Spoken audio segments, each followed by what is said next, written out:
Welcome to Gibraltar for the 2026 Flutter Gibraltar Sevens, live from the Europa Point Stadium, the most beautiful rugby stadium in the world, under the shadow of the Rock of Gibraltar. We've got 3 days of Sevens action with the teams warming up behind me on the pitch. Today, day number 1, we've got the Vets and the Men's Open ahead of the Elite and the Women touching down on this very turf from Friday. So stay tuned, get ready for some big hits, some incredible tries, and of course, some beautiful views from Gibraltar.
Welcome one and all to the beautiful Europa Sports Park for the Flutter Gibraltar Sevens. It's time to acquaint yourself with a view over the Meg, as this will be the backdrop for the next 3 days of brilliant rugby action on the Rock. On commentary will be me, Sam Lyer, and James Weil sat next to me, plus a host of perhaps more familiar names will be gracing us with their presence. To kick off the first day, we have our 4 defender men's open games, with first the Blitzball versus Jibdock, followed by the Ibex Macaques against the Bogtrotters from the Forest of Dean. Then Campion will make their entrance against Jibdock, with the Bogtrotters and Blitzball drawing the curtain on the early action. Before, James, we've got something a little bit different, with the Jib Vets taking on the Bogtrotters Vets in a game of 15s, before the host More Defenders men's open games draw the opening day to a close just after 10 p.m. local time. James, this is your 5th time in Gibraltar. Give us a little sense of what the Gibraltar Sevens is like. Do you know what? I think it can be best summed up with the word fun. It's just such a lovely atmosphere. Things change a little bit every year. We've got some lovely new seating that I believe has been put in over the winter just in front of the clubhouse to Salmon Eye's right. The sea breeze is blowing in straight across the lighthouse, and for both Sam and I, who flew in from the UK at 35, 36 degrees with 95% humidity, this is an absolute pleasure to be in such glorious weather. And we're about to start with the Blitzballs versus Jibdock Sevens. Sam, you said I've been here 5 times. I think Dean Crossley's the man with the whistle in this game, and this is, to my knowledge, his 7th tournament. Very experienced Sevens ref. Yeah, so we will have Jibdock going from left to right in the blue, red and white kits, and going from right to left will be the Blitzball in the green and black kits.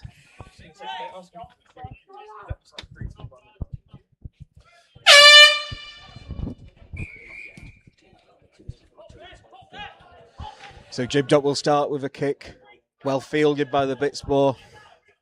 You'll have an opportunity to spray it to the right.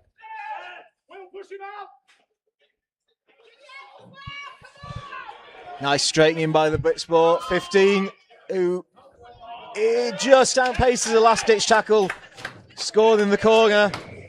It's a good start, good opening try to the tournament. I'm sure we'll see many more of those, James. I think so, Sam. And Jibdock will be kicking themselves there. There's 2 pretty regulation tackles missed in the lead up, one on the 10-metre line there, and then one just south of the 22. And you're kind of starting these games afresh. You're the first teams on, and it's so important to start really, really hot. Those tackles have to be made. At Sevens, you have no margin for error, and I think Jibdock will be pretty disappointed in their defensive effort there. Yeah, they just got a little bit isolated on the right-hand side there, on the far side of the picture as we look at it, where numbering up is so important in Sevens. Yeah, absolutely. And the thing is, as we know, with reclaiming, aerialism, once you get behind on the scoreboard and the opposition are kicking off, it can be particularly difficult to come back. But Jibdock have made a really good fist of this as they break over their 10-metre line up to the halfway line. Dean Crossley, man off his feet at the breakdown and in at the side. And Jibdock have a penalty between the 10-metre and the halfway line, and they go right to left. Nice dummy there from the Jibdock 18, but it's lost in contact. Blitzball number 4, running away from his support, but those tackles again just not quite making them. Jibdock 7, last-ditch tackle, which he doesn't quite get in there. Blitzball with another try, and yeah, just Jibdock. A couple of nice opportunities there before the penalty came, but just lost the ball as soon as they had a little bit of possession. Yeah, it's a big unit out there on the right wing as well, and I think Jibdock just got bounced a little bit. It's lovely to see a big lad with a double pump and go so early in the tournament down the right-hand touchline. Let's see how this conversion goes over. Ooh, that was reminded me of somebody throwing a haggis, that did, Sam. It kind of flopped into the back of the posts, but the conversion wasn't made. And the Blitzbulls will kick off again. Nice kick, gives them a chance to claim it back, but Jibdock just knock it on. 14, Terry there for the blitz ball. Opportunity to move it wide, but Jibdock have numbered up well here. Although that's a good, takes it to the line. Lovely pass there from the blitz ball number 0, who takes it to the line, takes out 2 men, gives the pass, and it just opens up the space. Yeah, I think had the blitzball number 11 not scored there, Sam, he got 2 of his mates with a 2-on-0 overlap outside him, screaming for the ball. And I think he decided to take the tougher route, take 2 players with him. Couple of dummies, lovely try under the post.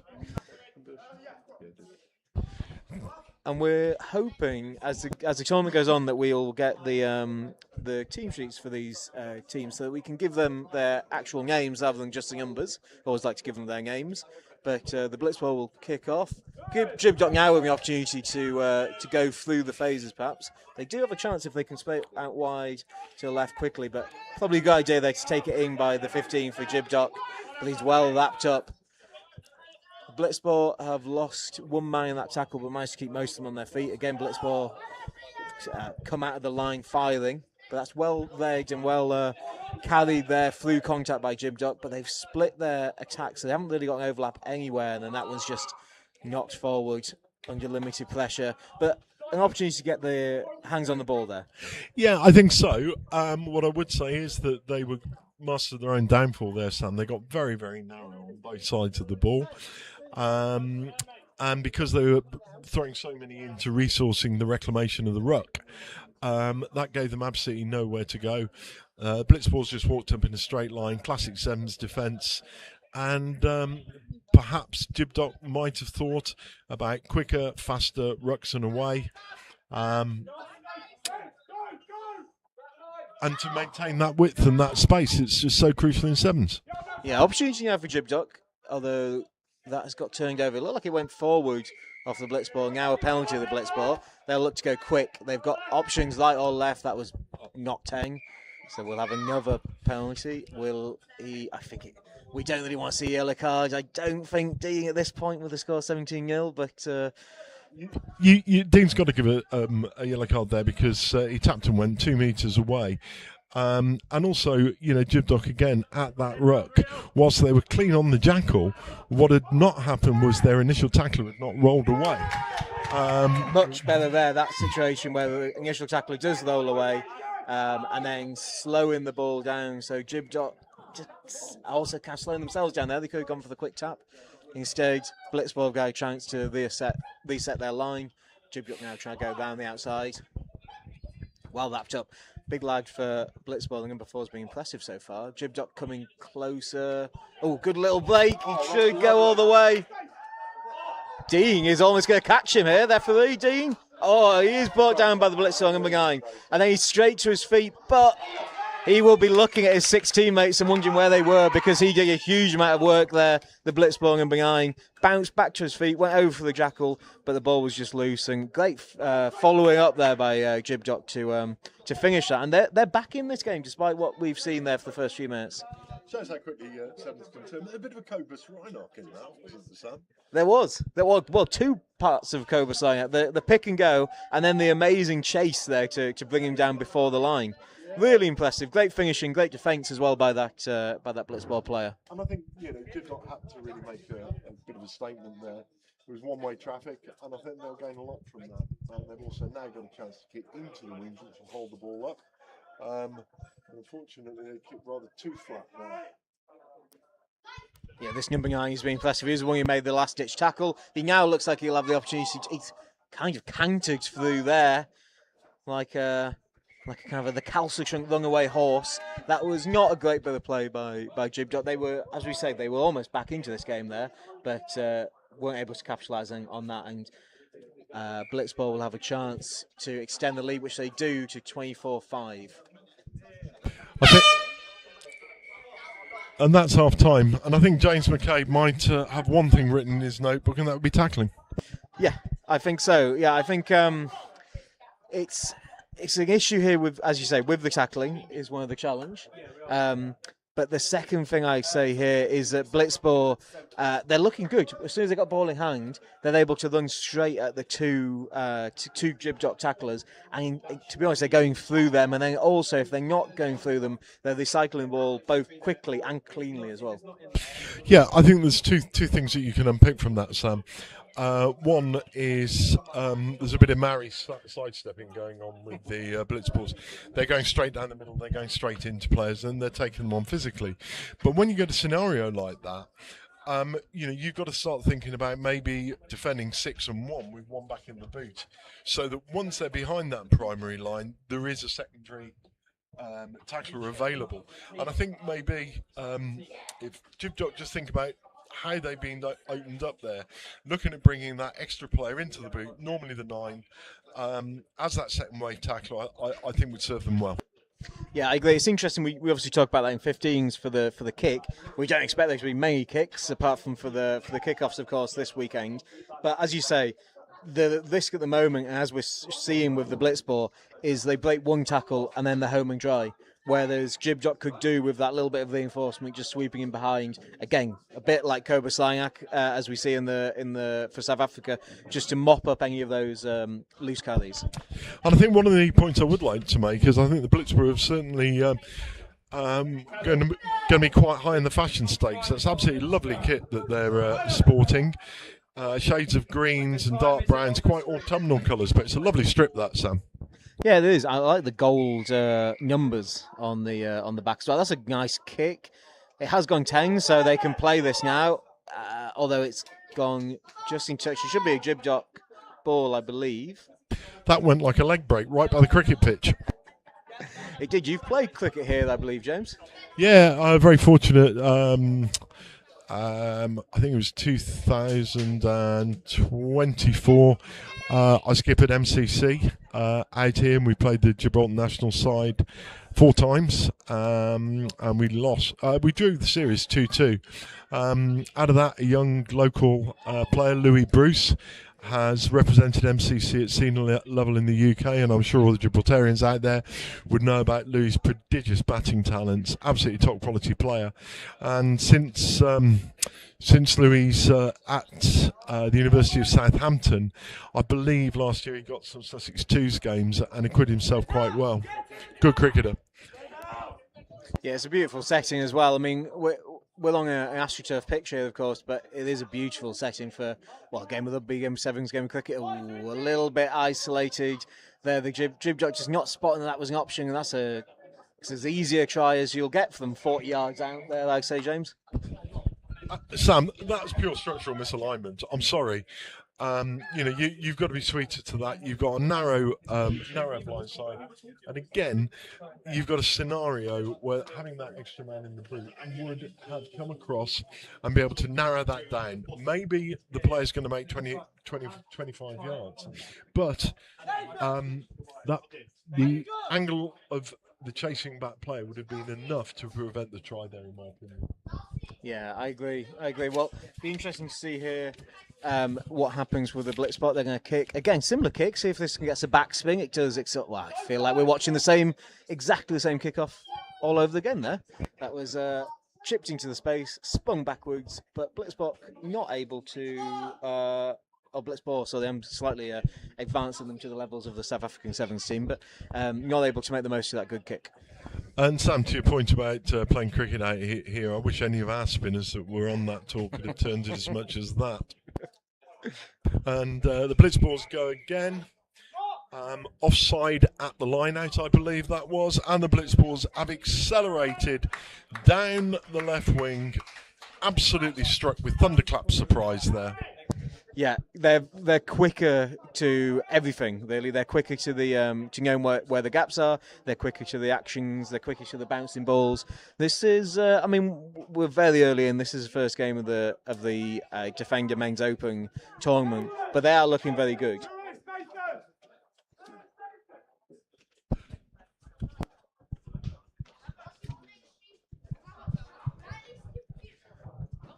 So we're going to see a different kick this time. Maybe the same result. Nice chip into the space. It's going to be taken by Jibdock though. Bit of space. Good carry. Looks for the hole. Well tackled though. It's a lot of one-out carries by Jibdock, which is fine as long as you can get support there. That was a loose carry though, and Jibdock going backwards into the set.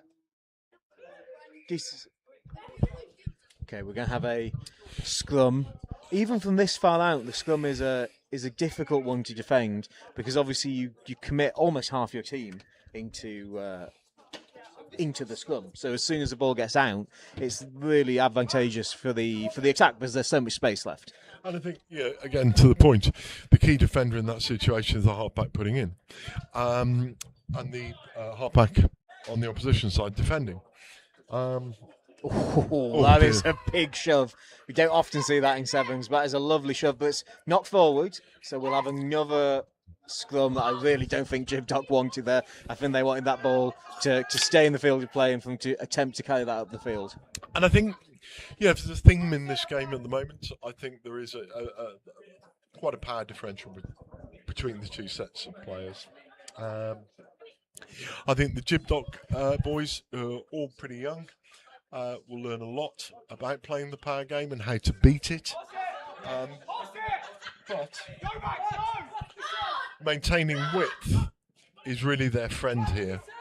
And again, they're in a scenario where they're at 4-on-4 in a really narrow channel, Sam. That's not really what we want to see them be doing. Yeah, loose ball again.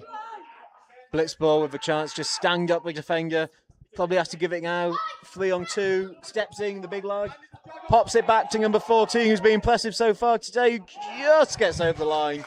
It's those opportunities. The ball there, just loose from Jibdock. And Blitzball, as we said before, looking really good. They're able to just play very quickly off those mistakes, which, we've not seen the Ibex Macaques, we've not seen the Bog Trotters, we've not seen Campion yet, of course. But already looking dangerous. And I think it would be fair to say that the Blitzballs, or should you say Blitzburger, haven't really got out of first gear yet. This is pretty much an exhibition performance for him. It's 7 tries to 1. It's 41-5, and there's 4 minutes to go in the second half. This will be taken again by Jibdock. Opportunity now. A few opportunities there where they're looking for that offload, but it's just not on because they've not won the tackle. That's more like it. Win the tackle, get the offload away. Chance there maybe. Great offload off the deck. Another chance for an offload off the deck, but just under too much pressure. Jibdock defending much better here, but there's a bit of space. Need to push out wide now. 6, great little carry, great little... Oh, lovely flick back on the inside. Number 4, easy as you like. Just stood up the defender and carry through under the posts. Yeah, I think... I don't want to be overcritical here, but I think he'd be pretty disappointed with the falling off a carrier as Jibdock did there, Sam. The tackle technique, guys in on the side, he's only got the weight of his right arm in the tackle there. He's got no stable base to tackle. Really, he's got to be hitting his man head on, firm base, driving back. And there's a little bit of tackle technique to work on there, I think is fair to say. Yeah. Is this going to just carry? No, it's not. So free kick. So Jibdock will have one last chance as the hooter sounds. Just to note that I've been particularly impressed by the Blitzball's number 4. He's very tall, but he's also very agile as well and quick. He's finished off some good chances. So Jibdock will have the chance. They tap at halfway. Numbers right and left make it through the first tackle, but that was high, so it's going to be an opportunity to tap. Tap and carry straight.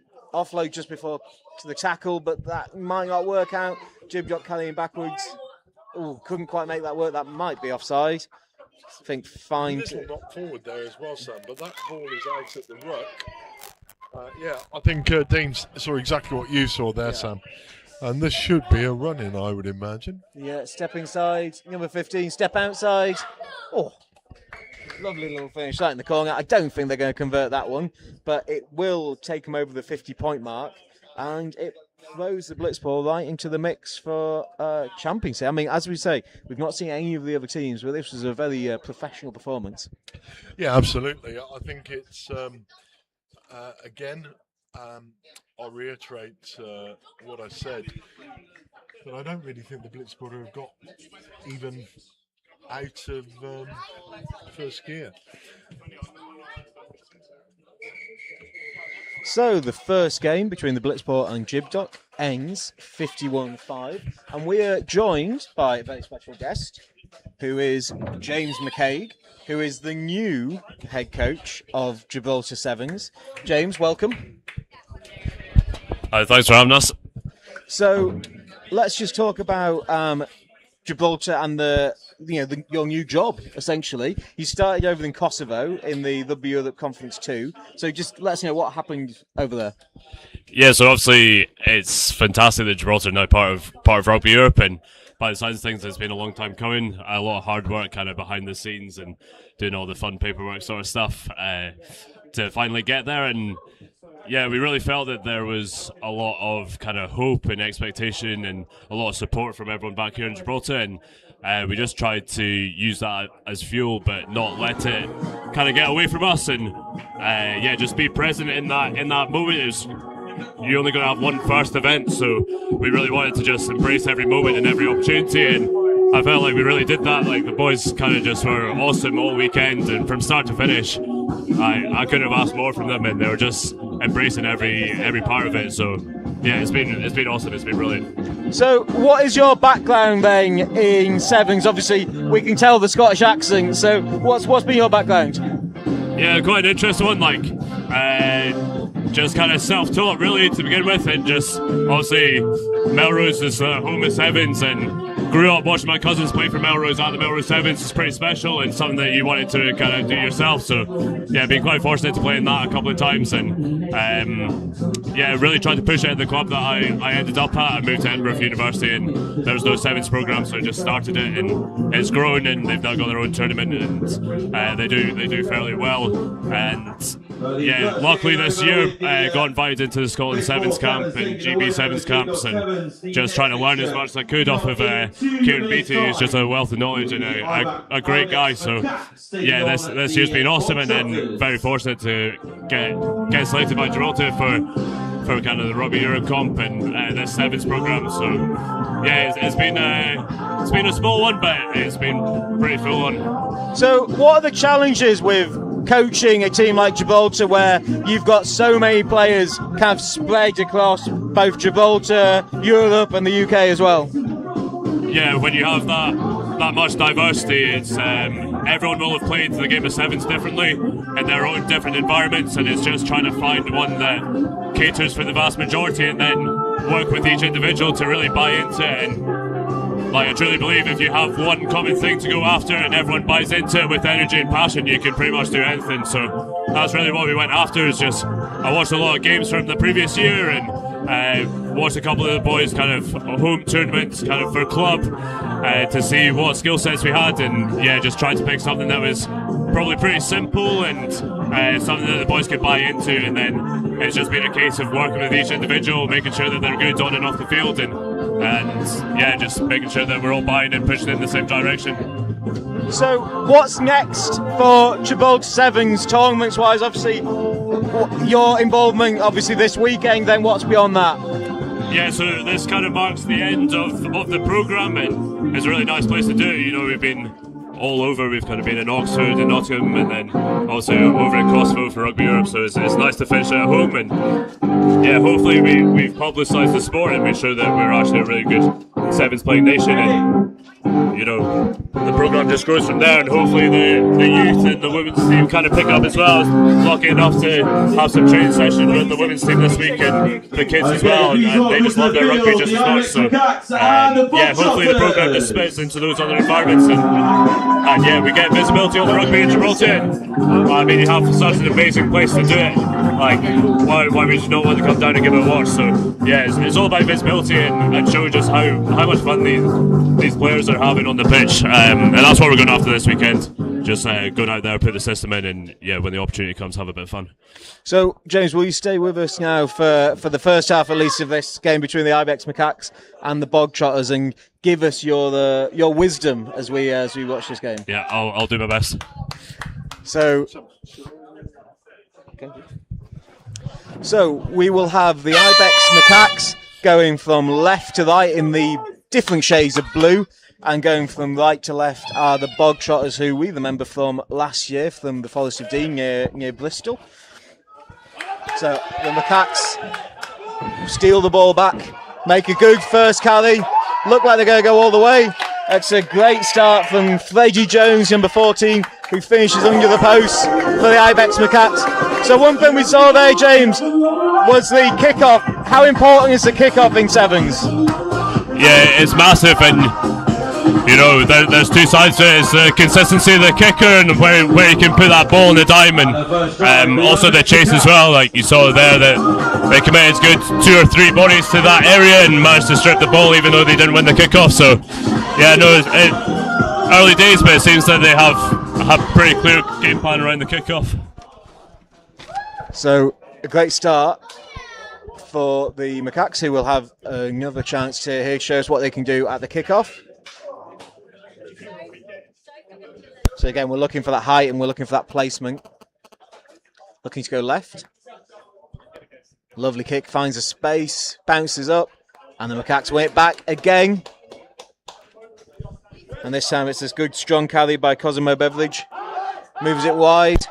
Opportunity to here straight wide again. Bogtrotter's doing well just to drift across, cut down the space and out, potentially isolate out wide, but great offload off the ground.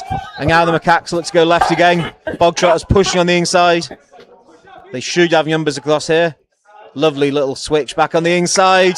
And that man who started it, Beveridge, is going to finish it under the posts. We got the first bit there of extended play with a few different phases. One thing we were looking at was them shifting right to left. The Bogtrotters at first seem to do quite well with shifting their defence over, but then does it just fall apart because you get tired as that goes on?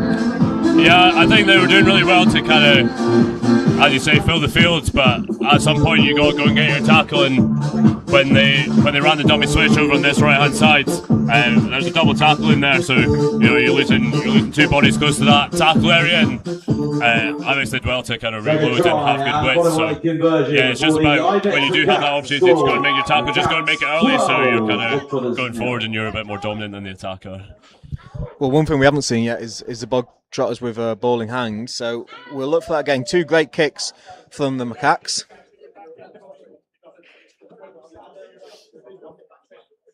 Again, looking left. Similar result. This one should be taken though, just over the top, and instead of winning it straight back, it's going to be the Macaques with the quick line out. Go behind Beveridge, but you keep hold of the ball. Looks to shift it wide here to Bradley Biggs. Biggs steps one way, steps the other way, go backwards, but finds support. Offloads off the ground, back to Beveridge. Look to go left. There's a chance here, but just in front of, that was number 16, Theo Korn, who was trying to pick that one off his ankles. The footwork there to go backwards, obviously in 15s we never ever see players wanting to go backwards, but in 7s it can be a valuable tactic. Yeah, it just creates that space in front of you to give yourself a bit more time, and then also allows you to drive into that space and manipulate those defenders, try and get them to bite and maybe create that overload like they did. So it's just a bit of execution on the pass to get it to that space. So Bogtrotters should now have the opportunity. We have said this before, but they'll have the line out, and we're going to see a change here with Tom Woodman coming on.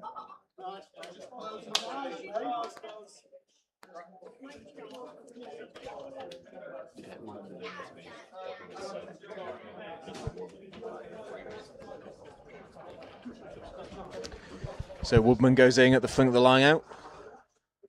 Line out lost though, the Macaques going backwards under pressure and bobbles the ball, but still backwards, according to Marcus, our referee. Now the Macaques going forward, that looked like it could have gone forward, but sprayed all the way out wide. Great footwork and a great offload as well by Dan Burke for a big hit. That's Jack Richards doing the work, number 4. 2 men in the tackle though there by the Bogtrotters. Now there's space, but actually they might have wanted the ball to have kept going. But that's what we're seeing from the wide men from the Ibex Macaques, who wanted that to keep going. But I think they are going to get a yellow card instead for that man who's just come on, Tom Woodman. So the Macaques on halfway. And we're going to see Ben Bridgman looking for the switch. Great switch. Theo Korn gives it over to Fergie Jones. Now there's space out wide. Gives it their late potential hit, but that is well finished there by Barney Hallison, just moving the ball down the line. Just talk to me there about tap penalties. We obviously see basically any time there's a penalty, you'll tap it. Are you trying to get some kind of structure in play? Are you just trying to play as quick as you can from those tap penalties? Yeah, there's loads of teams do it differently, but you can't really go wrong with a bit of speed. Obviously, with the card, it kind of slows it down a little bit and allows the defence time to just get set. So you might need to throw a bit of manipulation in there, and yeah, they chucked in a wee switch and caught the defence on the inside, kind of napping slightly, and got good hands over to the space on the far side, and yeah, a bit of pace to finish it off. Good score.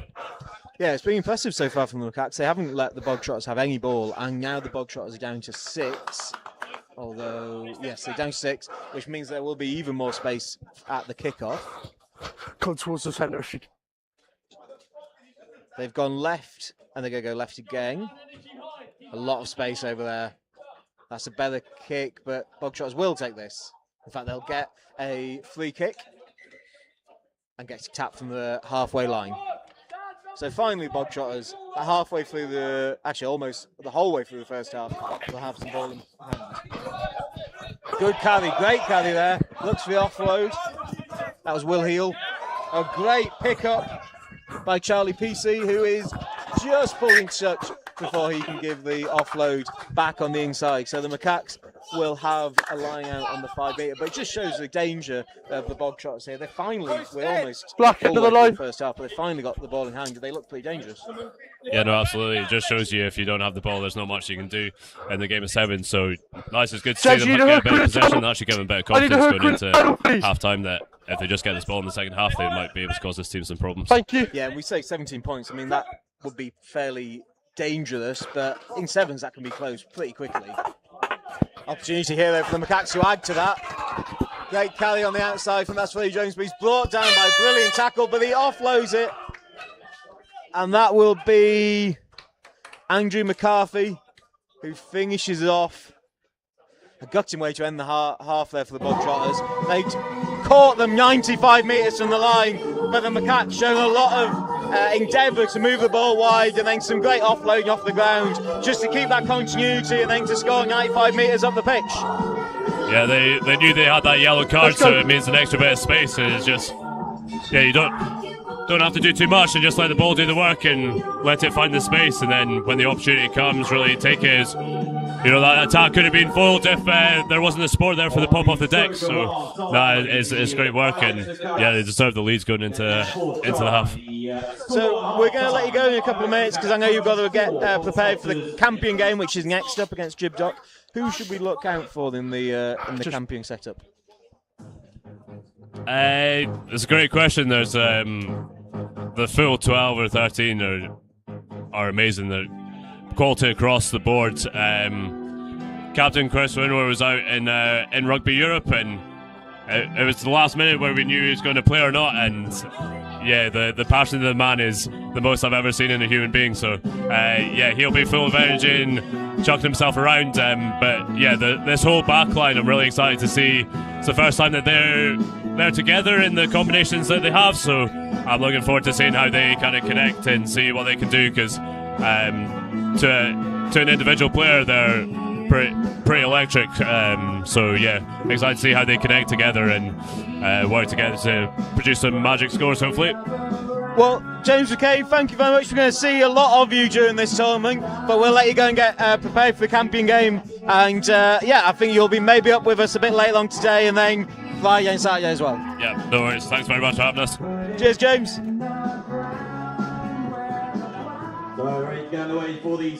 So we will start the second half here with the Bogtrotters kicking from left to right, 24-0 down, but when they had the ball they looked dangerous. And this is Will Heel, his brother Ollie Heel also in this team. Will Heel kicks it off, the Macaques with the ball, but looking to go out to the left in some good pace on there for the Macaques. That ball is just going to go forward, and the Bogtrotters will have an opportunity now with a scrum just outside the 22.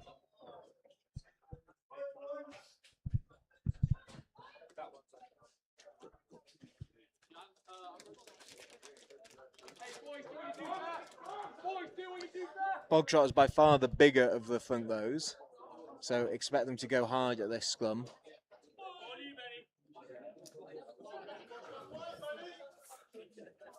In the ball goes and great drive. Loads of pressure though, but we are going to have a penalty here. So penalty, so opportunity for the Bogtrotters to tap and go. With Dan Walker. He gives it there to Ash Jennings, who hits hard, but we're going to have another penalty. In fact, we might have more than a penalty. We might have a yellow card. We are going to have a yellow card. So the Macaques will be down to 6, and there's a little bit of confusion as to what exactly that was, but regardless, Bogtrotters will have an opportunity now. So Bogtrotters pass, and that's Tom Woodman, who we saw earlier, but he might get isolated. No, it's going to be another penalty. So another opportunity. Bogtrotters slowly making their way down the field. Gives it out wide here. That was Gary Blitt making the initial carry. Opportunity if they go back like this, some space, but instead we're going to see that carry by Ash Jennings. Bogtrotters with a chance to move it. Oh, possibly deliberately slapped down that, in which case it could be a yellow. It will be another yellow. So that is Adri Chumalas, who will be off, and that will be down to 5 for the Ibex Macaques. Although they're going to make a substitution to freshen up the legs. But Bogtrotters now need to make this count. 24-0, that is not too big of a gap, given that they're 24-0 down. Oh, possibly. No, I thought it might have knocked that on, but no, instead it's fair play. In fact, now it's being knocked on. So Ibex Macaques will have a chance to potentially clear their lines. But of course, they are only going to have the 9 and then one other player who is not in this scrum, given that they're just down to 5. And the Bogtrotters are back up. You've got to be here or in the back line. Well, you can move to that, but you can't off before that, okay? Crouch! So Fine! Sit!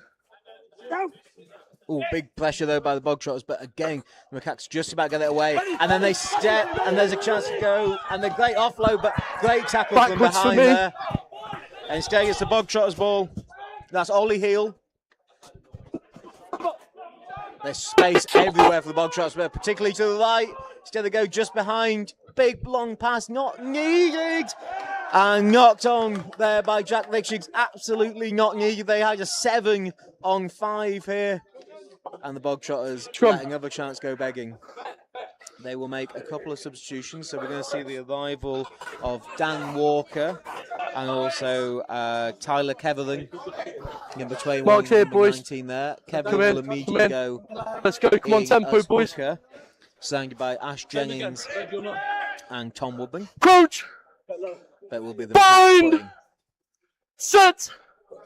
Macaques put the ball in under less pressure this time than we saw just before. Gives out to the one other player there who's not in the scrum. Good carry. Bogtrotters steal it though in the tackle. Now a chance here. That was Ash Jennings. Gives the pass to Dan Walker. Dan Walker steps in, gives it back to Jennings, who flings the ball over the top of Jack Richards. And it will be the Macaques once more with pressure relieving, lying out opportunities. And they're going to make some substitutions here. This is Cosmo Beveridge, who was so active in that first half, and Jesus Villalobos, who will come on. Lobas, number 2 there, who will go in immediately to the lying out.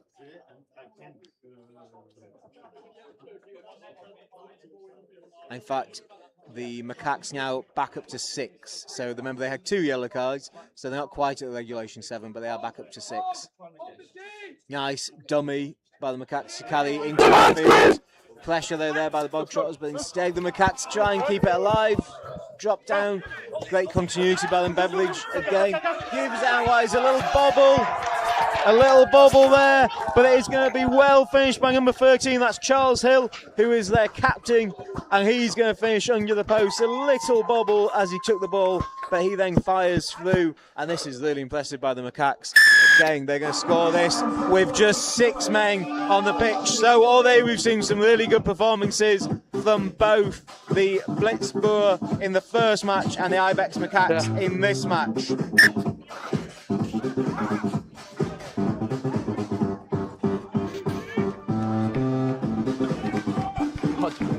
So it looks like after that line speed there, it's going to be Charles Hill who will depart, the captain. A great finish. And the Macaques with Beveridge will have the kickoff. In fact, it's not going to be Beveridge, it's going to be number 8, that's Andrew McCarthy. 31-0. Almost the clock's dead now, and the Ibex Macaques will have a chance to reclaim this as they did so successfully in the first half. That's gone longer though, and it is going to be the Bog Trotters, and it's going to be the Bog Trotters with Will Heal, but the offload goes loose, and now the Bog Trotters under pressure just inside their own 22. Can't compete for that one, as there is the tackle not rolling away. It's a chip over the top, but that is number 7 and the Macaques, who gives it off to Theo Korn. Theo Korn carrying, gives it back to 7, who is Agi Tramilas. The Macaques keep it alive though. Good mopping up by Cosmo Beveridge. And now Tramilas looks to move it wide. Again, the Macaques look to go wide. Great carrying there by Villalobos, who just slides through tackles, and he will put it under the posts. And this has slightly got away from the Bog Trotters. They did a huge amount of defending in that first half, and you can see that that is telling now. And that will be that.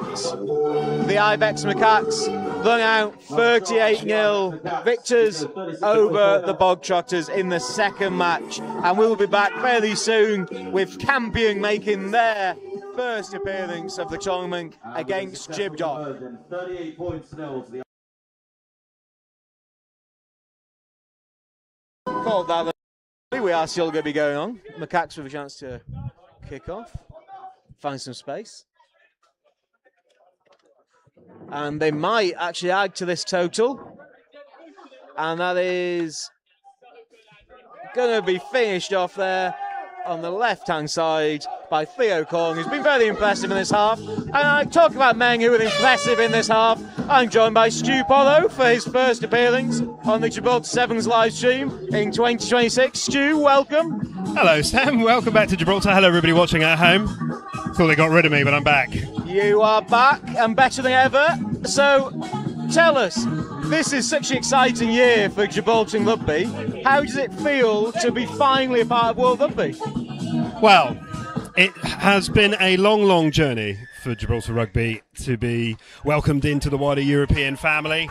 But it is, I'll be honest with you, a very lovely feeling. And more importantly, we've now got our way through for the young uns to get themselves a realistic pathway and get the recognition that they deserve. So us Olgians, who did our bit behind the scenes, because we can't run around anymore, but it's wonderful. It's wonderful. And we're really happy to be part of that wider European family. Well, we've had some really good games so far. I mean, they've been fairly one-sided, but the local lads here, the Ibex Macaques, looking very impressive in this game, and the Blitzball looking really impressive in the first game. Yeah, the Ibex Macaques came out swinging. I don't know if macaques can swing. Last time I was up the rock, and I got swung for by a macaque. It didn't end well for me, or my packet of crisps. But they came out with a real statement of intent. If you're tuning into the live footage and coverage over the next few days, there'll be lots of conversations with lots of the teams that you'll be able to watch, the Macaques being one of them. And they have put together a really strong side after last year. And a bit of local flavour mixed with a little bit of playing talent from the United Kingdom. And they're, to be honest, I know they're good, but so are the Bog Trotters. And so to be blitzed in such a way was a surprise. Yeah, so, one thing that is a bit surprising in this Sevens tournament is we've got a Vets 15s game in about 2 hours or so, or maybe a bit less than that actually, maybe just over an hour. So, did you ever consider putting on the boots and going out there for Jib 7s? Jib 15s? It crossed my mind. Briefly off the wire. Oh, super fleetingly. Let's put it this way. I've just finished doing some media duties pitch side. It's nice and cool in the shade, and I am still worse for wear. So I think even playing 14 minutes of sevens would have possibly ended up in a quick trip to A&E. And so I thought better of it. we're doing things a bit differently this year because we've got, obviously Thursday, as today we're starting, we got an evening session, then we've got tomorrow, and we're finishing pretty late, so the party's going to ramp up. It's already ramping up. Yeah, I'm glad you said that, because if the vets are doing what I think they might be, we've had to clear the bar just to keep the doors locked, just to make sure some of the boys aren't up there. But it is a slightly different format this year.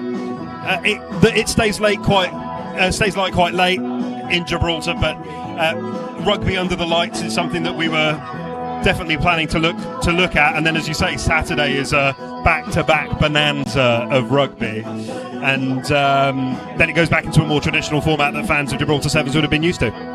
So the big things happening on Saturday really are that men's elite tournament, which is absolutely stacked with talent. There's a succession of people walking around the centre of Gibraltar. We've got the Maltese basketball team, so we've got a bunch of 7-foot Maltese lads, and then we've got a bunch of just stacked South Sea Islanders, Welshmen, Englishmen, Gibraltarians ready to put their stamp on that tournament. I honestly can't wait for that.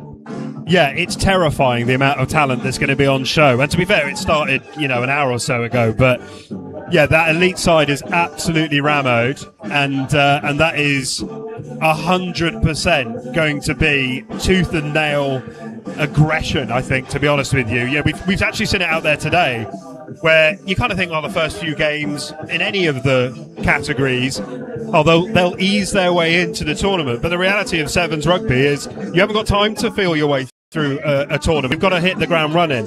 And these chaps and chapettes that we're going to see taking on the Europa pitch tarmac, as it sometimes feels under the heat, is going to be tough. And yeah, this elite squads are it's a privilege actually to have them in Gibraltar. Yeah, it really is. Well, we're going to take a quick break because we've got about 20 minutes, a little bit under than 20 minutes, before we see Campion versus Jibdock for the third game of the Defenders Men's Open.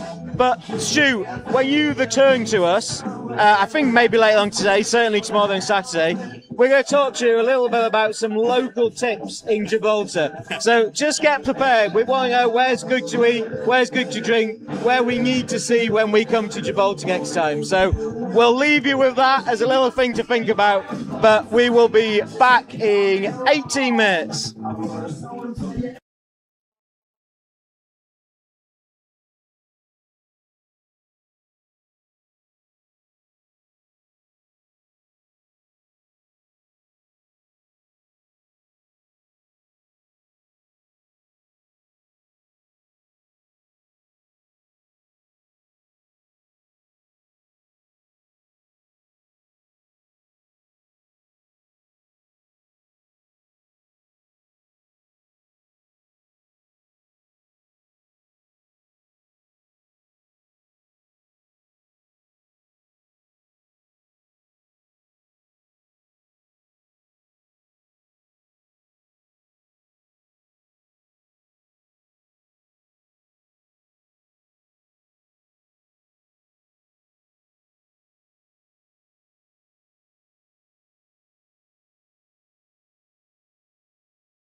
Hi everybody and welcome back to Europa Park. It's me, James, with Sam on my right. Local derby here as the Campion Sevens takes on the Jibdock Sevens.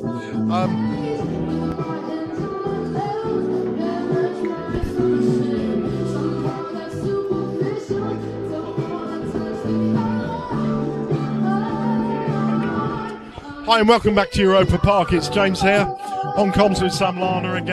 We've got a bit of a local derby here, the Campion Sevens versus Jibdock Sevens. Sam, I was chatting to Ben Grieve, who's doing some coaching work with Jibdock Sevens down on the touchline earlier. We were just talking about their depth of defence in the first game, and he said, to the point that you and I made about getting a man back in the boot, one of the things he is going to do is drop the blindside winger back as a second line cover defence, which I think is the right thing to do. But he actually agreed with the points we've made on that. Yeah, I think it is important. It's all well and good saying that you have to make your first set of tackles, which is true, but ultimately you're playing against really good opposition who don't want you to make your first set of tackles, and ultimately in that situation you have to have a backup, which I think is what they're going to have in this third game. And of course their second game, that does put them at a bit of a disadvantage because they'll be playing Campion, who are totally fresh. We've been had a veritable cornucopia of music in the break. The highlight of it was a bit of Led Zeppelin, with John Bonham sounding absolutely pristine on drums. But now we're back with the rugby. Our referee for this game is Daryl Chapman. Chappers, as he's affectionately known, spends his life refereeing in the RFU Championship, a man of huge experience, very, very high quality referee, and you may have seen him acting as assistant referee in the Premiership from time to time, Sam. Yeah, very experienced, and also, as we saw in that first game, very quick as well. Don't tell him that, please. I'll never hear the last of it. I know that the referees like to listen to it in their referee room, so that I'm sure that will make it back to him. In fact, that might be the reason for the delay here. They might be just telling him that we're being complimentary. Welcome to the field, Campion Sevens and Jibdock Sevens.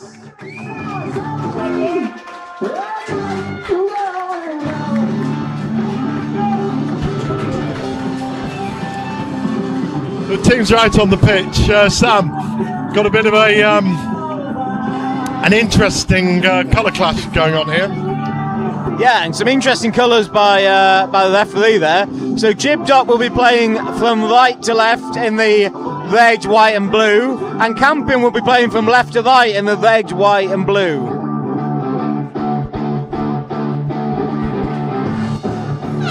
Campion will kick off through Kyle Bradbury with the head guard on. He looks to the left. Nice kick if it just makes a 10, which it won't. It'll kind of bounce backwards, and it'll be a free kick to Jibdock in the middle of the pitch. So Jibdock with an opportunity now to get their hands on the ball.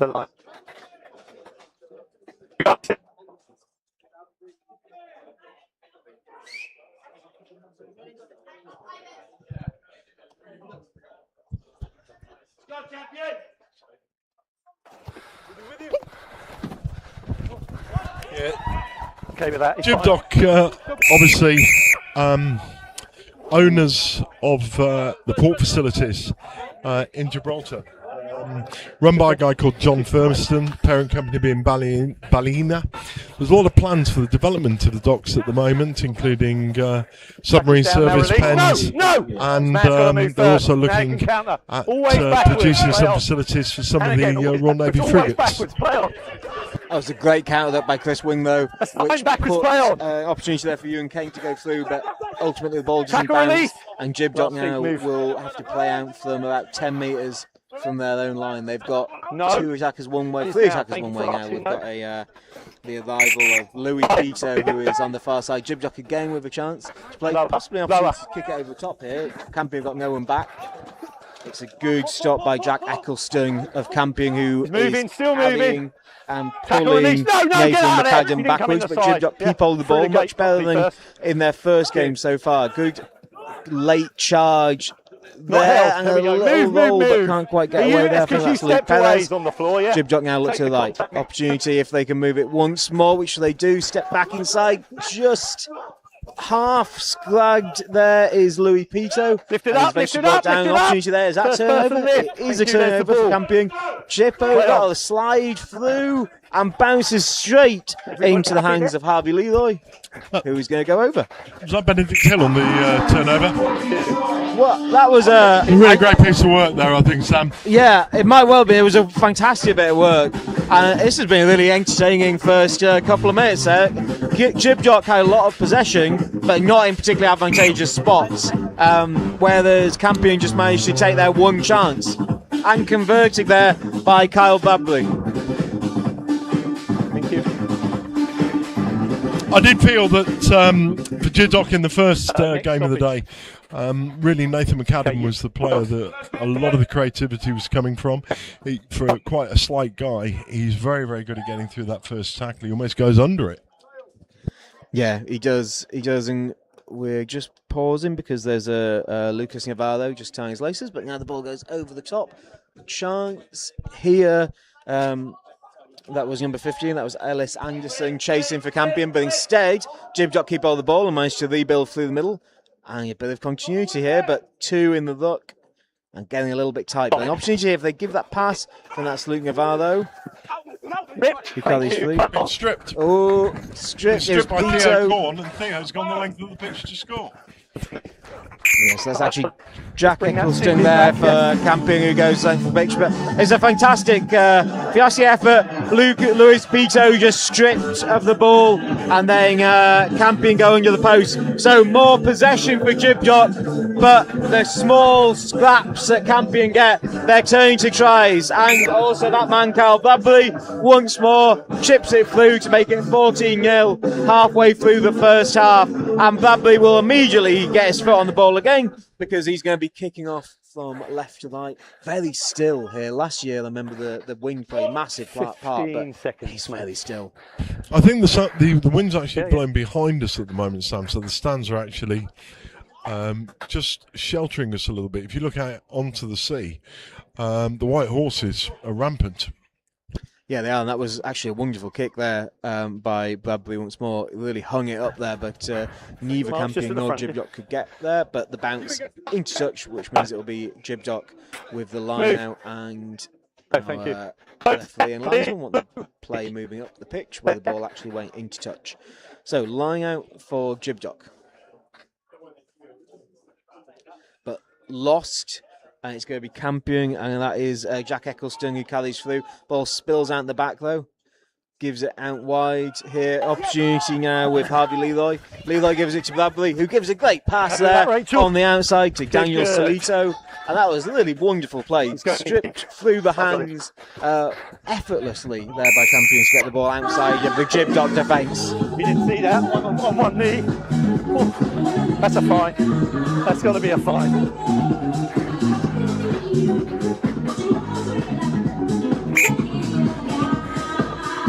Nearly forgot the conversion. 5:22 play.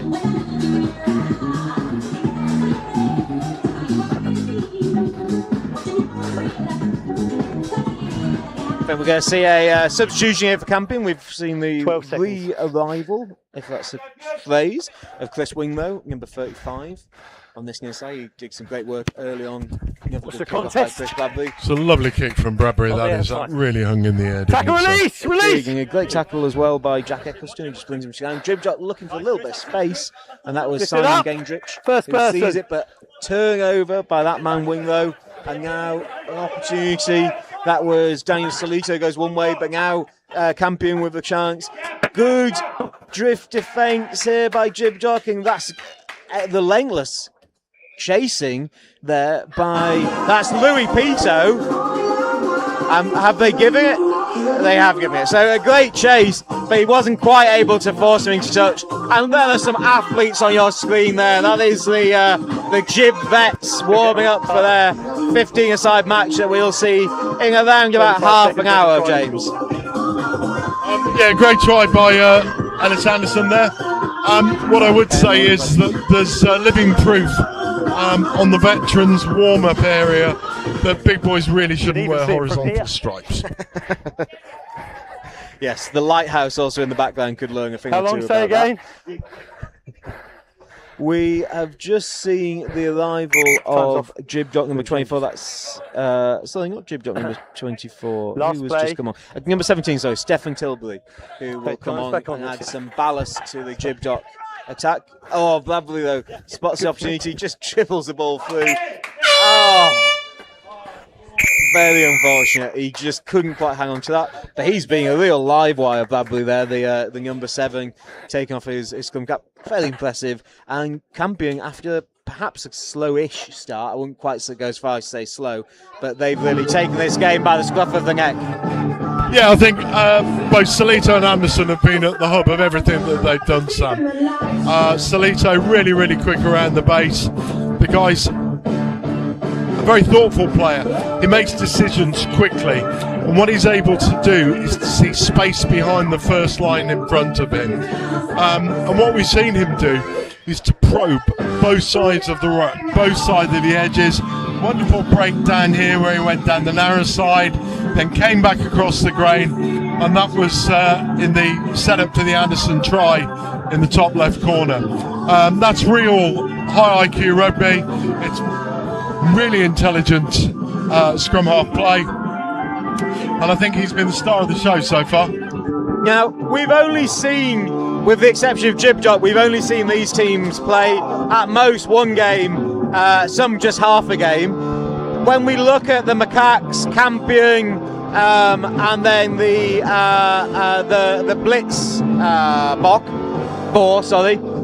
how do you rate those 3 in terms of quality? Because it's early to say, but it looks like the trophy would go to those 3.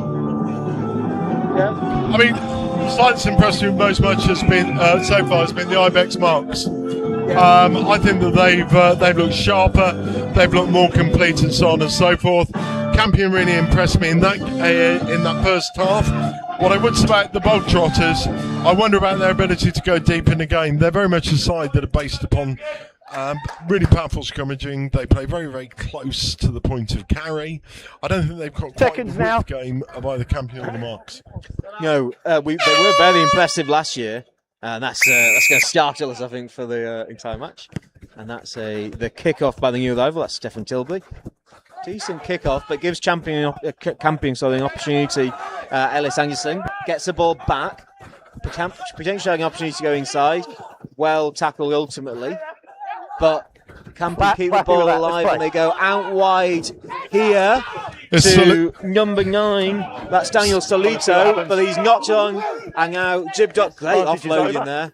Jibdock keeper the offload there to Ben Fairbanks. Do you know where he's the man was going under. But what have we seen just here? wait, time off. We're having a conversation here. What was number 19? His arm down. Number 19. Stephen Tilbury is almost the size 19. of Tilbury Docks itself, isn't he, Sam? He's a big boy, Stephen. He is a good kick-off there. So Campion are going to be going to 6. Let's play. I'm not sure if we know exactly what that was for. Time back on. Stephen Tilbury takes the tap. Oh! It was a deliberate slap down, so that's why Campion In the now side, down you to got to 6. go In the round. side, though, from Campion. They go back 10 metres. Stop talking. Stephen Tilbury, they just want him to take the ball and carry. Gives a nice pass, though. Potentially, if they can spread the decent chip into some space. But that looks like it might be covered by Campion's number 3, who will now have a lot of space, and that is Ewan Kent. I think good on Jibdock there, Sam, because what they were doing wasn't working, and I decided just to change it up a little bit with the chip kick. And here we have Campions breaking out of defence again by Eccleston. Yeah, Solito, I think he's got the wheels there. Oh, Fine, timing just good. Oh, it's going to work out just fine, though. Oh! Commentators curse, my apologies to you and Kent. He started this, he was going to finish it, but just dribbles it forward. It's hard to take a bouncing ball like that, but he just can't quite pick it off his laces. I'd like to be a fly on the wall in their fines committee meeting tonight, Sam. Do you think they'll do it tonight rather than wait till the end of the tournament? On the basis of that misdemeanour, I'm damn sure they will. Player winning the So start. we're going to see, I think, a couple of changes. So Campion are going to bring on their number 17, that is Pablo Kusner. For Solito, I think, who made that break on the left and put the kick through. The member Campion still down to 6 players for the moment. And Solito's been the star of the show today, as we said at half time. So, Crouch! really outstanding. You need to start here, then you can move. Bind! Set! A little bit of gas in the wheels as well. Yeah, he would have hopefully just a little bit more. Great scrum there Early by... drive, Blue. Put the ball down, I was please. going to say great scrum by Jibdock. 17 Blue No, it's early. going to be a free kick, so Campion will have the Back you chance. go. This is Eccleston. Chance to tap and go. Darryl said the loose head's gone round the corner there, I think, Simon, into the ribs. Harvey Leroy manages to block that one from space. And now we have Pablo Kusner, who's just come on. Kusner then straight at the line. Gives a little offload to Harvey Leroy. I mean, I think Jibdock, they are a little bit out on their straps now. But just looking from where we're standing at the moment, there was a hole as big as the Gibraltar Straits right down in the middle of the defence. We had 3 defenders for Jibdock in the 15-metre channel on the left side, and pretty much 3 or 4 in a similar position on the right side. And I'm not being funny, they really, really will rue their defensive alignment in that. That was money for Jam. Let's go. I think you and I might have been able to Guys, momentum. get through that hole. You've now got 5 seconds to restart this game. This is going to be Harry Humphreys, who's another scrum-capped kicker. And that's a lovely kick. Puts it into space and dribbles into touch. He's fairly slight. It was interesting that they thought they were lining up to receive the kick, and Harry Humphreys was about to be picked up, which is a good idea, obviously, with a player so light. Someone in the channel. Someone in the channel.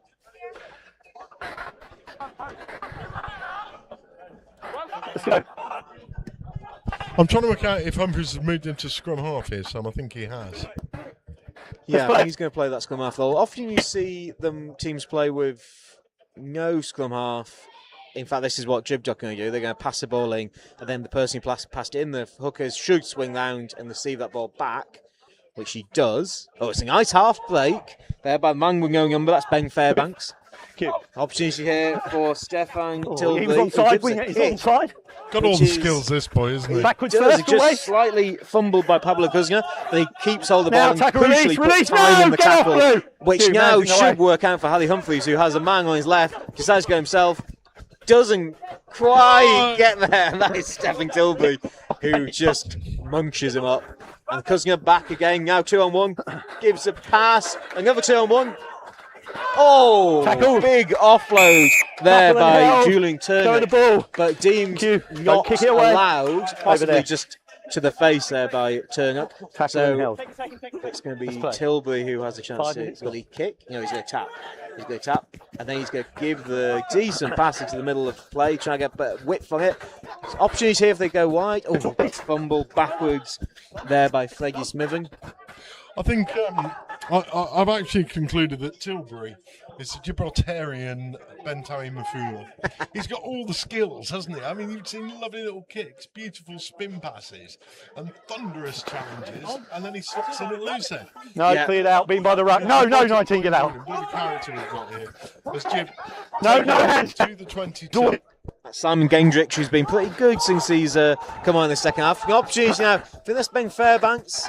Yes, who could get back up. Doesn't have to put the ball down. He wasn't held in the tackle, but he's just take a bit of the momentum out. Good. 2-on-1. I think, though, that is Campion's number 14, which is Jamie Ross, who manages to make that tackle, and now it's going to be Campion with the penalty. Apologise for a bit of foul language that might have come across the mic from down on the benches below us. Oh, straight through the gap. That was the saloon door approach defence there by Jibdock, and that is going to be Pablo Kuznia, who's been really impressive actually since he's come on in this second half. He's obviously facing a tired Jibdock defence, but and to be honest, giving a tired conversion attempt there.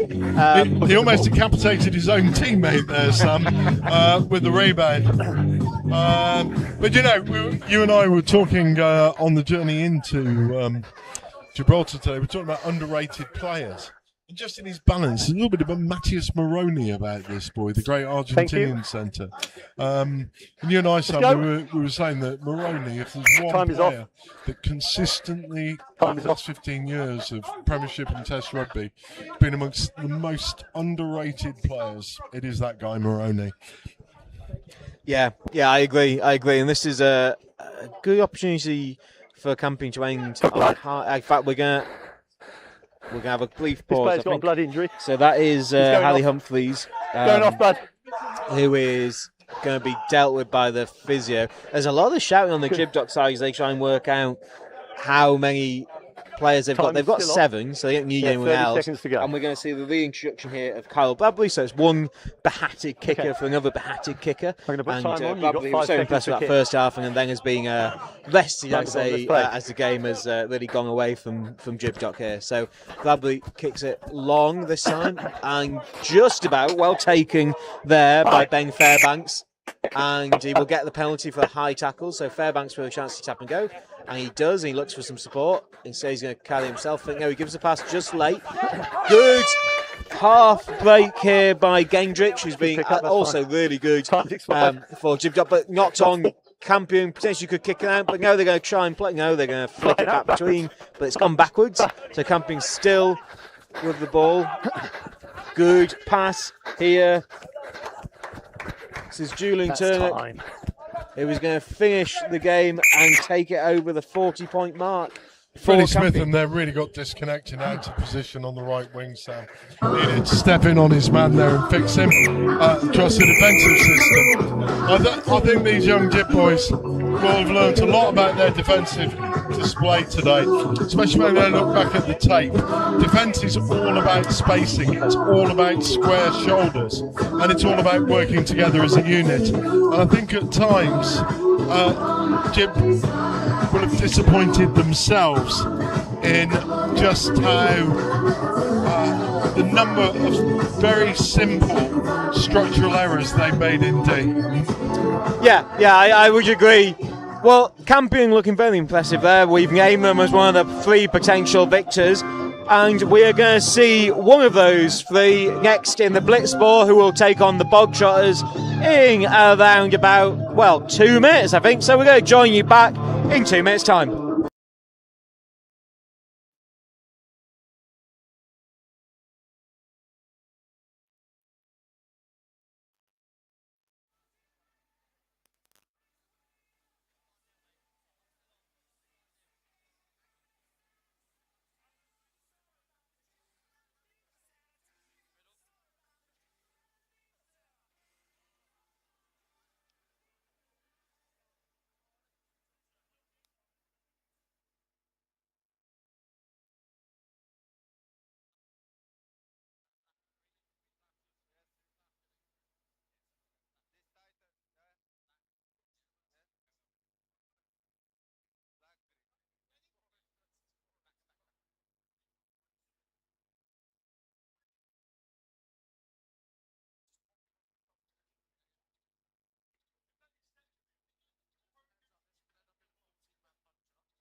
Back, and this is going to be the blitz ball.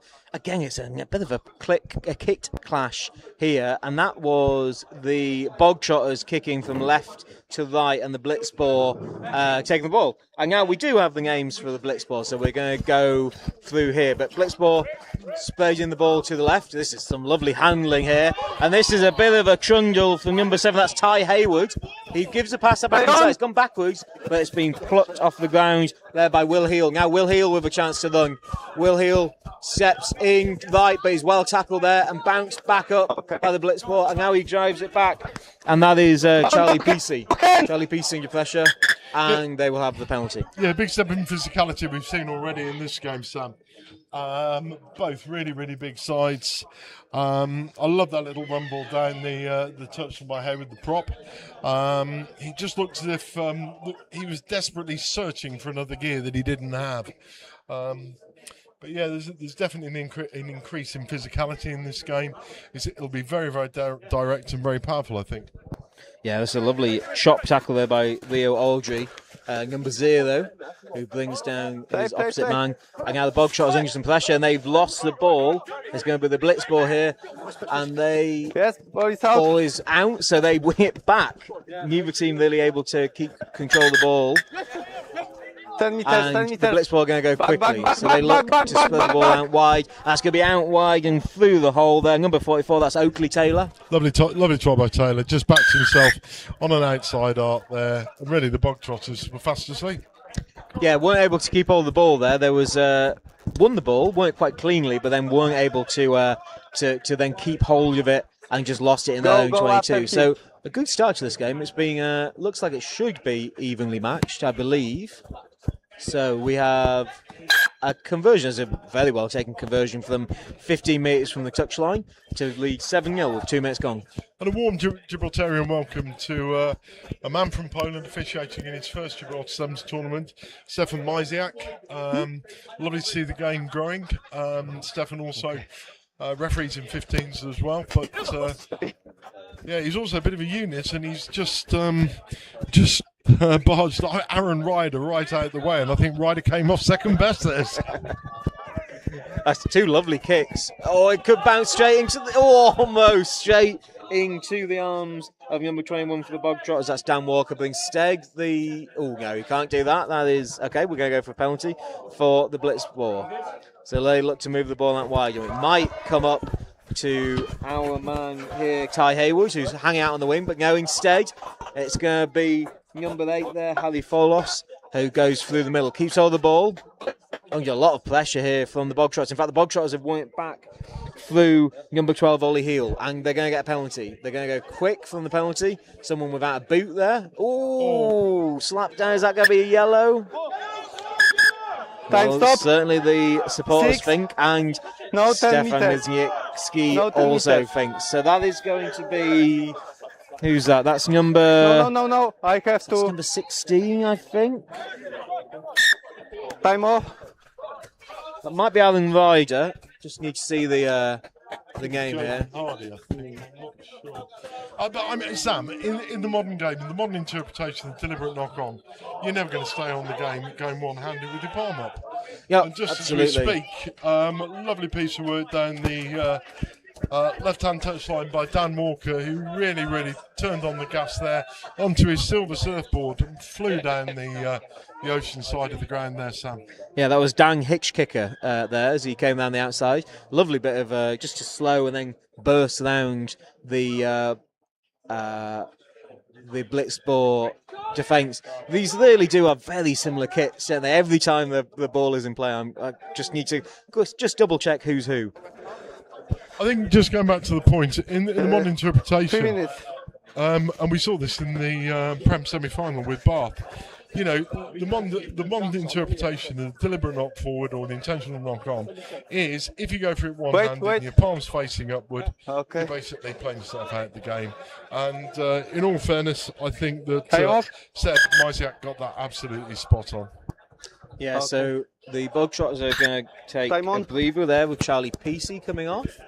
And it's a long kick, but straight down the throat of Ty Haywood, who does a little hitch kick and then is lunging, looking for space, finds a hole, opens up the legs, gives a lovely pass outside. Needs his mate to finish this off. He will finish it off. That is the best try we've seen so far. I think that is going to be, is that Jaden Hardy who's going to finish that there for the blitz sport? That was absolutely wonderful, and that is Ty Haywood done, maybe for the day, maybe for the tournament. Time Isaac is signalling frantically to his own bench that he wants to come off. I think the big fella's there. He's absolutely panting. He's taken the big breaths in there. That was a wonderful piece of work. Went in on the angle, pulled the defence across with him, waited for the gap, and then straight and direct. But unfortunately, his team tell me he's got to stay on. Becky Riley down at the bottom, of Gibraltarian legend, organising the touchline, working the replacements. Yeah, the big man's staying on, Sam. So that's gone straight down the throat of Jack Lichtschutz, but he loses it. Ty Haywood doesn't want any part of that. It's going to be a knock-on. Now will he be allowed to leave? Scrum. If he is, then it's... he is now. Finally, he's allowed to leave. Guys, faster, and he will faster. be replaced by Ryan Audrey. Mark who for hookers. will come on. Lover, presumably, Hookers. of Leo Audrey, who was scored the opening try. I will let you in, okay? And we're also I will going to step see back the here. arrival of Alan Step back Ryder, number this way. 6. And they are the Minder.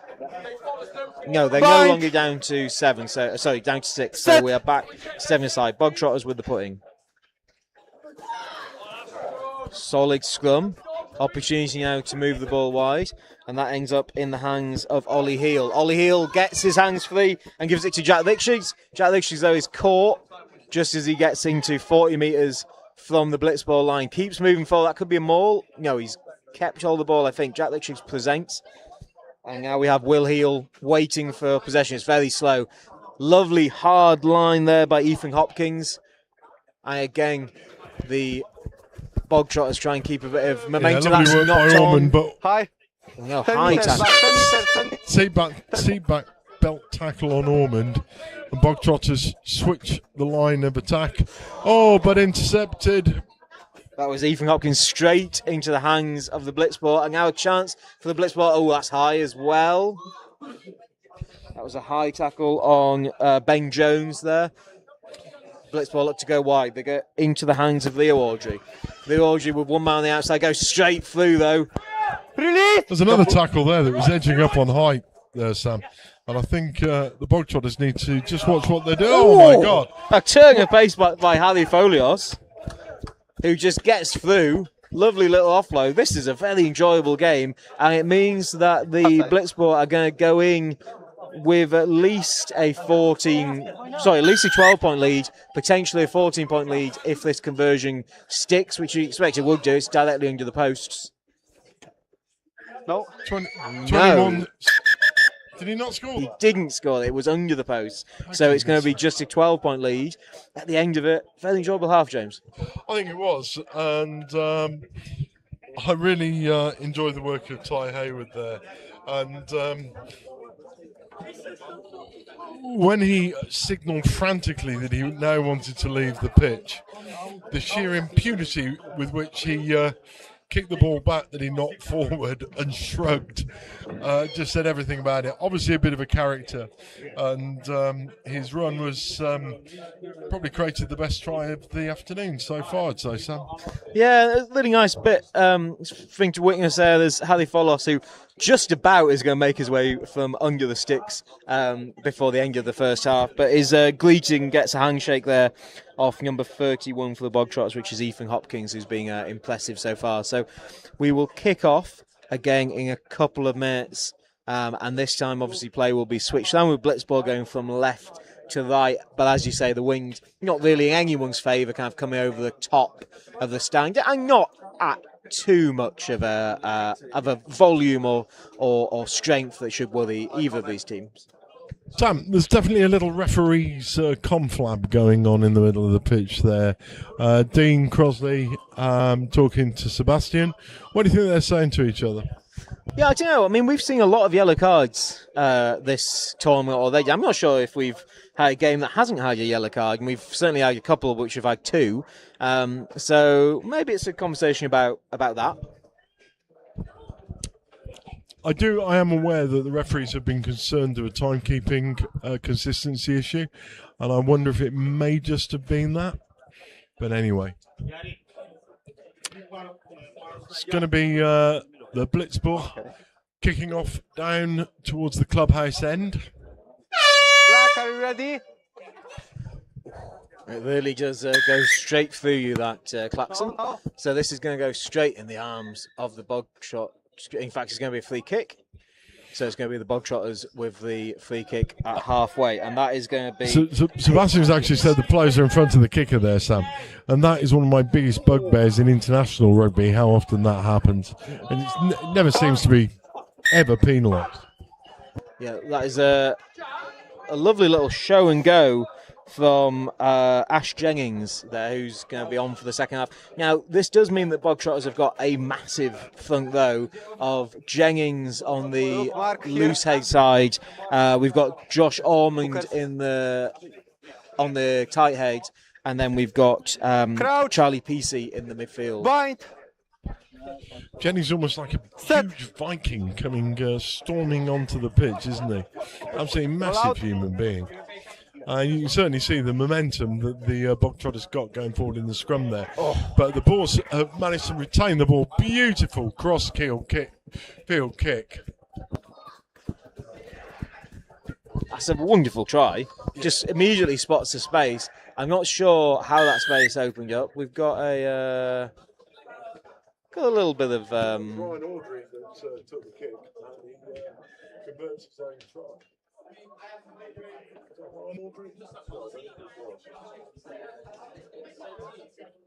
Well, we're going to see another opportunity for a blitz ball. This ball is going to go in the arms of, I think that's going to be...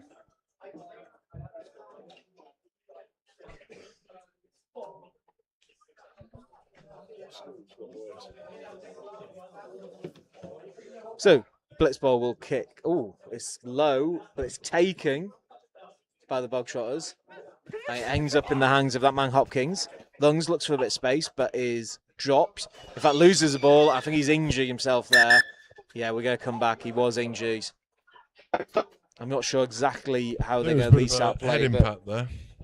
Yeah, good idea just to stop this. That was Ethan Hopkins, who immediately was on the deck. I think he has either hit his head on the deck or been hit in the head. So good job there by Stefan Mizniewski to stop play. Yeah, one thing I will say, Sam, and I played on this surface. It is a particularly high quality 4G. One of the features of it is that, and this was driven actually by the cricketers who play on this more so than the rugby players. The 4G suppliers developed a specialist green crumb purely because of the heat retention of the black crumb that is more usually used on these. And given the amount of cricket played on here and the black crumb absorbing the heat, the amount of time the cricketers spent out there, they asked the manufacturers to develop something else. And the green crumb that was developed here, and it was actually trialled here, is now used pretty much as a default around the world in hot places. We've got another high tackle by the Bogtrot. Time stop. Yeah, looks like an ankle injury as well, so we'll have another pause. His studs have got stuck and he's rolled over himself there, hasn't he? Yeah, so good spot by Sebastian Miziak to not only halt play but also spot the high tackle. So we're going to have a restart, I think a tap restart. Is it going to be, yeah, for the penalty, I believe, here from the blitz ball. I will whistle all the players very tight. Time on and then penalty. So they'll have an opportunity now to spread the attack and try and look for some holes in this Bogtrotter's defence. Time on. And they're going to tap. And they're going to go, oh, good little footwork here from Ben Jones. Keeps the ball alive. Leo Audrey looks through the gap. And he's, does just get over the line. Leo Audrey adding to his earlier try, and now the Blitzball are going away with this. So I'll go back to that first question I asked you earlier, James. So obviously we've seen the winging team so far being the Ibex Macaques, Campion, and of course the Blitzball. You don't have to go. Anything in this performance that makes you think the Blitzball will challenge, the likes of Campion or the Ibex Macaques? I think that's an interesting question. I think Campion probably the fastest side I've seen so far, but the Blitzball, one of the things they do is they win big moments. There's a couple of times when they drove to the tackles, and what they were doing, they were getting 2 and 3 men to that tackle to get the primary carrier down. Now, the moment the ball's then recycled, you've got 2-on-1s. Straight into the hands of Jaden Hardy for the easiest try you will see all tournament. That was a perfect kick. Brilliant chase by Jaden Hardy, who actually had on his outside Oakley Taylor, who could have also taken that ball. And it really emphasises the point I was just trying to make, which was that they have quite a variety to the way they play the Blitzballs. And they've also got a lot of rugby intellect in the way that they play. A very intelligent side. Well, we're going to have a brief pause once this game draws to a close. I think we now know, obviously, which team is going to win this. We might see exactly the same thing happening again. This won't be a scored off one, Kelly. There will have been a pass involved, but that is Kieran Terry adding, and we're going to be pushing the 50-point mark, I would say, by the time that this is all said and done.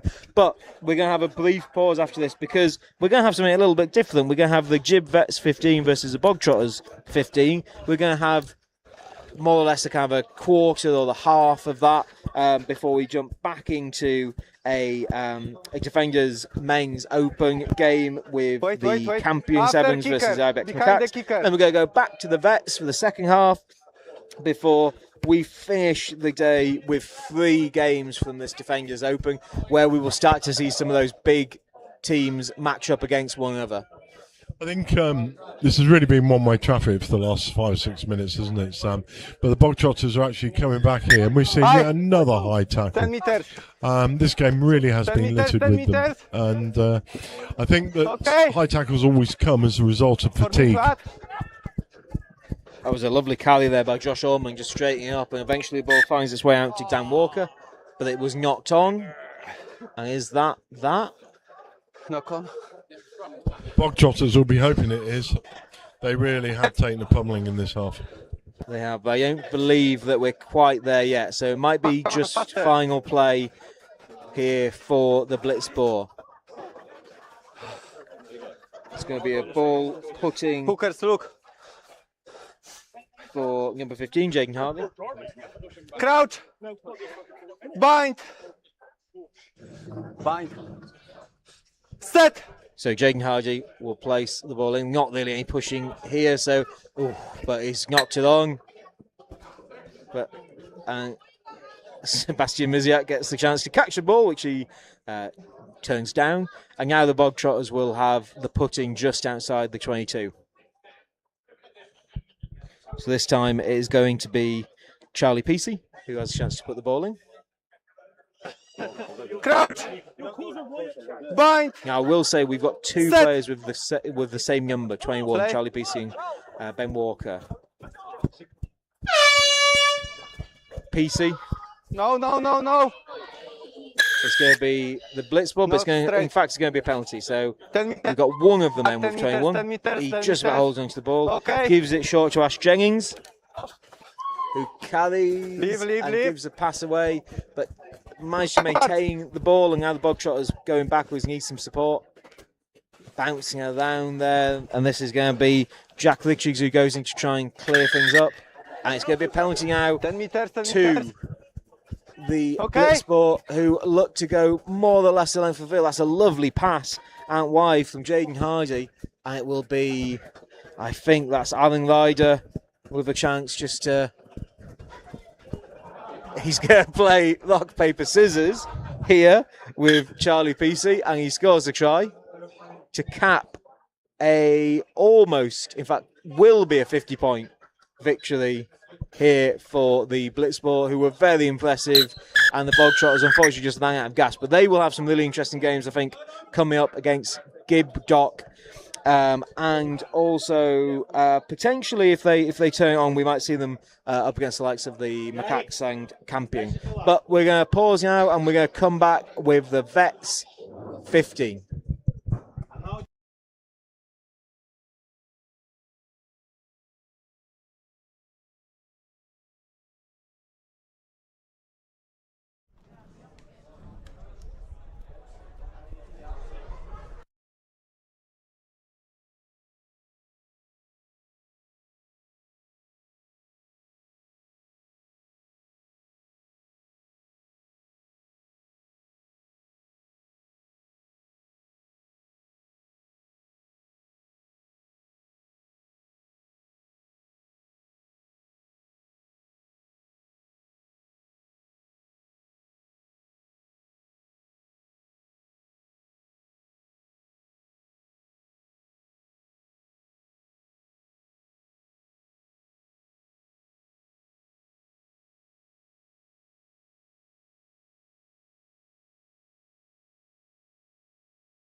Which is going to come with a bit of a difference, because it's going to be a game of 15s, not a game of 7s. So I'll let you on some back scenes stuff. So we have got the Jibvets all neatly laid out 1 to 15.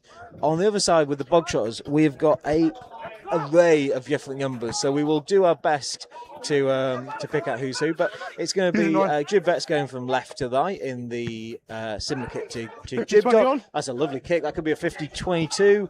Just going to hold up a thinking, oh, maybe it's going to go. No, it's well taken by Dave Barley here, who looks to keep the game alive. A lovely offload here by the Bogtrotters, who are deep in their 22, but potentially will keep hold of the ball. Use black! They do, under some pressure. So now the Bogtrotters are back, and they will have the penalty and a chance now to kick. Roll first. So we're going to be joined by Ty Hayward up in the comm box at the conclusion of this game. I just spoke with him down on the touchline, Sam, and he pointed out to me that one of the reasons he's desperate to come off is he's got to play 2 back-to-back. Oh, is he involved in this as well? He's actually playing in this game here, yeah, no. I don't think he's very happy about it from what he was saying to me. But the guy's got a bit of stamina. He said, that's why I, expletive, wanted to come off. All in. Well, we'll keep an eye. In fact, we've also got Ash Jennings joining this, who was involved, and I think that's Ty Hayward making his way to the back of the line now. A line that's going to be won by the Jibvets. Poor bloke's played more games than Juan Cruz Malia, mate. Oh, good footwork in the middle by the vet. The try line's not there, though, unfortunately. That was Paul Hughes making the steps and then sliding through.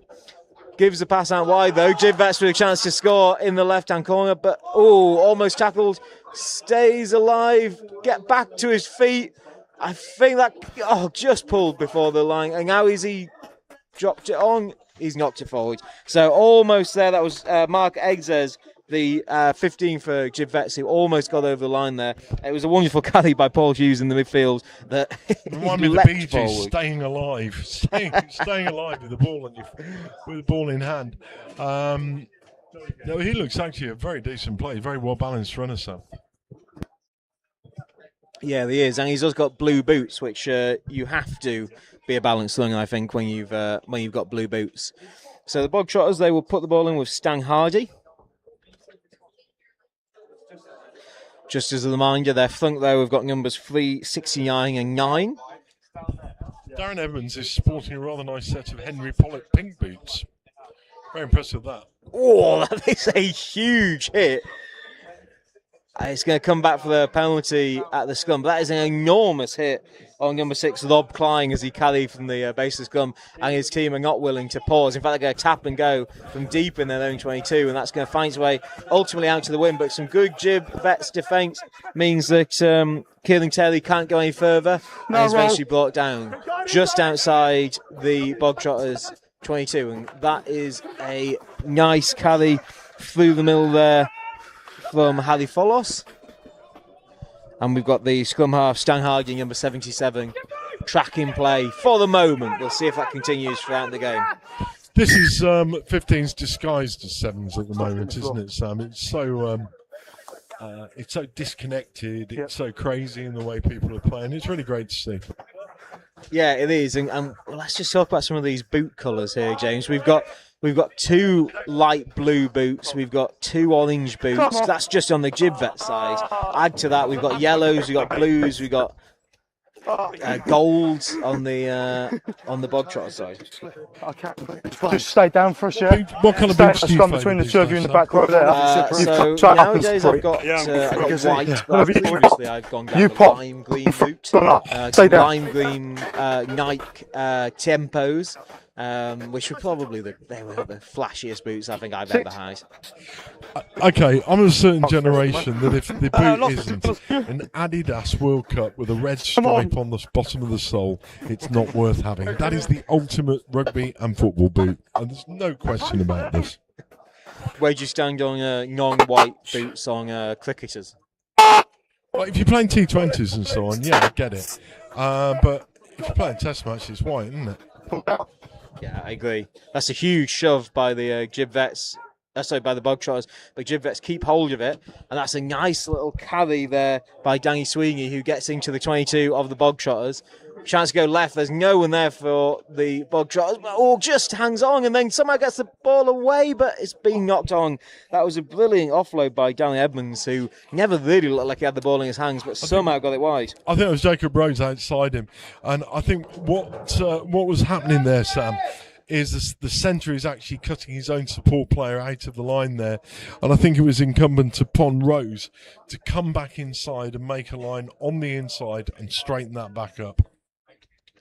Yeah, again, we'll have a Bog Trotter ball under huge pressure. So the last time they were here, they tapped and went. This is a big shove. Last time they almost drove the Jibvets off their ball. This time, obviously, it's their pudding, so they can decide how long it stays in there. I don't think we're going to see this ball come out.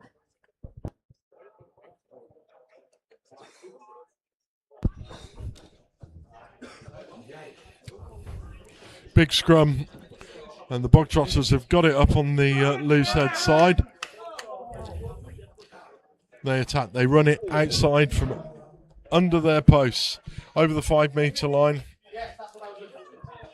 and looking to kick to clear. Really, really great work by Dave Bartley for the Bog Trotters. Yeah, some really good kicking so far. We're seeing just 2 kicks, but both of them fantastic. Yeah, I think we see the touch to the assistant referee. His flag was waving quite strongly from right to left, and I think the ball maybe just got a little bit of wind assistance there, Sam. Yeah, good idea there. I think this is Leo Judkins who's throwing in. I don't think it's number 6, Leo Judkins. So it's not the hooker throwing in. He might well be playing hooker. We don't really know. We shall see as the game evolves. It's not always in the vets that the hooker actually, whoever throws in actually plays at hooker, but they have won the ball, so it's a good line out. Good zipped pass there by Dave Barley. Backwards green! Backwards green! Straightened Scrum by that by advantage. Edmonds, but that's been knocked on. Bogtrotters now with a chance, but they are going to get slightly high tackle, but instead it's going to be a scrum. A conversation being had there by Paul Hughes about whether that went forward or not. So Bogtrotters, they're slowly making their way out of the 22.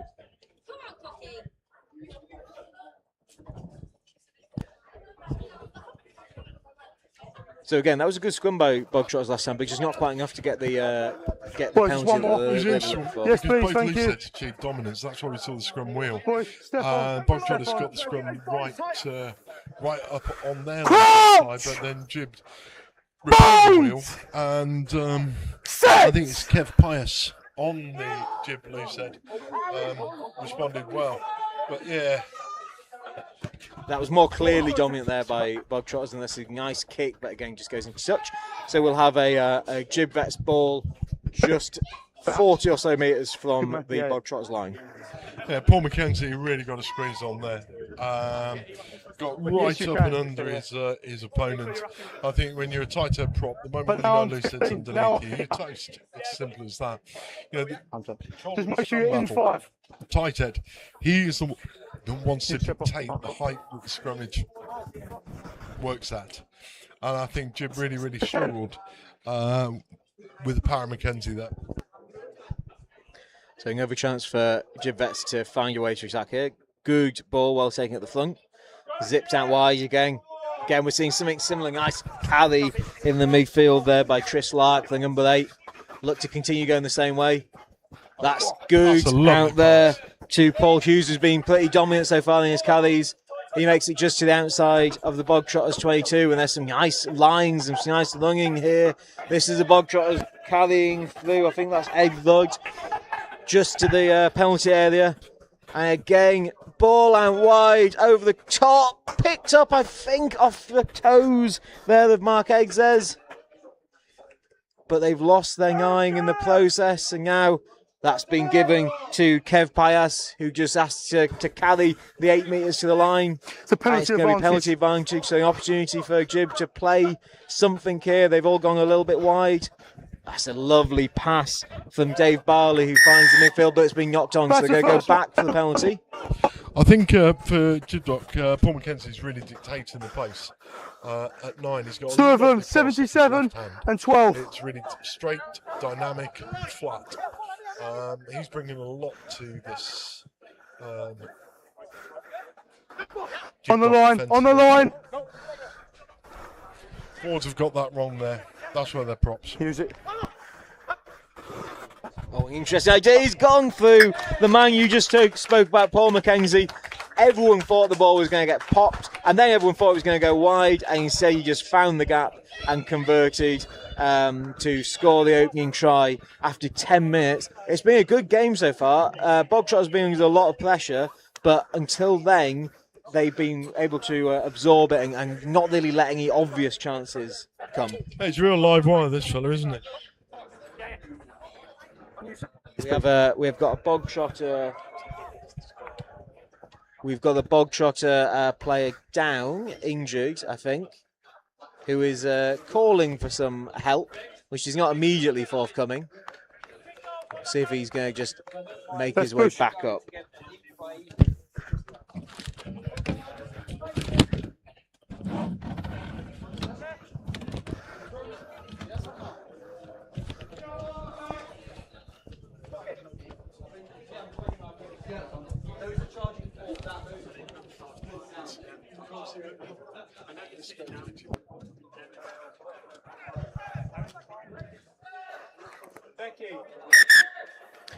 So we're looking for the ball here for the Bogtrotters to kick off. Here we go. So Bogtrotters are going to have a chance to kick off. Right to left. They really want to put this one deep and make it so they're not end up playing quite so deep in their own half as they have been so far. Don't worry. So that's Alan Ryder with the kickoff. Bogtrotters win it back after it's knocked forward. And this is a nice carry. This is a really lovely carry from Bogtrotters number 12. who is Will Heel, who's been playing in their 7th team. He eventually gets taken down about 15 yards from the line. Oh, it's gone backwards. It's going to be that man. It's going to be that man, Paul Hughes, with the opportunity to go the whole length of the pitch. He's got some competition. He might just be able to. Just about gets over the line. It was a wonderful chase back from Kieran Terry, but just about falls flat over the line is Paul Hughes, and that is a very nicely taken try for the Jibdocks. I think Paul's looking for the resuscitation team there. These boys are veterans. They're playing in heat, even though it's late at the day. But just go back to the genesis of that move. A really poor pass from the base of that ruck, Sam. Behind the player. You've got to give people the chance to take the pass. And the precision from the bog trots there was simply lacking. 40 seconds. And, that's why Paul got his opportunity to go long. Yeah, that was Gary Britt who just had the ball flung to his back shoulder and was not able to pluck it out of the air behind him.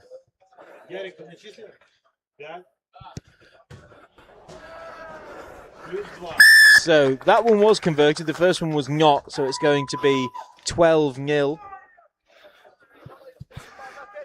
with just under a quarter of an hour of the first half gone.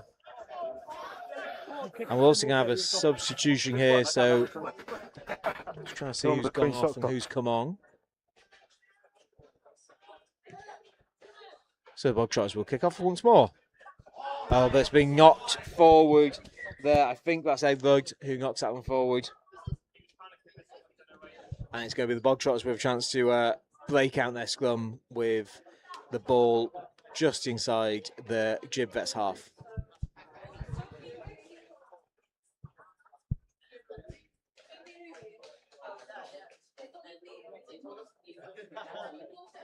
Actually, we've got a couple of blitz ball on here as well. Two of the lads in the backs here, they're from the blitz balls that we saw earlier.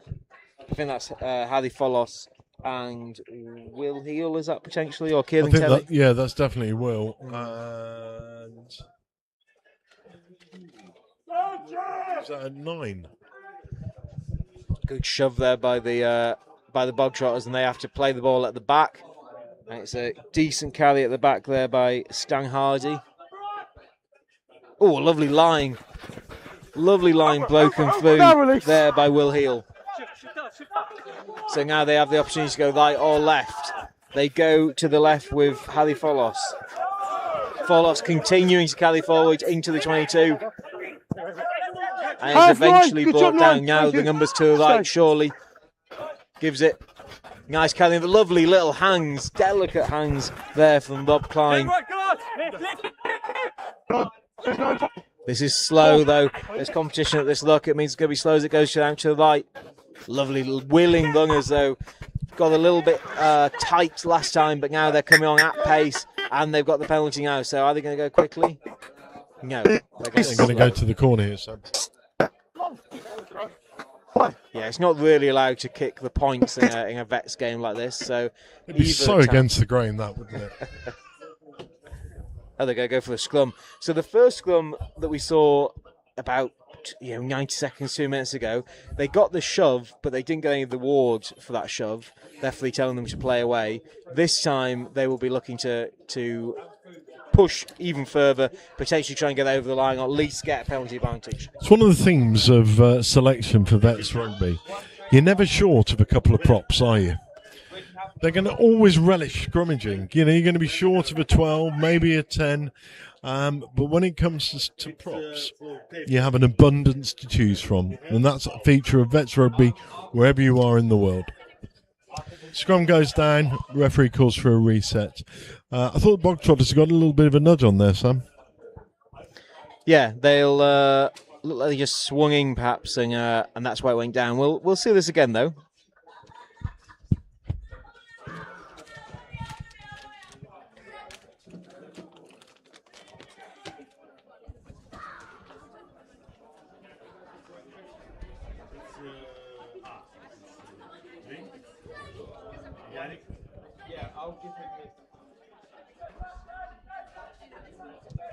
So Bogtrotters will be putting just outside the penalty area of the marked up pitch here.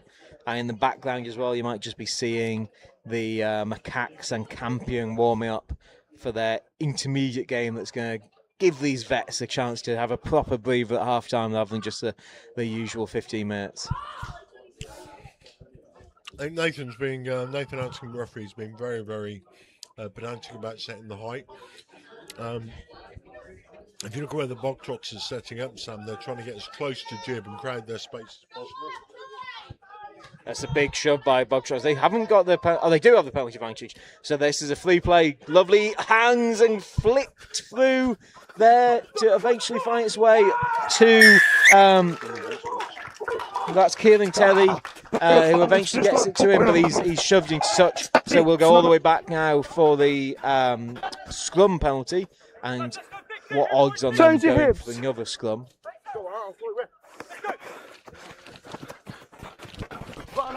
No, in fact, they've tapped and they've gone and they've scored.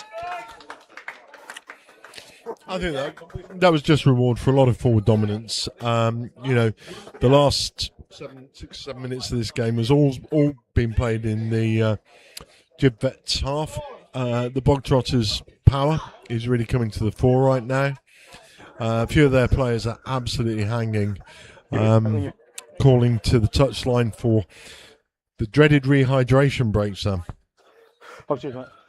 Yeah, so that was no tea was forthcoming really there for the Bog Trotters, and so he's gone for the drop goal, and I don't think it's being successful.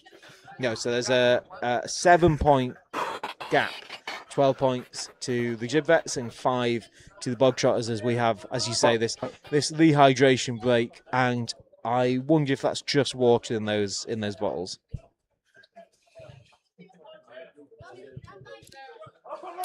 Sam, you and I were talking on the plane about great characters in rugby and cricket. And it brings me on to a referee called Gordon Hewitt, who spent his entire career referring to himself in the third person as the maestro. I'll just have to show we're doing it. And I was playing a game for Walsall against Gloucester Seconds. And Gordon's bottle was on the halfway line, Sam. And I knew him quite well. And I said, Gordon, do you mind if I have a swig of your water? He said, no circumstances. You can't, no. And it turned out to be neat gin and tonic. And this is a so-called first-class ref.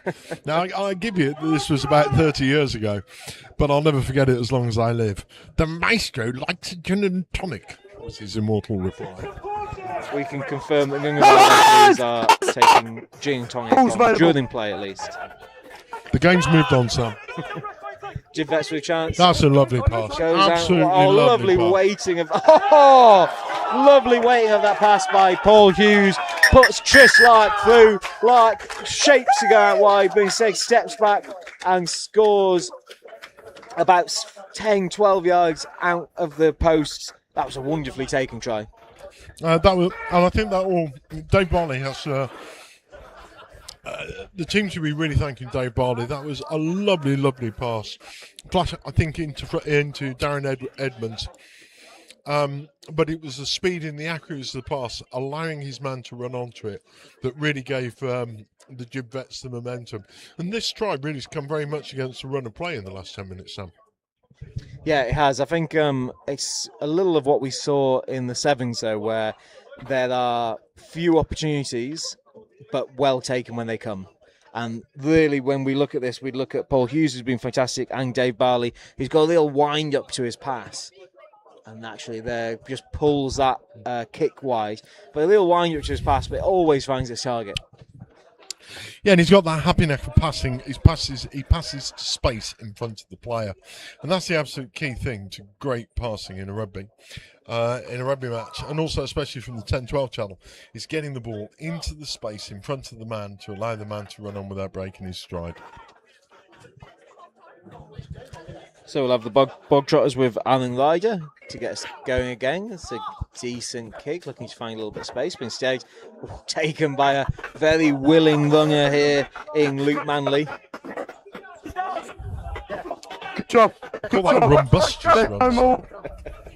A slightly less willing runner though, found for the second phase, and instead it's going to be Bogtrotters with putting at the scrum 40 metres away, so they will look to really shove this one and try and get the penalty from this, which they potentially could kick to the corner or just try and go quick. They pinned you last time. Just keep it square, please. Yeah.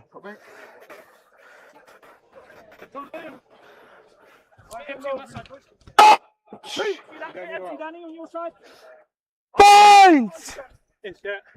So the Bogtrotters putting. Decent shove, but not enough to get that penalty advantage, so they're going to have to play away. Nice hard line here by Hadi Folos. He keeps his legs pumping. He can't win that one. There's a player in the way, and so chance now. There's some Jib defenders who've got pulled in, and ball goes flat over for me, the top to Killing Telly now. Kelly's inside, looking for space. Keeps going. Is anyone going to tackle him? He eventually, yes, but he gets the offload away. And then that is going to be number 31. Who we haven't got on the team sheet. But he scores number 31. He scores an absolute clacker. I actually thought that Kieran Terry had run out of options there, and I think perhaps not so much down to his own doing that he needed somebody to come back in, cross the grain and run a line for him. But at the end of the day, all's well that ends well. 17-10 with the conversion to come. 23 minutes gone.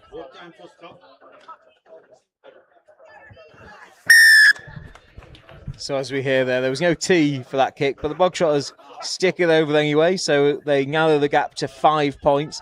Still very much in this, but we saw last time they scored, they then immediately concede a try from the very next restart, so they'll be looking to avoid that.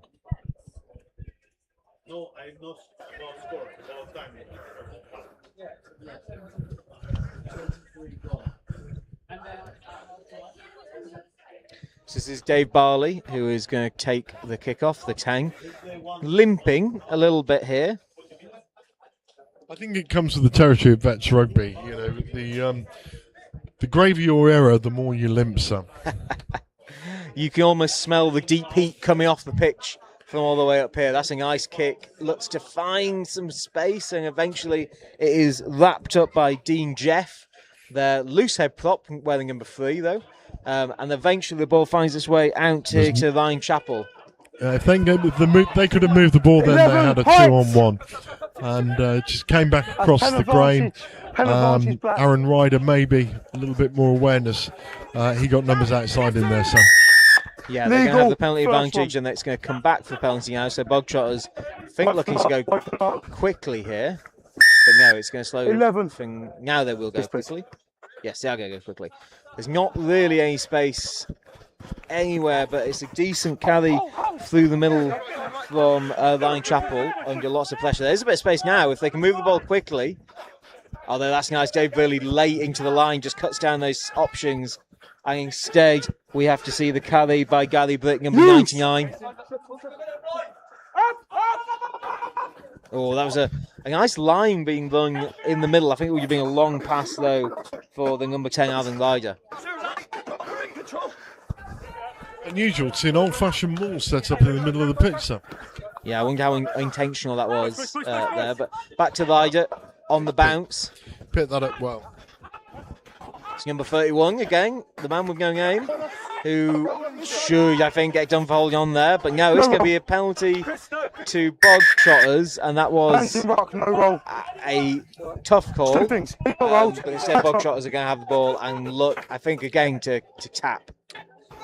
I think we'll call 31 Horse, the horse with no name. That's a lovely bit of work lovely pick up by Dean Jeff, and out the back, needlessly out the back to Line Chapel. Line Chapel leaves one of the Gibraltar players for dead there. That is Kev Payas, but that is another penalty for the offside. In fact, sorry, that was Chris Lyons, who was left for dead with the dummy. And again, the Bogtrotters. Yeah, Nathan Amskin is saying there's been a litany of penalties here, Sam, and I think he's put Gib Vets on a warning there. Yeah, Gibraltar Vets now going to make a substitution. We're 26 minutes through this first half. Remember, it's going to be a full game. It's just going to have a large break in the middle as we play another sevens game. So it looks like Larry's going to tap here. He's got an endless supply of willing runners outside him, but he's going to give it instead to John Duffing, who makes a nice hit. Again, Ryder on hand. Gives it out the back this time. And that was Ty Haywood, who we spoke about earlier, who looks to find some space. And now they keep on moving. Oh, it's gone inside. I don't think it's hit the referee. So we're going to scrum possession ball. We're going to have a pause, and that's Ty Haywood who has gone down. So we're going to have a pause whilst we wait to see how he is. He's got a heavily strapped up left knee, which is what he's holding at the moment. He's just still sat on the turf, but he's going to have the physios come and deal with him. Well, you approved, was it UEFA? Yeah. That's the reason, because they don't do football standard. They don't want to spend any more money to go to get it rugby standard. Yeah. Well, it was rugby standard, but they've literally relayed it. Where's the water, boys? Oh, in the back. Right, well, that's it. One of the bog trotters that's really impressed me today, Sam, has been Paul Hughes. He's very direct as a winger. He loves popping up between that 12 and 13 channel as the extra man. And I think it's very much his ability to get in as that extra carrier that has been part of this bog trotters resurgence. Yeah, he's done some really good work. This is Ty Haywood, who's going to take an early bath here. He's got a cut, I think, on that knee as well. I'm not sure if that's the issue or if it's something more structural that's problem, but he's been clapped off here.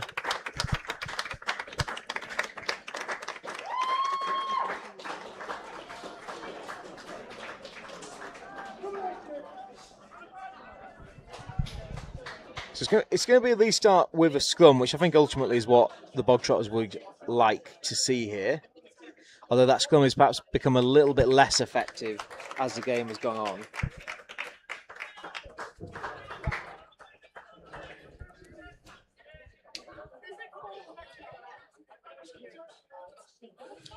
The guys that have played both the bog trotters, they've obviously taken some of the blitz balls as well. Putting a full 40 minutes of 15 aside right in the middle of the Schedules tournament, I'm sure they'll be thanking everybody around the stadium for the thought that went in to this little stretch target for them, Sam. Yes, yeah, that's a penalty this time to Gibraltar. So that was, I believe, that was Dean Jeff here, who is, again, as we say, the loose head wearing number 3, who goes down on the near side. And then Gibraltar go kicking to the huge amount of space. It's going to bounce, and it's going to be they're lying out, but perhaps they might have wanted that to stadium play, because charging down that far side was, I believe, that was Luke Manley, the lock potentially, who was looking to chase that one down.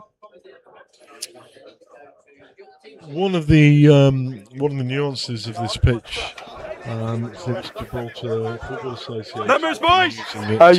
as a temporary ground, has been the amount of sand that's been put down. And as the ball hit just before the touchline there, big puff of sand flew up. And apparently this is just to make footballs roll a little bit more evenly on the surface. Yeah, it's not great for rugby playing. It's not like, ooh. Yeah, I thought you were going to catch that, Sam. Yeah, I think that was coming in our direction.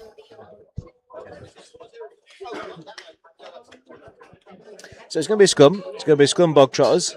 Obviously, we know what happened last time. That's why we're here, because of that penalty on that last one that they kicked deep into bog trotters territory, but bog trotters with a chance to redeem themselves. And the battle really here is on this loose head side for the bog trotters, the side closest to us.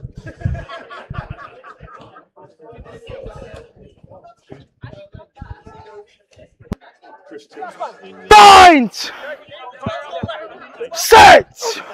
Yeah, I think so. We got Chris Timmings for Jib there, tight head. It's a good shove there by bog trotters, but again, they don't get the penalty advantage and then it's knocked on. So this is now a chance that it would look like he was going for the drop goal there, Dave Burley. But instead, the ball finds itself wide. Adam Cook chips it through. He's going to have a foot race against Kieran Terry, which he loses. And so it's going to come back for the 22 dropout. Bogtrotter's ball. Alan Ryder wants to get the ball back as quickly as possible. Always opportunities for a little dink through, but in fact, no, it's going to be a scrum, I think. Sean, where he kicked it from, it's gone. You mentioned Chris Timmins there under a lot of pressure, son. And if you look at where Chris is, his position as a tight end prop, scrum, it's gone dead. Number one, his feet are probably a little bit too far forward.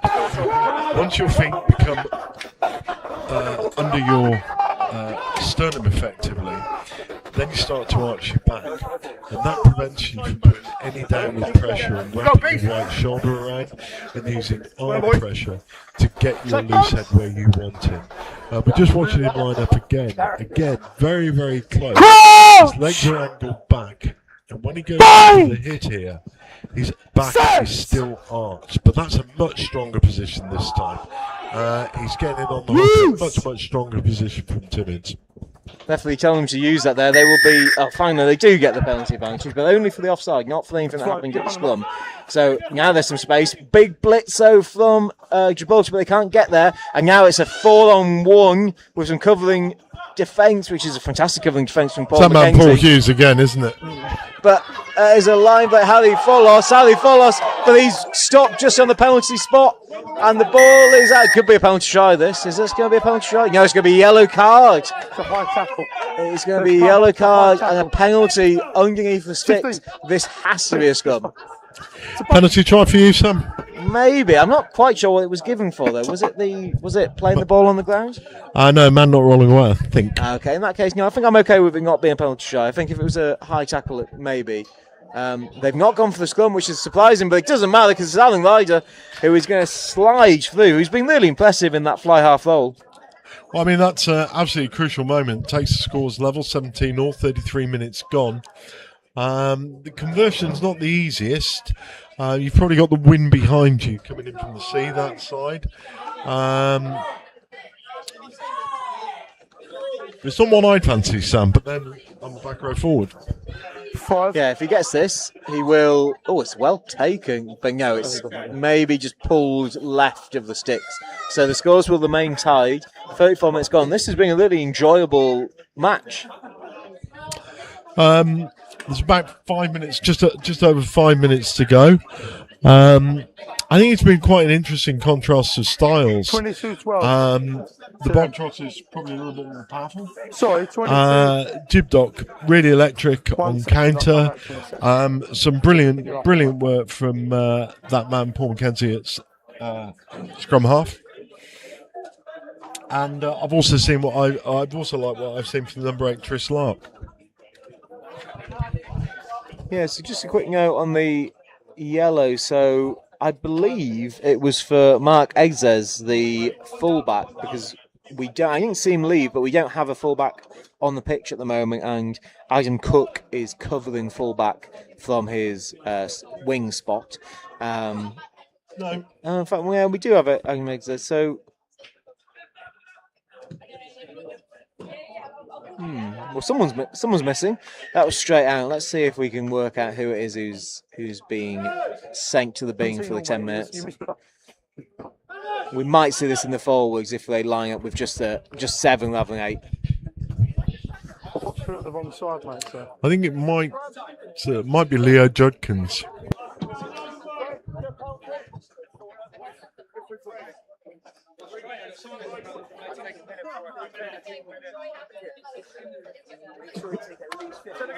Well, the front though are looking around because they haven't got a hooker. So we've got Mark Egzes, who's been doing laps on and off the pitch here. I think he's going to come in at hooker. No, he doesn't want to be. No, he's going to be a hooker. So that's a man with 15 on his back going in at hooker.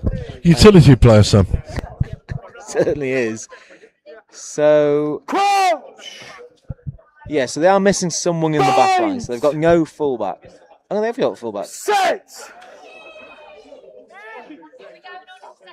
So they've got a winger missing. So Bogtrotters look to go wide, and they look to kick into that space of the players. Oh, is it just? That looked to be on the line there. Obviously, we've got Wimbledon coming up in a week. I think they've gone quick there. Oh, they've knocked their ball, however. That's a good point. Was that a 50-22? Is that what's been given? It's on the halfway, which is clean, it's deemed as theirs.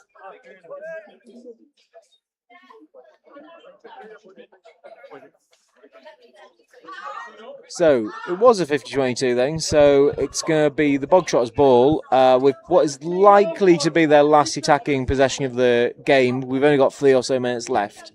So they will have the throw in, which they smartly take to the front, but is deemed not, hasn't gone 5. So it's going to be a free kick here to the Jib Vets, and there's lots of space in behind the well, not anymore. There was a lot of space in behind the defensive line for the Bogtrotters. In fact, they are going to kick. That's Dave Burley with a fantastic kick. If that bounces, but instead, there's now space for the Bogtrotters to attack, and they've got a lot of men. Possibly should have given that ball. No. Oh, decent. Ends up in the decent look there, but then again, that's a poor pass. Kept in play. No, it's gone forwards. Do you know what? I think Paul Hughes could have got that. I think he didn't trust himself to get it. He just pulled out of it slightly. I think he could have gone for that. So we have Mark Agdez, who is taking a knee here. Looks to be holding his left knee. He was the man who came in at hooker wearing 15. So we might just have a brief pause here whilst we wait for this injury. As you said, been a really enjoyable game. It's been end to end. They have different skill sets. The Bogtrotters obviously like to keep it tight. The scrum has been a real area of dominance for them. Jib Vets are perhaps a marginally more skillful team when we look at passing and kicking. But those two different pairings or different matchups have created a really interesting game. We'll see what happens on time after that. Yeah, I think it definitely is a contrast of styles. You know, it's 17-all at half time. It's really hard to see who's going to make that crucial break. Yeah, a try at this point in the game would be a massive lift for either of the teams. Yeah, taking that half-time lead in is always critical. Last couple of minutes, Bogtrotters certainly have the field position, but Jib have the ball. Credible. Yeah, so Jib putting with 50 seconds to go, just inside their own half. A lot of space if they move this quickly with Dave Burley's boot. In fact, that looks to be what they want to do. Get the ball out quickly, cross-field kick if they can. Well, it's going to be carried by the 8. So it's going to slow everything down a little bit. There's still space out wide there if they do if they fancy that tap. Ooh, now they're not, so they've got a couple of injuries. Dave Burley is looking for that. We could really see that one being built up there for the last 30 seconds, but ultimately has to be taken from the mark. So perhaps now we'll see this stuck into the corner, or as far into the corner as they can get it. Hands in. Time's dead, by the way, lads. Time's dead. Nathan Anscombe, very, very clear blast on the whistle. Oh, after all of that.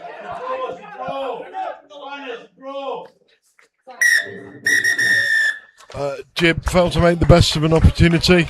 They go into the break, 17-all. Really hard fought. Really hard fought half, Sam. You just think Bogtrotters have got that little bit more power. Jib, maybe a little bit more pace. Yeah, and we're going to now move over to sevens after a brief break where we'll have the Ibex Macaques and Campion in a local derby.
So we are back, and this is an exciting matchup. These two teams have been very impressive so far. It's going to be Campion kicking right to left. The Ibex Macaques playing in that kind of two-tone blue kit, slapped back by number 16, that's Jack Eccleston.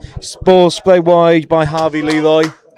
And now pause there from Carl Bradley, who looks to move the ball back left. Back into the hands of Jack Eccleston. He looks to move the ball wide, fumbles though, and chips the ball down, but wings the ball. Passes to himself there. Manages to keep this alive. And we go Bradley. Moves the ball over here to Ewan Kent. Ewan Kent bursts through. He's got defenders in his way though, and he's brought down there by number 12. That's Ben Bridgman, who takes him into touch. So Ibex Macaques win the first of the skirmishes. Ball finds itself to Beveridge. Beveridge makes the carry, gives a great offload here. This is Carl Bradley, who is chasing down number 13, which is Charles Hill. Catches Charles Hill. Charles Hill gives the offload. He is stopped though by Adil Chumas. Chumas now turnover one by Eccleston, and they look to go quick. This is Bradley. Bradley moving quickly. Steps to the left. That was a brilliant piece of work in defence there, Sam. That was absolutely top quality defensive work from the Campions, followed up by some not great work in attack. Yes, the Campion tackled over their own line, managed to just about make it back into the field of play. Campion 99 metres from the opposition line and looking to build now from under their sticks, but this time they are tackled behind the line. They are tackled behind the line, so it's going to be a 5 metre putting. Red, brought in for 5 minutes from So, a heart-stopping start to this match, as we've seen, I think, 2 or 3 minutes of play, and it will be a 5 metre scrum putting to the Ibex Macaques. Some really high-level skills on display here, Sam. We saw that wonderful break, coruscating art down the right-hand side of the pitch. Some wonderful track-back work in defence, but then that wonderful jackal turnover to follow up. Really, really great work by Campions in defence, and really great work by the Marks in attack. Yeah, so Ben Bridgman here first this evening, but the ball won't get that far, but it is going to be a penalty to the Macaques. Campion told here to drop by the coach in the stand. Instead, it's taken quickly, it will go over the line. The Macaques will open the scoring through. Let's try and see this number when he turns down, but ultimately you can't play from 1 metre outside your own line with that amount of pressure coming on. So that was scored by Jesus Villalobos. You were offside beforehand. It's a great name, that, isn't it? Jesus Villalobos.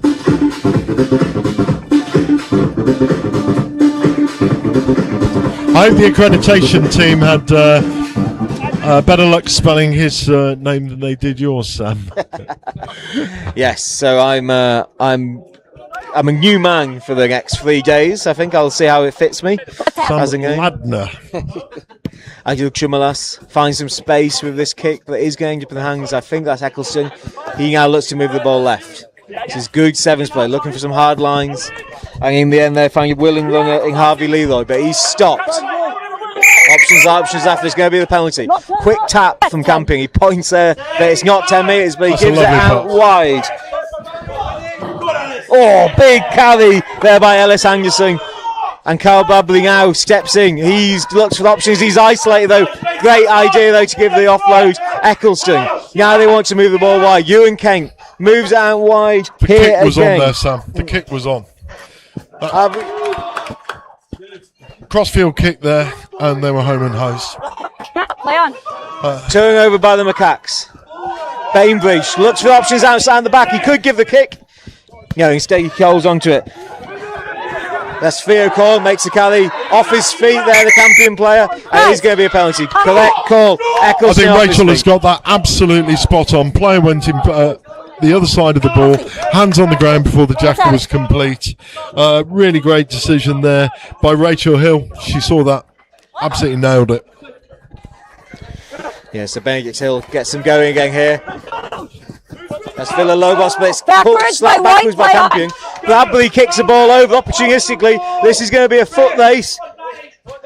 Late tackle. Footlace with, I think that is Daniel Solito, who I've got no idea what's up there. Has it bounced down?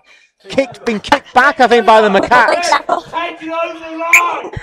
So we are. What are we doing? Number 7. What number have you got? So we have a pause here. Is that the half? Which number blue? Which number? It hasn't been giving us a try. No, which number? Which number blue? Where are we going with this, James? I think they said that there's a pass that went. I think is that Dean Crosser or is that Darryl over the other side of the Late pitch? tackle. Yep. No further. I think there was a forward pass there. I think it's okay. There's no, it's Darryl Chapman. There's been a late hit. Experienced eye of Darryl Chapman. He's going to miss something like that. Something else. So Cal Bubley with the ball Time at is his back feet. up. Taps it. Moves the ball into the hands of Chris Winglow. Callie's forward, gets the offload away, back to Bubley. Stays on his feet. Gives the ball out wide. Oh, big line speed there from Jesus Villalobos. But he doesn't make the tackle. It's Jack Eccleston. Jack Eccleston in foot place that he's going to win. Eccleston will draw it level at 7-all. Jesus Villalobos went up there to make the big hit, but he was beating, and then Campion winning all kinds of space. And I think, Sam, one of the features of that try from Eccleston was the work of Ellis Anderson. Ellis Anderson was an extra man, and he pulled one of the defenders across to defend his line on the far left wing, which gave Eccleston the space to go straight through. This is real class in this game that we're seeing. Really tightly matched contest with a lot of competition on the line here. Tom Reed, the Gibraltarian rugby development man, is 15 certainly seconds for the kick, 30 seconds left. showing his vocal support for the local lads. Yeah, so we got Carl Bubley with a kickoff. Goes long, not attempting to contest this, and it's taken by Andrew McCarthy. Now they look to move the ball wide. We've got Villalobos on by himself, but Bubley now with an opportunity, and he does get it. Bubley gets a turnover, and it's a quick tap here by Harvey Leroy. Harvey Leroy keeps himself alive, but instead it is going to be an octane. Not 10, nope. Back. So Carl Bubley waiting for another tap. Yes. So that is a half. So this is going to be the final play of the half. Wing though. Chance to move it wide here. That would have been a long pass though. Instead he just stays on his feet. He's tackled though, and he knocks the ball on. So Macaques, will they try and play from their own line? Yes, for now. Gives the offload. The scrum cut.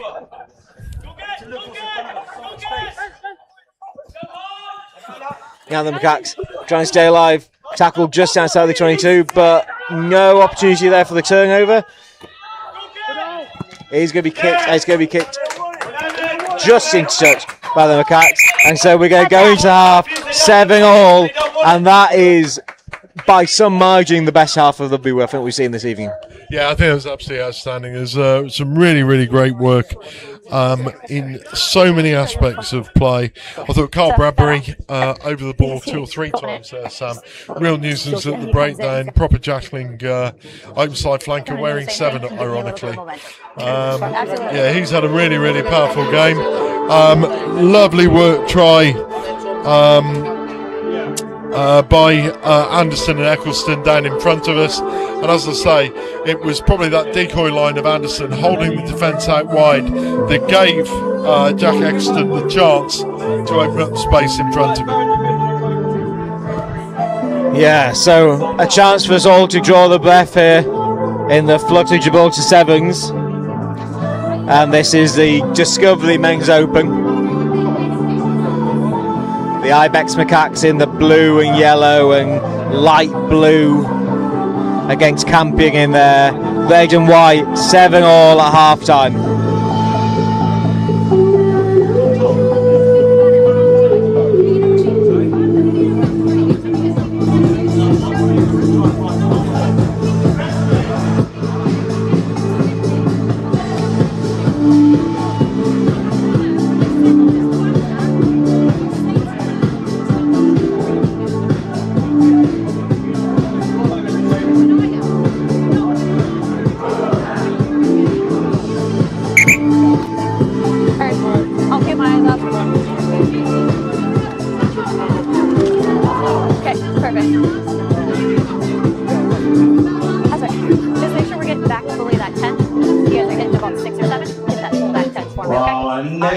exciting first half sees the half-time score between Campion Sevens and the Ibex Macaques stand at 7 points apiece. Nothing to split these two sides apart in the first So half. the Macaques will kick off.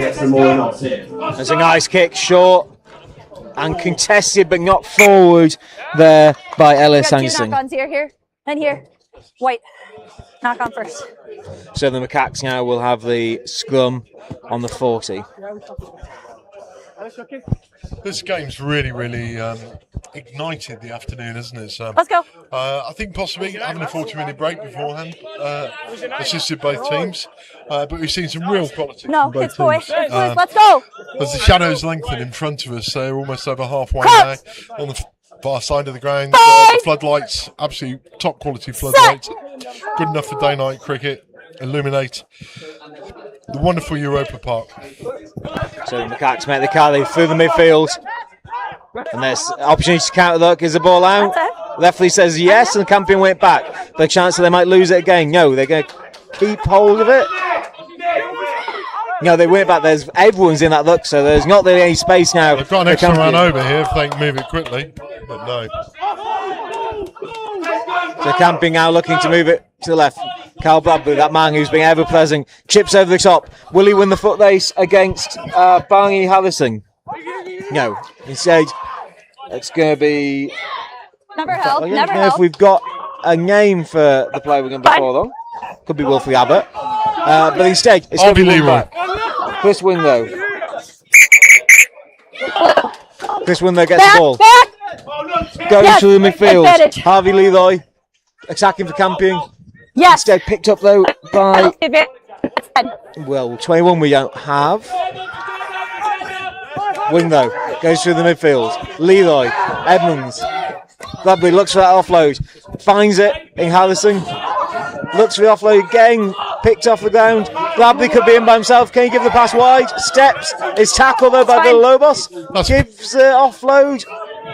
And now a 2-on-1 and finished in the corner by Jack Eccleston in the end, but a lot of effort, a lot of huff and puff to get through there. I think that was a deserved try. Bradbury was clearly tackled.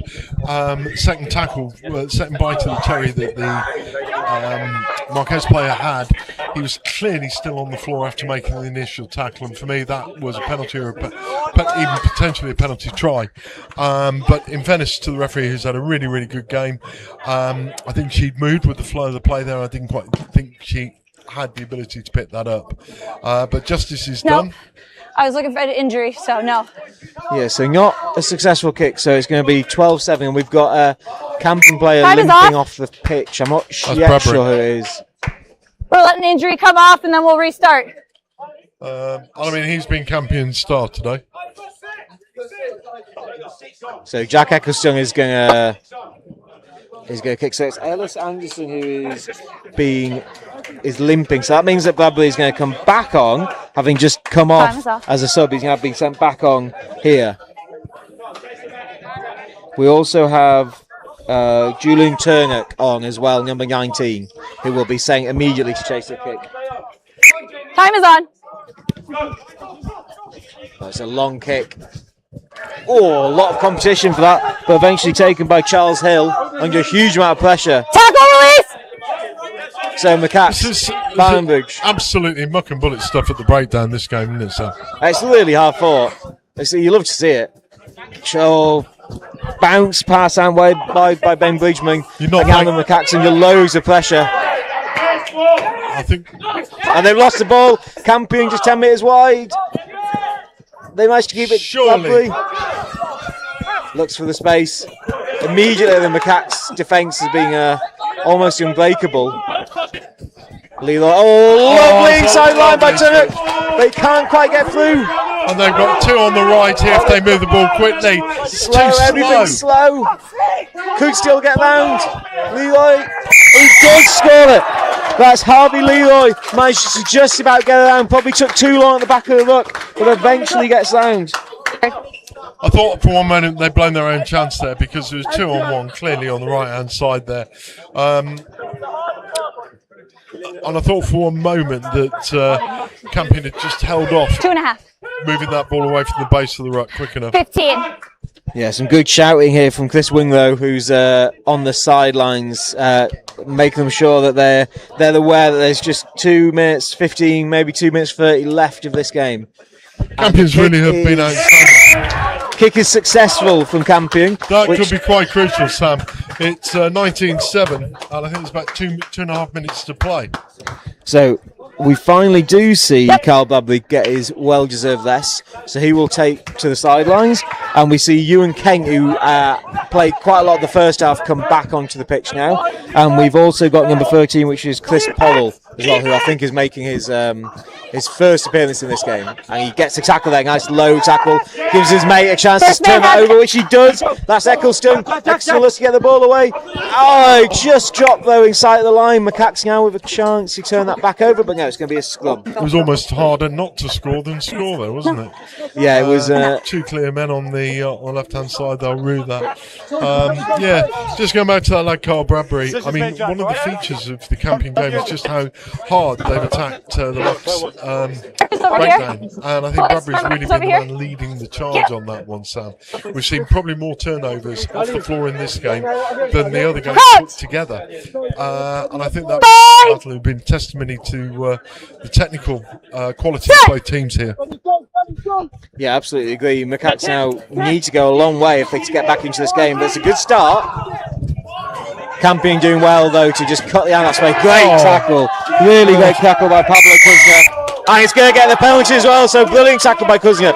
And now Ewan Kent looking to go quickly. He's got Kuzner on his left. He tries to find him. That was too extravagant, and the Macaques now have a chance, but don't quite make the most of it. So it's going to go back to a scrum.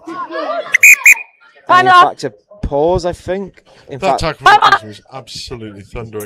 But I think the referee here has picked up an early tackle, a tackle before the ball reached the man. Good intervention. Sebastian Miziak not fighting like side of the pitch. Okay, so we have blue 9 and white 19 tussling with each other. Okay, was there any punches thrown, anything like that? Okay, I'm just going to have a word with the captain then, and we're going to restart with the scrum over here. Thank you. Yes, it will be restarted with the scrum. Can I have captains real quick? Captains! I think it's going to go in Macaques' favour, just trying to read the body language here. We have Jack Eccleston who's walking over to have a word, so I assume he's going to get, So we're just having a little bit of a tussle. Yeah, those two maybe, was it some come handbags down. potentially? Okay. It was 19 white and blue 9. Okay, so let's get that calm down for a hot second. We're going to restart with the scrum over here, okay? Can I say something? Yes, absolutely, do that. Go talk to your teams really quick, then we'll restart with the scrum. It's going to be a big moment now when we see the whistle blown. Yes. It's going to be really great teamwork by the officials there. Rachel explaining the decision to both of the protagonists. I think she's just decided it was 6 of one and a dozen of the 6 of one, half dozen of the other. And we're going to restart with a scrum. It's going to be 45 seconds, boys, once I put the time on. Here's this. Okay, and time is on.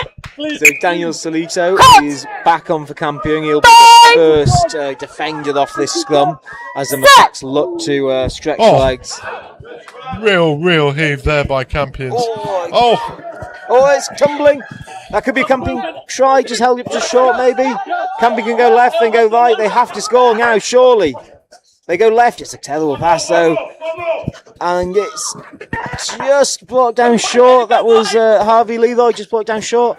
Again they go left. Daniel Campion. Tip tackle potentially. Was knocked on before goal. So it was knocked on. So it's not going to be a tip tackle. It was Left knocked play, on. It's going to be another scrum to the Macaques. But I don't think they've got enough time now left in this game to come back. We need 12 points here. So they need to score almost. This is the last play of the game. The timekeeper next to us has got the hooter in the air. Last play, boys. Fortunately, I've got a little bit of hearing loss in my left ear, and I'll assure you after the afternoon's activities I've got a little bit more hearing loss. And Macaques, good chance here, 2v1. Great tracking back there by Ewan Kent to make that 2v2, and the ball goes to the deck. So Macaques now have to build from broken play 25 metres from their own line, but lots of space if they move it quickly to the left. Succession of poor passes, and also they clamp themselves there that kills off the space. So it's going to be great tackle. Brilliant defensive work by Campion. We're going again. And they finish the job off. Great second half by Campion. And that's a very popular victory here.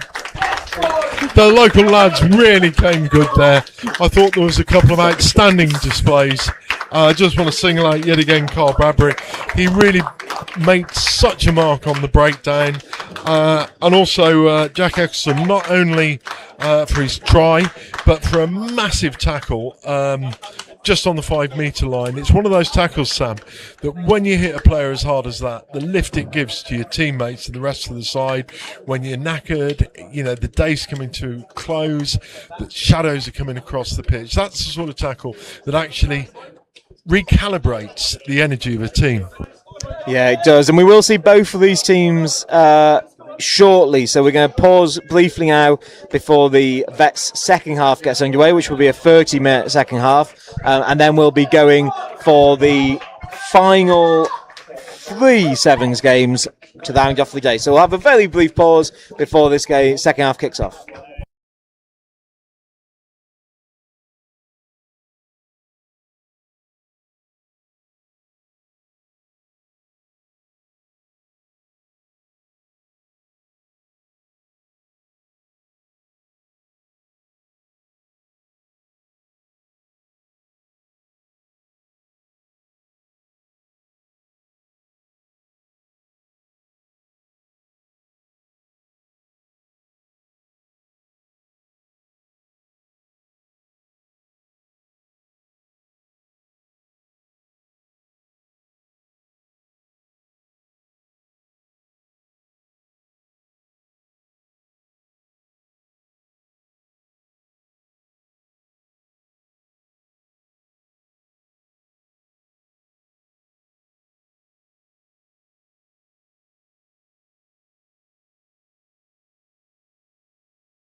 We are back for the second half of the Vets 15s.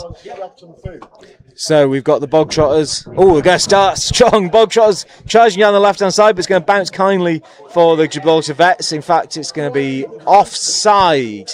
So it's going to be the Bogtrotters here, 43 metres out with a penalty.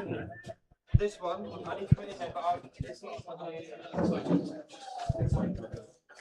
here, So the Bogtrotters, they're going to tap and go here. Now, the reminder that this game is 17-all at the half, and Bogtrotters looking to attack wide and spread the ball. Another penalty. Again, they go quickly. Again, they try and get Gibraltar in the back foot. That's a lovely carry there by number 77. That's Stan Hardy there, scrum half. And he makes it almost all the way into the penalty area, but he's just pulled short. And now the Bogtrotters look to go left, space out wide, opportunity. Alan Ryder gives the last pass, but he's tackled and touched by the Gib Vets.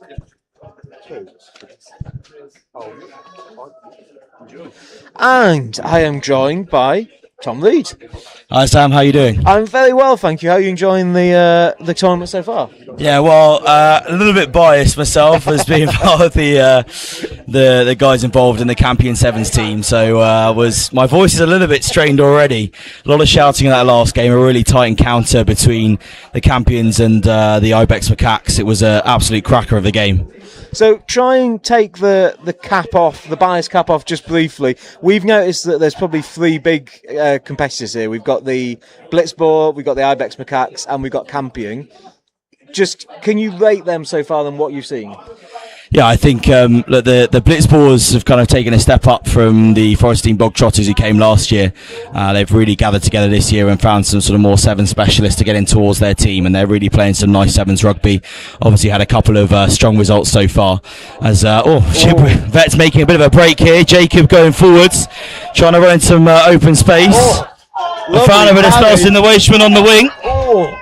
Just about brought down, but well inside the 22 and turnover. And so we can all breathe, and we can hear a bit more from you, Tom, but that was a fantastic break on that wing. It really was. I've got to give credit where it's due. I want to make sure that we shout out for that. But yeah, no, in terms of the team, say with the Blitzballs, it's certainly got a bit more sevens experience there. The Ibex Macaques have really taken this year a step up again in themselves, but then so are Campion Sevens. All teams really, I think, have kind of taken a step up from where they were last year. Campion, a lot of the players involved in the second place finish in the Rugby Europe Conference 2 event 2 weeks ago over in Kosovo. So on the back of a pretty successful tournament there. Unable to win it in the final against Slovakia, unfortunately, but they're going to be thirsty for a win here on home soil in Gibraltar, that's for sure. So it's really tight between those teams. I think that last game was a couple of lucky breaks for Gibraltar, for the Campion Sevens. But at the same time, there's a lot of penalties going in as well. Which I'm not surprised about. And I did sort of chat to a few of them about before, but that's been reviewed, and now they've decided actually half an hour is the best option as they look to come down this near side. Yeah, that's encouraging. Then maybe that almost ends up in the hands of Gibraltar, but instead it's going to be Bogtrotter's ball, and things slow down just a little bit in this heat. There's some veg faces out there, but nice carry. Great big hit by Gibraltar, big double hit. But Bogtrotters will keep all of the ball. Yeah, it's definitely warm out there today, but as you can see, half the pitch now covered in shade from the main stand as Dave Barley makes a little bit of an intercept with a field. Lovely offload. Musa Tasnani there. Lovely offload. Oh, and got under the sticks. Beautiful work. Fantastic finish. Some great continuity there, just keeping the ball alive. And Dave Burley just ending up where I think all the Bogtrotters didn't think he should be, but obviously it was open play. You can be where you want, and he plucks that ball off and gets that start going. But as you say, I don't know if they think that they signed up for 3 minutes in the second half rather than 30 minutes, but this is really starting at pace. And you could see there when the Bogtrotters won that ball back, there were some slow-moving players in the midfield. I don't blame them. Yeah, they're certainly playing with a lot of ferocity in this. Look, this is an important game for a few reasons for a lot of these guys. Obviously, they've come out for a great weekend of rugby. Some of these lads are actually apparently also playing in the sevens as well, so they decided to double up, which is an interesting choice. See how that takes a toll on the bodies as they go through. I may have impacted that 30-minute decision, but also for Gibraltar and the Gibraltar veterans, one of their players, Tristan Lark, is maybe his last game for the veterans, so it's a really important fixture for these guys to be able to play together and play all as one, which is really nice to see. It's rugby's all about. Yeah, it really is, and I think we're seeing a lot of that all day today. Kind of a lot of. I mean, that last game was obviously had the heat of the derby, but it was played in a good spirit, I felt. Yeah, it certainly was, and that's the key thing. There's a lot of things with Vets Rugby. There'll be some big hits, there'll be a bit of grunt in the game, but actually everyone's all friends on the pitch, and certainly I'm sure that we'll be off the pitch in the bar afterwards as well. Yeah, I think we might be sharing the same hotel as a few of these guys, so I'll try and get my sleeping early. So it's going to be the Bogtrotters with the line out, 40 metres out. Not sure how many they've got in that line out. Is that a full line out here? Maybe more. We haven't seen one of those, but it's going to be stolen by Gibraltar, and it's going to stay in the field playing out an opportunity as they're back behind Amy Lyons. But a great breakout attempt here, looking for some space, but well marshalled there by Alan Ryder, who's been good for the Bogtrotters, and he holds everything up here. That could be it's not going to be a maul. It is going to be a maul. So it's going to be Bogtrotter ball, more or less exactly where it was before, 40 metres out with a scrum putting. Bogtrotters, we felt first half they had the nudge in the scrum. I think this is the first scrum we've seen in this second half. Just what are you seeing from a coaching perspective here in these scrums? Yeah, it's just to look at the obviously say there's a mix of tired bodies, but also a lot of experience in those front rows, and experience is what you need. And they've certainly got that on both sides. Musa Tasnani on this near side and the propping for Gibraltar, and then actually in hooker, an ex-professional for Gibraltar. He's been over here for a number of years now a police officer, but Phil Nilsson used to play for Yorkshire and Coventry back in both Prem and Champ days. So he's been around the block a few years since he was playing there, I will add, but certainly has got something stuck in him, and they've won the free kick there as well. Yeah, so Dave Burley takes a tap and then looks to find the 50 track. Could be a bit too much. He's going to come all the way back, and it's going to be a line out from where he kicked it. It was almost a great kick. The wind is kind of slightly against him there because it's blowing across the pitch, so if that was going to end up kind of maybe 1 metre inside, it was going to then end up 2 metres out into touch, which is ultimately what ended up happening. Yeah, it's one of those fine margins calls, really, isn't it? It's just put a little bit too much onto it. Had some lovely distance, though. If that just bounced in, it could have been beautiful. And I think what he's trying to do there with the tap, he's trying to get a 50-22. Didn't quite work, but I tell you what, love someone for giving that a go and giving it a try. It's what we want to see. Yeah, intelligent as well. Bogtrotters just about win this ball back under a lot of pressure, but it is going to be theirs, and we're going to see that footwork from Stan Hardy. He's been really impressive so far at that 9 position, but it is going to slow down because he's at the bottom of the ruck, but it's going to be penalty to the Bogtrotters and a double blow off. Oh, are we looking at cards? We are looking at cards. I'm not. I think that Musa wanted a break. I'll put it this way. He doesn't seem too unhappy, actually. He trotted off pretty quickly there, and doesn't seem too unhappy about it either. So I think maybe he would have just wanted a little break. And Gibraltar veterans there caught offside, so having to drop back 10. And the referee being very specific with the mark, which you do like to see. I'm not against that. Certainly in a game like this, I'm sure the players will thank you for slowing it down as well. Ali Fallows have been really impressive in the sevens as well. But he breaks through 2, breaks through 3, and scores just to the right of the post. That was a fantastic carry from Ali Follows there, who again he's playing the sevens as well. I don't know if his team will be thankful for that in the next game where he has to back that up, but that was a great break. I think got to check the team sheet there. It looked more like Ellis Genge than anyone else, just smashing through people. And the universal sign for please sub me off as soon as possible as well there. I don't know if he's getting his wish though. It doesn't look to be too much movement underneath us. He might be being forced to stick around, but that does mean though that we are we now tied? I think we're tied at 24 all, with about a third of the half to go.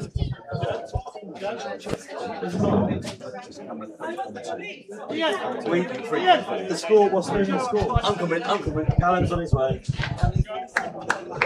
Yeah, but he's got to add, they just got to try. So we're going to have the kickoff here from Dave Barley. Nice hanging kick into the space and not taking. They just go backwards. Stan Hardy again, looking for willing runners, which he finds in the midfield. Nice chip through, should be covered, but under some pressure. It is covered though. Now there's some space for Gibraltar to run into. Head down, finds a gap, but does look for the offload, but wisely doesn't give it as a gap had shut, and it's going to be a penalty. I think the referee might need a new whistle soon. There's a lot of use. Not his fault. They're totally legitimate. But I think there's a lot of tired bodies make a tackle and think, just have a little lie down here. I'm sure it'll be fine. I'm sure he won't mind. And the whistle comes soon enough. But then they take a little bit of time for a break as well. Yeah, we usually talk about under 3 seconds as being kind of lightning quick ball. I think under 13 seconds, and they'll be happy with what's coming out here. Kick to the corner for Dave Barley, which is pretty good. It'll give them a line out about 10 metres out. Line has been, commentator's curse coming up, but the line has been good so far for Gibraltar, and they've pinched a few of the Bogtrotters' balls as well, which really is something that should be happening after the game. It is Veterans Rugby after all. And Phil Nilsson getting ready to feed this one in at the line-out. A few questions going on. Oh, no, it's a free kick. Well, that's a shame. I'm not sure what that was for. That was for not giving them the right numbers, I think. I think he wanted 5 and they didn't give him 5. So it's going to be spread the ball out wide. Some line speed in the midfield. I'm not sure if he was fully 10 metres, but here's an opportunity now here. Gives it wide. This is prop v winger. Surely going to go all the way, although we got some wing support. It's a good tackle. He's fairly upright, but he does put a stop there to Kieran Terry. Now Terry brought to deck, and there's a few Bogtrotters moving slowly into position in the midfield. No one really wants to go in there at 9. Stan Hardy gets the ball now. Feeds the midfield. Option again out wide. This is good play by the Bogtrotters. Doesn't give the pass. Maybe should have done. Tackle there just outside the penalty area. Could go left, could go right. They're going to pick and go to the left. Stan Hardy looking to go all the way. He will go all the way. He's deserved that try. He's been really good today. And he's going to score under the posts as we are approaching the halfway mark in this second half. And that will give the Bog Trotters, you feel, a 7-point lead here. Yeah, that's certainly pushed them forward, and it's just a relentless attack really from the Bog Trotters, breaking the line on multiple occasions, and it's just leading to Gibraltar having to always be on that back foot, trying to track back, and it just leaves such disorganised defence. It's really difficult for a team to be able to defend like that, but it's all credit to the Bog Trotters so far. Yeah, there's a lot of cooling going on that pitch, especially Chris Allen, their tight head, is being hosed down out there, but it is hot, and they're gonna go for the. I'm not sure if they're waiting for the tee or if they're just going to try and take as much time as possible. And he is successful, so it is 7 points. 13 minutes gone, 17 to go, and it will be Gibraltar with the kickoff. The last time was almost ended up back in their hands.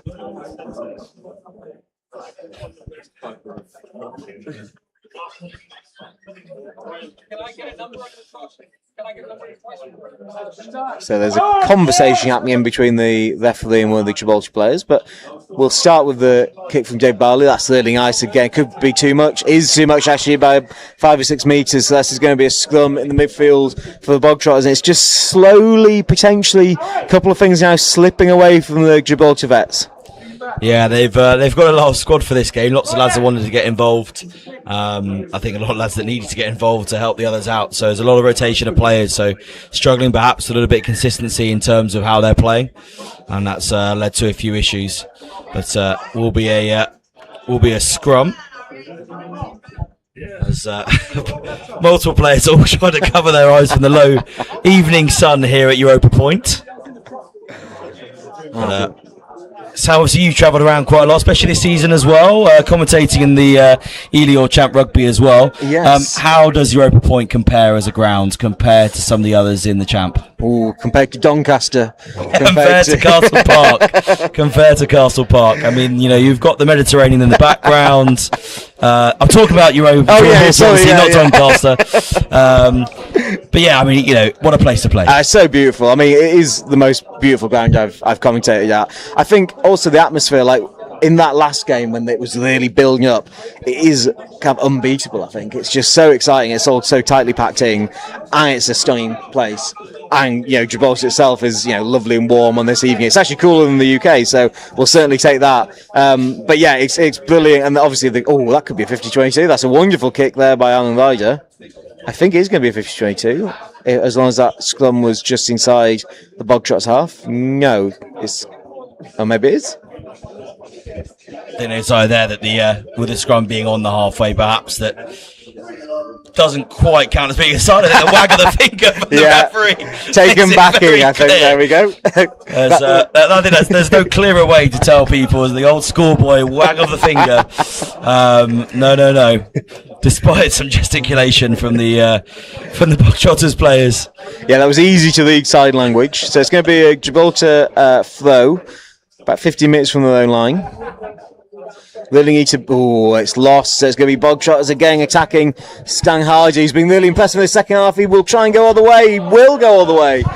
He's really come alive in the second half of some soft Gibraltarian tackles there has let him through, and that will mean that surely now it's going to be a 14-point lead 14-point gap that they need to close with. By the time this kick's taken, probably only about 13 minutes left.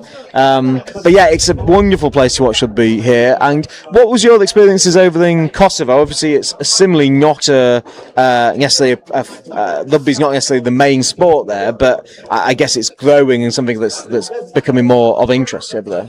Yeah, certainly. For them being able to host events like the Conference 2 for Rugby Europe, it gives them that great exposure to the local community. We were up in a town called Istog, and then the sort of northwest of Kosovo, rather than in Pristina, the capital. And I mean, the area was absolutely stunning. We had mountains around us. In fact, some of the lads said that, you know, we actually had the Rock of Gibraltar almost with us because the mountains were behind us. And you look further in the distance, you can see snow-topped mountains as well, despite the temperature being nearly 30 degrees down on the pitch. So it was an absolutely stunning place to play. A great experience for the lads as as well to be able to try something in a new country, in a new area, and obviously our first foray into Rugby Europe as well, after being accepted as members after a 15-year battle just in December. So yeah, it was amazing. I think for a lot of the lads, it's probably even more amazing because of the how poignant the event was. Yeah. As much as anything else, they all knew how much it meant, not just to them as players, but also to everyone back here in Gibraltar as well, who weren't able to travel, the people who have fought for years, the players who have played for the national team in previous years who've never had that opportunity. So for them to be able to go, as much as it was a beautiful place, the whole occasion, I mean, just, the anthem in the final, some of those boys welling up, and Joey Galloway, who's our most capped senior national team player, he had said that this is the first time he properly welled up in the national anthem because it meant so much. It's beautiful, and a lot of people won't think about rugby play at kind of the lower tiers, but it means so much to everyone who's involved in it. Yeah, it certainly does. And the thing about all sports really is, obviously in the lower tiers, yes, obviously the standard is going to be lower.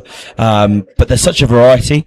There were some teams that really struggled. Kosovo on a real growth area. They've done better than they have done in previous tournaments this year, but it's taken them time to get to the level that they're at currently. And they'll continue to grow. They've got some great guys over there, and we had some great conversations about how we as Gibraltar can also help some countries such as that. Bosnia as well, also another team that were struggled in the tournament, but actually had a lot of promise, and with more time, bringing more youth through, that is the key, and that's a lot of the key in a lot of these smaller nations, is being able to draw in and bring the youth through, because a lot of the players get a bit older. Talk about players getting a bit older. A wonderful finish, hit the hard line and just ghosted through the gap, which puts Gibraltar right back into this. I assume they're going to kick this, which will give them just a 7-point deficit with still plenty of time left on the clock. But they look great with ball in hand. It's just been the last kind of 10, 12 minutes, they just haven't had much of that. Yeah, certainly. This is much better stuff in Gibraltar, but really it's those small moments, again, getting further towards the final whistle, some tired bodies perhaps in defence, just lapsing on those little gaps a little bit more, and some of those backs being a little bit more sprightly for Gibraltar, perhaps being able to pick up on them and just go, which is great to see, and it leads to a great game of rugby as well. Now we're back 7 points of difference. Exactly what we want to see. Yeah, and we've had 69 points in this game as well. So this is going on, and we're going to have a kickoff here from the Bog Shots. It's a beautiful evening as well. Now the temperature's really kind of pleasant as we get to, I don't know what time we're actually, as we get to 20 to 9. Still got a good hour and a bit left of play today, and Gibraltar almost win the ball back, but don't. So it's going to be a scrum to the Bog Trotters 40 metres out. Bit of question mark there about whether he was taken before the ball. Potentially it was a bang tackle. Yeah, I think that I don't think he meant to time it rightly. I think he just decided he was going to tackle him, but actually inadvertently timed it absolutely perfectly. He just got his hands onto him as he smashed into next week. So luckily got the timing right. Said don't think it was quite planned, but it worked nonetheless. It did, and Bog Trotters again an opportunity to attack from the scrum. They haven't necessarily been lightning quick on first phase, but it says they're getting to those second, third, fourth phases where the defence starts to open up. So we'll see what they can do here. It's a decent scrum, good counter by Gibraltar. Actually, it's going to be a penalty advantage, I believe. That arm was out, so they make some decent meters up front.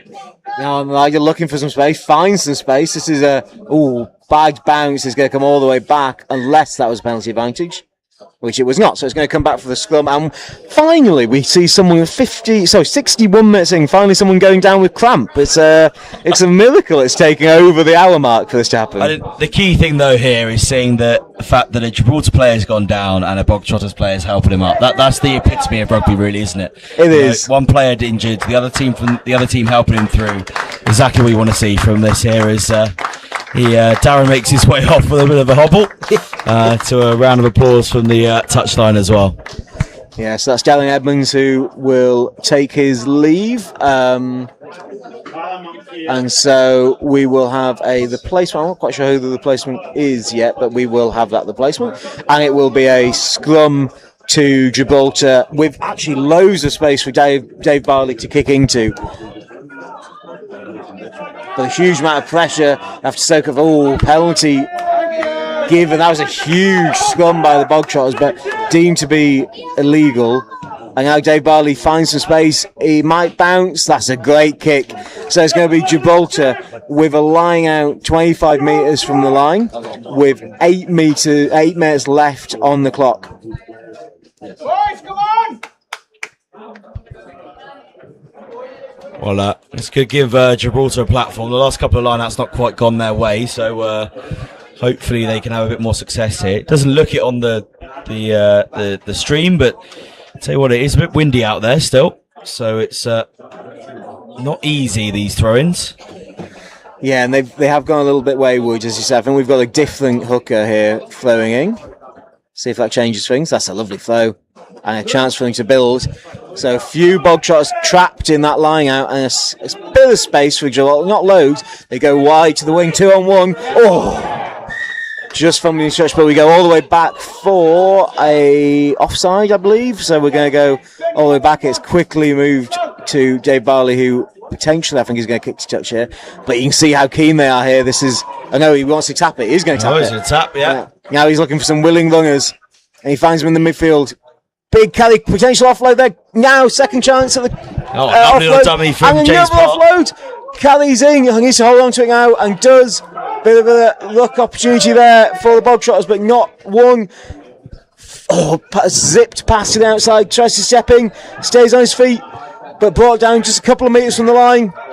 This, you feel, is a key opportunity now for Gibraltar. Big Kelly almost hits the line. Needs some big, hard runners. Taking a bit static, and I think he's going to get held up there. He is going to get held up. So we needed maybe a little bit more pace on that, but it is going to be a goal line dropout, so another chance for Gibraltar to apply some pressure here. Yeah, it's unlucky for Manners there. I thought he was a bit unlucky in that he got held and dragged over the line. Needed to potentially the tackler not releasing for me, but I've not got the whistle. I've got a microphone instead. But that's they tried to go clever here. Oh, it's not worked. Offload opportunity. And now trying to find some space in the middle. Musa Taznani carrying forward. Just Nick Navas at the base, distributing out through Barley. Now to Nilsson. It's gone backwards. To the man on the outside, but he doesn't need it. Goes straight through the gap. Dots down in the corner. But they need the whole 7 points to get level with the bog trotters. Yeah, Dave Barley won't be grateful for this kick. This is a tough one. You can also see the sun is potentially, maybe I'm being a little bit kind, is potentially starting to play a part in some of those drop catches as the ball's going from left to right there. It is going straight into the sun over the top of the stand. Yeah, it certainly is. And as much as this is difficult, Dave Barley relishes these opportunities. And just unable. He was so close. So we have under 5 minutes to go. 2 points. The bog trotters are in the lead. And as you say, this is not just a Vets game. This means a lot to a lot of these players. This could be the last game that they play on Gibraltarian soil. It could be the last game that they play full stop. And they have 4.5 minutes to set this record right.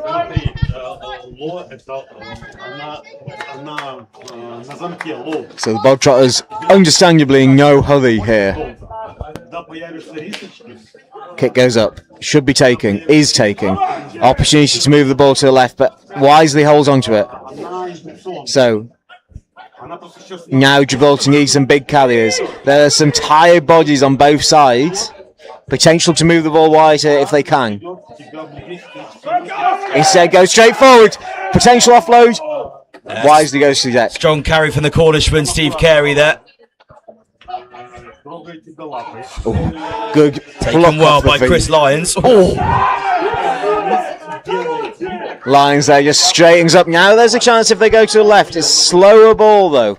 Dave Barley could zip one of those passes across. He does. Needs some men carrying off him. Good defence by the bog trotters. That could be turning over. It is turning over. Illegally though. Illegally, yes. It was. Good digging the lead, so a chance for the tap. There's a player down though for the bog trotters in the midfield.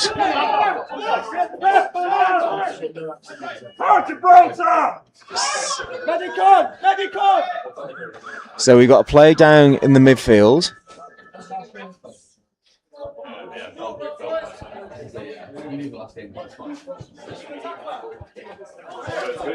So we'll take a quick breather here as this player's attended to.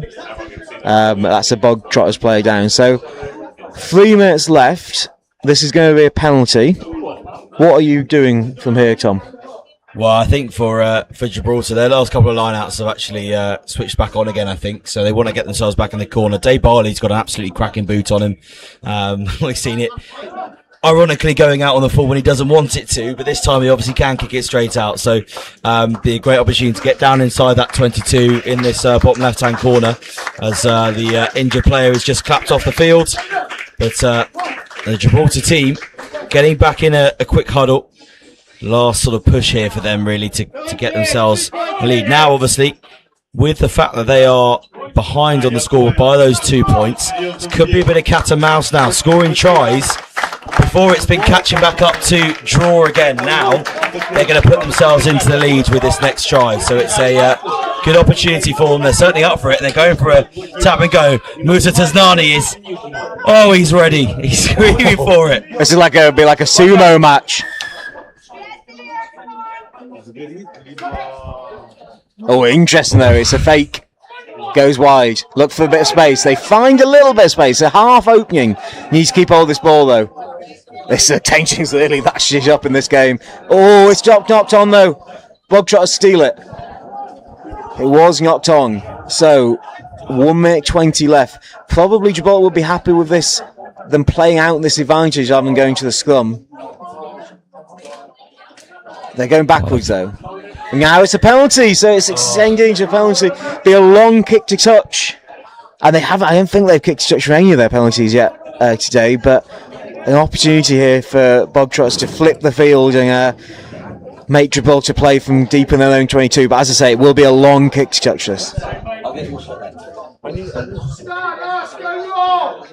Sanhaji taps. He's on backwards. He's got 45 seconds to do this.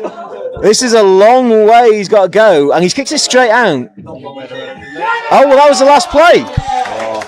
So it was the last play, so ultimately it was a very smart thing to do, but Gibraltar just edged by 2 points there, Tom, in what was a really fantastic game. Yeah, it really was. A great game, both for sportsmanship, for rugby, and I mean, look, they're all together now, all high fives and hugs, and it's a testament to the game, really. But yeah, such a close game, backwards and forwards. Both teams put themselves out there, put their bodies on the line as well for some of these guys, which I won't expose how old some of them are for their own dignity. But yeah, certainly a lot of heart going into that match there from both teams, and look at the result at the end. I mean, Bog Trotters edging it by just 2 points, and well deserved, really. I think certainly in that second half performance, they just put the hammer down a little bit more than Gibraltar were able to. Gibraltar got their moments from key moments, just getting that ball into that little bit of space, a little bit of luck, perhaps a little bit lazy defending from the Bog Trotters, but Bog Trotters worked really hard for their tries, caught the Gibraltar veterans on the back foot, worked hard and managed to get some cracking tries in there as well. Well, thank you very much, Tom. We're going to take a quick breather now because it's going to be the next time the Ibex Macaques against the Blitzboar. We'll be back.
The veterans have given us a lovely showcase of rugby.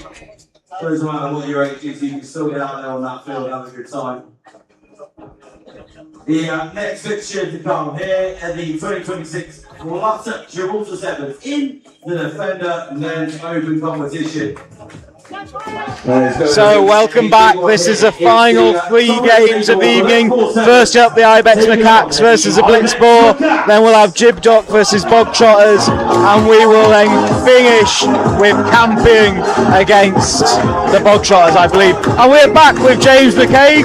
James, how was that game, the Campion Ibex Macaque game? That felt like a different level to what we've seen so far. Yeah, no, definitely. Physicality went up a notch, but to be expected when half the teams know each other. So, yeah, lost out there. For the Open table at the moment. At the same time, so yeah, a good one to get under our belts on our second game. After 2 wins. So we have got the 3 people in the middle here. We've got Dean Crossley on the whistle, we've got Marcus Floor-Vickers and Sebastian Miziak, who are on the sidelines, our 2 assistant referees. It's going to be the Ibex Macaques who will kick off, going from left to right in the blue and light blue kicks, and that's Bradley Biggs who kicks off, and Ibex Macaques keep hold of the ball there through Cosmo Beveridge.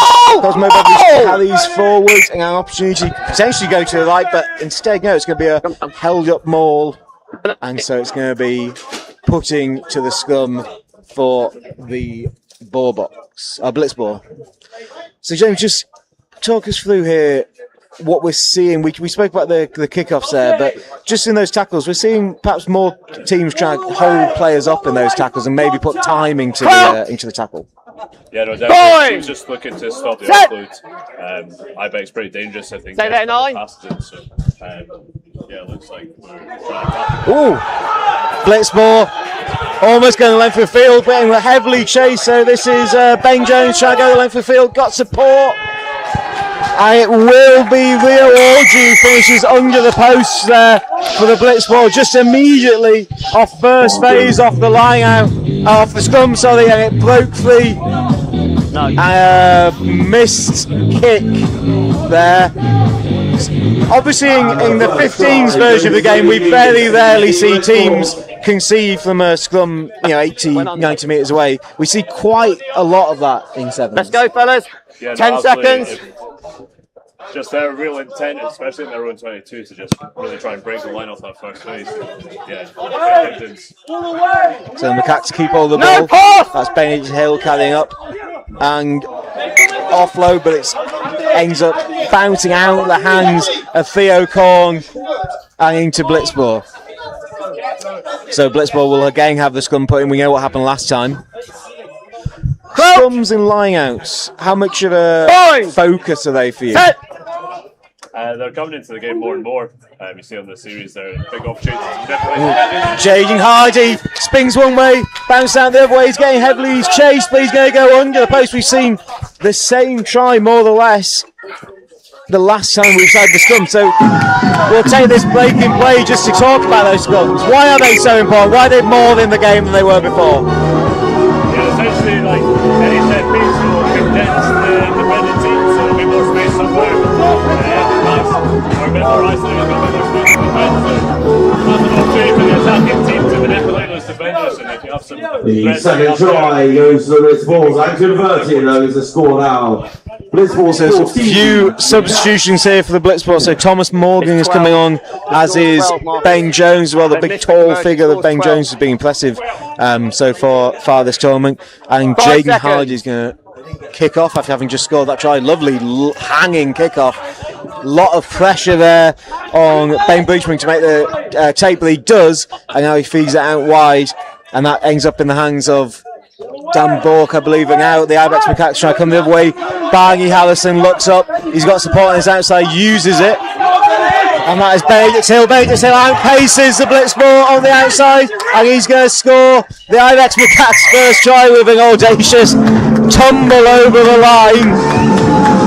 Really impressive there, how the Macaques just played the pitch two different ways and they opened up that space, and the work rate maybe then of the try scorers to get round the side to offer themselves as a last man. Definitely just maybe his defence getting a bit too eager. Actually slightly right out of identification, and back the other way. A really nice pass to get the ball in space quickly, and then some finish in the corner.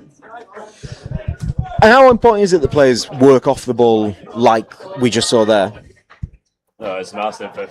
Once you've done your maybe passing job, it's really important getting on to your next one as quick as possible, just to stay alive and stay in the game, and just provides that ball with loads of options. It's Andrew McCarthy with a good kickoff that finds turf and then bounces out for the Blitzball line out just outside their 22. I'm going to need a blue hooker. Here. Blue hooker. So we'll have Jaden Hardy, who's been at the centre of all good things for Blitzball so far, will come and take the line out.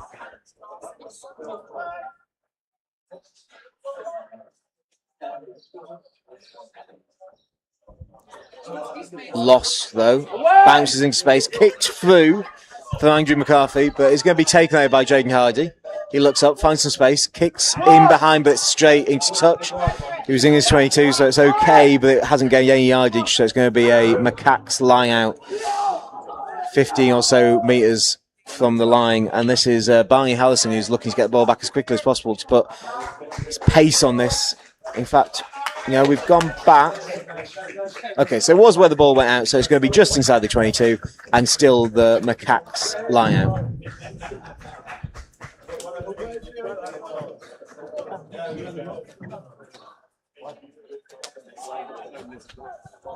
So Macaques looking to hit Charles Hill. They do the move into the midfield, and that's Ben Bridgman. Ben Bridgman using his footwork. He's got support outside. Gives it just on the fingertips. The Macaques are going to go through in the corner. I think that's Wilfried Abbott who scores in the corner to draw things level with the kick to take the lead. How much in this, James, are you looking at analysing both of these opponents that obviously you might be facing, or certainly you will be facing, maybe more than once as with this tournament goes through? The second drive, the It's nice to see the game draws the played in score different level. styles. Conversion unsuccessful. That's where That leaves us at 12 points apiece here. Come up with creative solutions to different problems and attack their own style. So, yeah, just enjoying this really good game. It's 12-all as we approach half-time. Yeah, nice, going really good kick there by McCarthy, but finds Blitzball hands. That was Thomas Morgan. Oh, big collision there by Leo Audrey, who stays upright. Down, you've gone again. O'Brien, knee down. Down, saying he kept rolling. So instead it's going to be the Macaques who go quickly through Charles Hill. He's looking, stays on his feet, but oh, this could be a yellow card. I think this is 0-0. Off you go, in the 22, stop the pitch. No, he's got to leave the pitch. Not quite sure what the yellow was for there. Potentially trip on, maybe not being taken, not 10. So it was for not 10. So Barney Hallison now with the chance to tap. Not 10 at the penalty, leads to a yellow card for the Rock Shot. Gives it to Charles Hill. He feeds outside to Blaine Bridgman as the hooter goes. Back inside to Benedict Hill, who tries to stay alive, finds a gap, bursts through, but the Blitzball defence is great.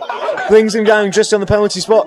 3-on-2 on the outside, and that's Barney Hallison steps through. There's a bit of a fight and scuffle going on. Ball fizz backwards, and that is back in the hands of Benedict Hill, who tries to stay up.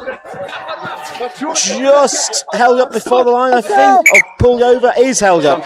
So the Ibex Macaques won't add to their 12 points, and so it will be tied as we go into this second half. So you're talking there about the different styles. So just to the layman, what are the two styles you're seeing here from the Macaques and from the Blitzball? Ibex definitely got options, and they're not afraid to kind of cut and change the direction of play. They've got some hot steps as well, so they're really dangerous when they're at the line. You saw their second score there. A few options coming back against the green, just sold everyone, and then allowed the ball player to show and go in, get a bit of bark on the bend on in the corner, and then just stick it on. So another good option there. Then when you push over really direct, real intent, probably just beat them in areas that they had to attack from. They don't like to have more protection in the middle of the pitch, but they've got some big dangerous runners, and they are not afraid to go hard in the line. Just soft inside shoulders. And how important are individual players? Obviously, we've said the name of Leo Audrey and Jaden Hardy. Is it wise to have a plan to stop individual players, or does this just open space for other people? It depends how keen they are to the game plan. Obviously, those players will be key facilitators of the system when they're going after. If you want to stop it, stop it. So it's a good idea, but good players will solve problems, and if you defend against one way, they'll mix it up and find a different way to the problem that you're raising. So they don't want to put all eggs in one basket, but definitely made aware of some progress. It's definitely handy. So if I put you in the Blitzball camp, what would you be saying to them at half-time here? So it's a tight first half between these two sides. Nothing splits them. Got to take lots of confidence from that last defensive set to keep them out and keep it a game. And the Ibex Macaques. Second half to come. They looked really comfortable when they've had ball. The next picture after this one. Jibdock Sevens take on the Globetrotter Sevens. Can we have ball this music? And step in, keep it direct. So Jaden Hardy sticks it long. Andrew McCarthy takes it back for the Macaques. Bit of space on the right there. The Blitzball have got quite tight. Given there by Jesus Villalobos. Steps inside. Oh, knocked on just there, but play still alive, obviously, now for the Blitzball. No advantage. No, we're going to go for the scrum, which we've seen. I think there's only been 2 scrums for Blitzball. They've scored tries off both. So this is a dangerous time here for the Macaques. And they're actually, this scrum is I think, tighter to the line than the previous 2. So one thing to watch here is Jaden Hardy at the base. Last time he picked and went on the left-hand side where there's no cover. Obviously, he kind of faked to come on the open side. We'll see if he does the same. Oh, a lot of the pressure from the Macaques there, which is one way of dealing with it. Ball is up, no, blue up, blue said up. I think you'd be disappointed if you were the Macaques player there. That was a huge amount of pressure they put it through, but it's going to be a tap to the Blitzball just on the 50. Gradual build up, good hit there, low hit by the Macaques. Opportunity to go left here. Instead they go right. There's not a huge amount more cover here, but this is a great carry by Kieran Terry. But in at the side. So it's going to be Oakley Taylor who gets it moving quickly, and that's Ben Jones, goes through the middle, stays alive. Great footwork, Oakley Taylor, but he's changed the hands. So it was giving us a knock on first by the Blitzball. So it's going to be the scrum putting to the Ibex Macaques. How long on the card? Inside the 22. The Blitzballs returns to the field, back to 7 players. So, actually forgetting there that the Blitzball were down to 6 for an extended period there. They managed to, I think they didn't concede any points during that yellow card period.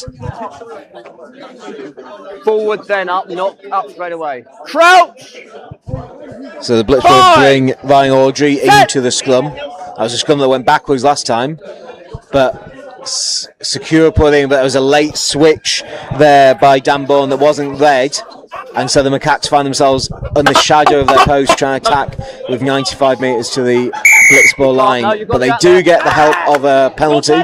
Tap and go, carry straight, look for the hole. Oh, it's a good carry, stays alive, but a great tackle by Leo Audrey back on the pitch, and stolen potentially, or this actually could be a penalty the way. It could be a yellow card. He's got to get round before he puts his hand on. Okay, it's not going to be a yellow card, but we are going to have a penalty to the Macaques, but not with the opportunity now to go quickly, as that's being slowed down. So the Macaques, a lot of dancing around, waiting for the defence to show themselves. It's a big hit though by Audrey, I think that is, and the Macaques, but a bit of space has opened up.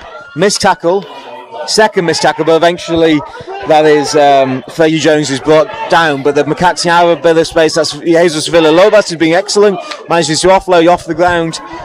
Now opportunity to go right, and that is Ben Jones is in a lot of space. He's been beating Jaden Hardy, coming back, slows him down enough for Ben Jones to get back and make the tackle. Now the Macaques try to counter that. They do, but stolen loose ball there through the hands. He's going to be yellow, so that is going to be a yellow for Ben Jones. And there's an injured player, so they can't go quick. The Macaques can't go quick, so Ben Jones is going to go for what I believe is the rest of the game here. So the Blitzball will be down to 6. So how do you deal with going down to 6 men, James McKay? It's just a lot of hard work, isn't it? It's hard work anyway, the game of sevens, but when you go down a man, it's even harder. And you can see by some of the bodies on the pitch just now. So you push them straight back over and this area of the pitch, I'm afraid. Okay. They're getting good rewards. It's still 12-all, even with the 2 yellow cards. So unfortunately, when I'm they just got to keep working hard, and hopefully if it's, can get some changes on as well, get some fresh legs on the pitch to keep that work rate and it's in an area of the pitch where it should be able to go quickly. Yeah. Is there anything smart you can do to try and limit the impact of the yellow card? Obviously in 15s you think about taking your time, kicking a goal or whatever it might be, but that's not really an option here, I guess. It's a new pitch, but no, they don't have possession, so they can't really do anything to slow it down here. So they just have to keep working hard and keep getting set early, and as long as they can get connected and work really hard and try and stop their attack, but they've just got to dig in and go to the well a little bit. So you've seen the Blitzball there, that's Leo Audrey who's gone off. The player who's down is Jaden Hardy, but he looks like he's going to be able to continue. So the mind of the Blitzball down to 6, but the scores at the moment tied. You should be on 6. That is 6. Okay. Off the ball. Let's go. So this is going to be Charles Hill with the tap. Taps, decides to go left this time. Bradley Biggs tries to go out the back, but knocked on. That was Charles Hill there. Tried to pluck the ball off his toenails. It was a not particularly well worked tap and go move there. So it's going to be the Blitzball putting again 12-all. They have that yellow card on. Fine. So only the 2 main options outside of the scrum. A lot of pressure on that from the backs. Quick tap by Jaden Hardy. He's got some space to run into. Maybe not 10. In fact, not 10. So that's going to be a yellow card. So it's now going to be tied. And that is Ben Bridgman who's going to be off. Jaden Hardy with ball in hand here. So it's going to be 6-all to end this match. Jane Hardy kicks, does not a 50-22, and he did tap it as well, so it wasn't a penalty kick to touch. So it's going to be the Macaques ball on the 30 metres, so just outside their 22. I need a hooker in the channel. Oh, no. Been formed. You've got no one in the line out. They're ready. Macaques tried to go quick there, but were rightly prevented from doing so. Let's go. So Bradley Biggs is going to throw in. He's having that conversation about exactly what his need is here. So Biggs throws, goes short to Villalobos. Lobos, Kelly presents the ball back to Beveridge. Beveridge flings it over the head of Biggs, and so the Macaques, the momentum has somewhat gone. Dan Burke, Kelly's and now a kick over the top, which we haven't seen much of, and that is a big chase there by the Macaques. Under lots of pressure, dived on there. I think that's going to be So it's going to be a penalty. No, it's going to be a penalty to the blitz ball. I think a lot of us thought there that was a penalty in favour of the Macaques. So it's going to be a penalty to the blitz ball taken by Jaden Hardy.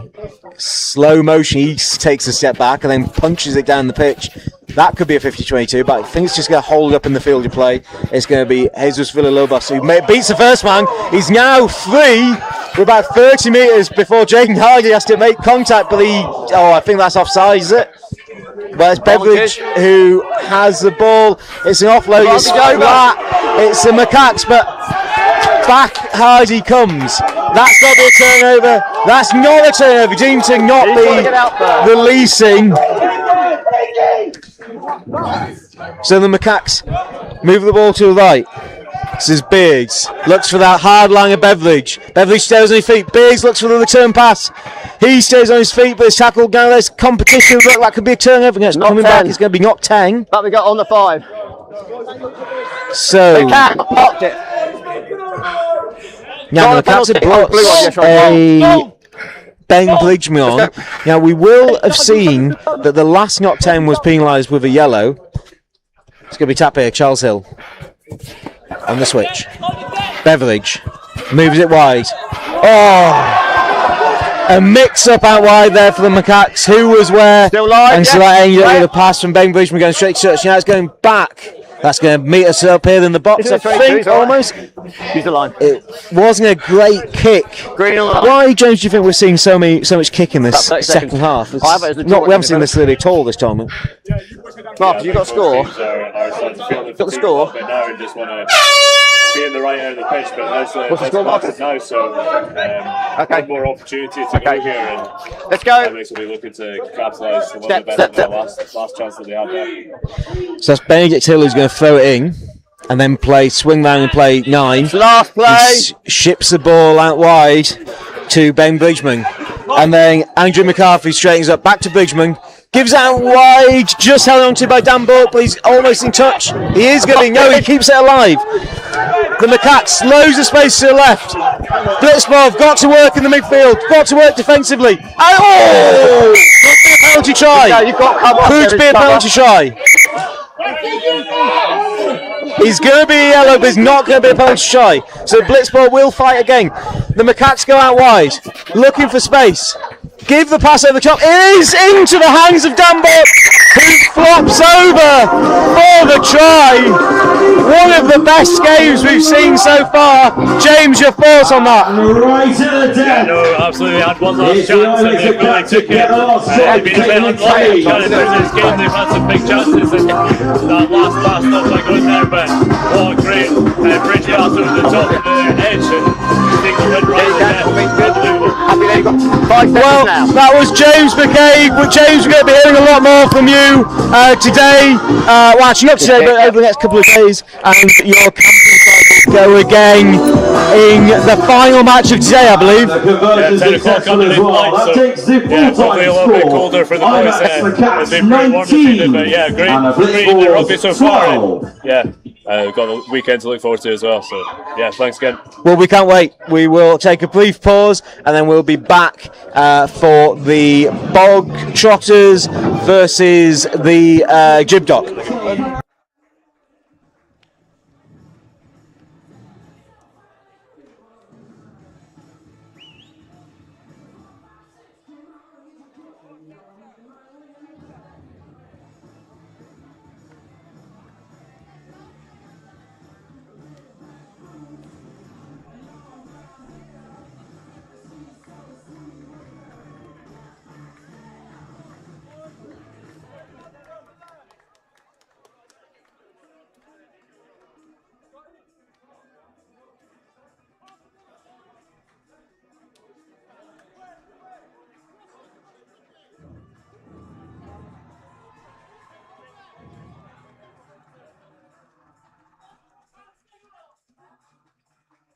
Gentlemen, for the next fixture, please welcome to the field, Jibdock and Bogtrotters.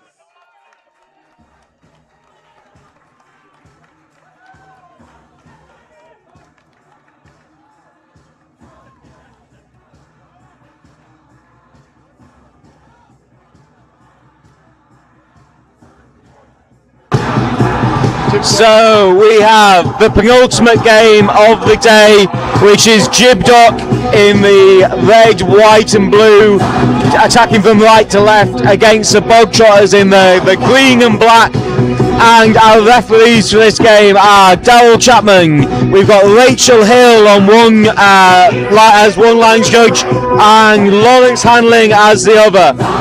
So James, we've got James Wiles back. We've got double Jameses. So James Wiles back for this. This is a really interesting game because these are two relatively evenly matched teams. We think. Yeah, absolutely. Yeah, I had a very nice little bite to eat there in the players' lounge. As Bogtrotters break out from outside their 22. Oh, that ball's gone loose, but it's always backwards there. And this will be a foot race here with Will backwards Hill. there, play on. He does pick it up, lovely pick up there. Gets the offload away. Nice. Dan Walker who carries into contact. Hands on the floor first. Hands on the floor first. Trotter's way. Yeah, Daryl Chapman quite right. Player for his feet. Spot on. Oh, lovely show and go. Just Josh Orman there, I think. Move 10 up, right. Josh Orman just gets over. It was a good tackle ultimately, but he was able to reach out and just put the ball on the line. So a big start from the Bogtrotters. We just get a little bit of possession here for Jibdock. Yeah, I think when you were talking to James earlier on, I heard you mention kicking. One of the things I've been surprised about is that we've not seen the chemistry from any of the sides on view to that. I think maybe when we get to the elite division on Saturday that might change. But I think that the kicking strategy of all the teams we've seen today is possibly something that's missing. There's a ball there. We have two balls. Just wait. Yeah, I agree. I think it was interesting that last game just how much kicking there was. We just haven't really seen that much at all so far in this tournament. So we're a little bit of a delay here, just as we move balls from that one out. Put it out to other parts of the pitch. We're going to have a kickoff here from Will Heel. Simon Jennings certainly making a statement with those shorts out there, son. Yes, he is. He's backing up so far. Been one of the better Jibdock players, I think, definitely. Yeah. And I think we always have to remember this is very much a development side. These are young guys. Always backwards. Have a relationship with Campions. And they know it's the future of Jib Rugby. And this is great work down the left. Lovely footwork there from Ben Fairbanks. Six in the side. Get on the side before you come into the breakdown. Fairbanks. There. And the coaches want to take it quick. This is Lucas Everardo. No, now it's going to be George Light. He taps. Ooh. Always backwards. Always backwards. It's gone backwards though. Teams have gone backwards. Nathan McAdam again. He's a very direct runner. Nathan McAdam. Ben Fairbanks back with it. Another step. Oh, almost gets through. Does get through and gets off the way. That's Nathan McAdam. He's going to go all the way and will score. This is a good start to a game that we were excited to watch. One thing I noticed about Nathan McAdam, Sam, he very much likes that direct route. He'll run through traffic. Very, very balanced runner. Goes straight down the middle. I've seen him do it time and time again. We see that a lot with Northampton. The idea of kind of running through the gap from the defenders, making both of them, at best, both of them tackle you. So you take two out of the game. I've lost time in this game. Either one hand, two hands, or just run through the gap yourself. It's not something I You've got 15 seconds to kick. Job running with the ball in hand, Sam, in my career. Keep them behind you. George Light. Let's play. With the kick 10. George Light with the kickoff there. He's going to go. That's not 10. Put the ball down. Fairly tight. In fact, I think he's decided that To the 10-metre line. Simon Gengish was just to the 10-metre line. It's going to be the Bogtrotters with Dan That's fine. We're going this way. He looks to attack to the left. And he's got Willing Lunger there, then Ollie Heel. Brought down just outside the 22. Again, the Bogtrotters somebody's becoming running off field there. He's running into contact. What he needed in that scenario was his open side winger to come across and offer himself in the line. It's all about keeping the ball moving. It's all about keeping the ball fluid within sevens.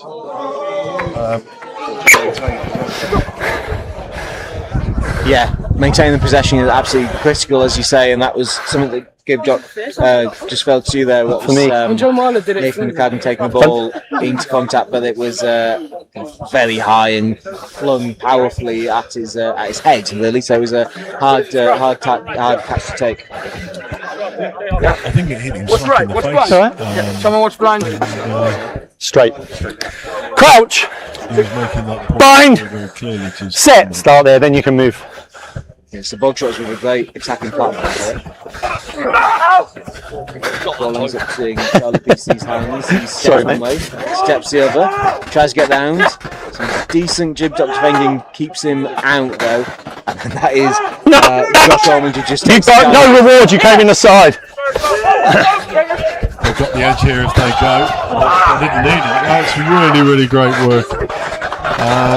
Yeah, that was Ethan Hopkins there who just powered through. It was a decent attempt as he broke through.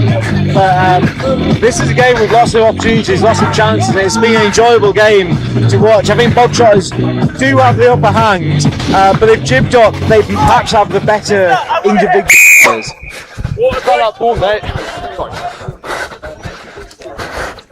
How long left, please, timer? Has just come on. How long left, timer? Thank you. 1 minute. So the Bogtrotters have got 10 seconds to complete the kick.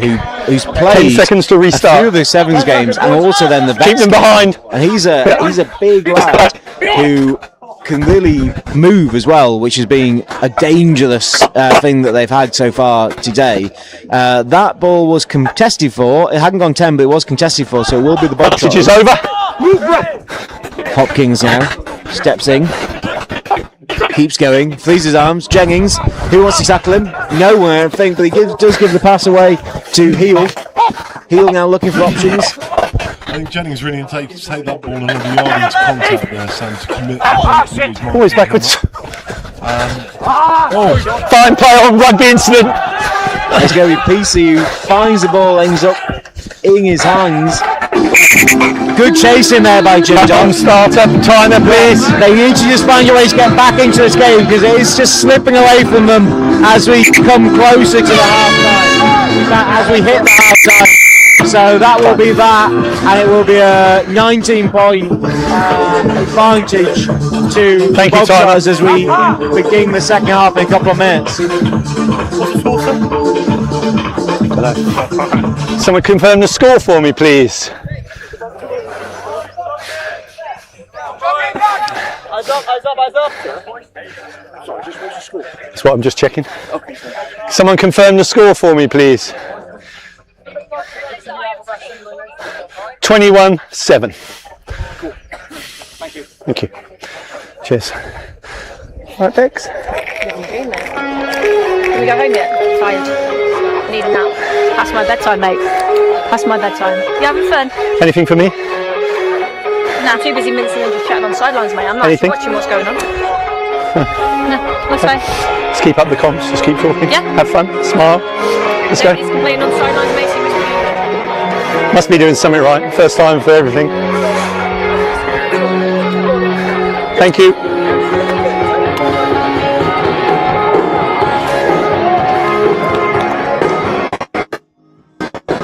What a beautiful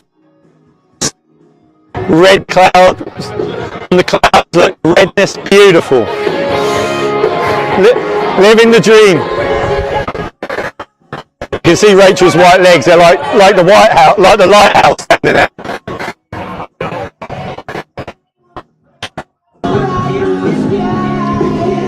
Okay, well, welcome back for the second half of this match between Jibdock and the Bogtrotters. Bogtrotters will on you, timer. We're going to go. Will be Charlie Peacey with the ball. Okay, we just got to wait. So a 14-point lead for the Bogtrotters, but Jibdock, Tell when me they when. have had possession, they've looked good. Adverts, TV. Yeah, I think both these sides have been guilty. You think I'm joking? Accuracy and final execution. They both tend to be quite direct, quite hard carrying. Oh! But I like to see more done in terms of width. I want to see players coming around the outside, offering lines to supporting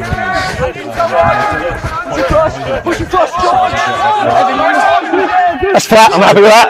They've just found the legs there. Yeah, that's a great finish by Jack Dixon, but really made by the work of Ash Jennings, who got under that bouncing kickoff, managed to stay on his feet and then give the offload, which allowed them to move from the right all the way to the left. He is an impressive player out there for them, Ash Jennings, and that was a good kick. Jibdock just can't cover all of the space that the Bogtrotters might kick into, and so the Bogtrotters are good enough kickers to find those gaps. So this is now starting to get away from the Bogtrotters, from Jibdock, as we head towards the 2-minute mark in this second half. So Sam, you said this was the penultimate game. Do you know what the one before the penultimate game was? We've got one. Well, Ball there's coming. The peri-penultimate game. Is that one? Okay, quick. Start. Wait for her to get off. We're learning as we enjoy rugby. Okay, let's play. Go. Always backwards off his foot. Always backwards. Always backwards.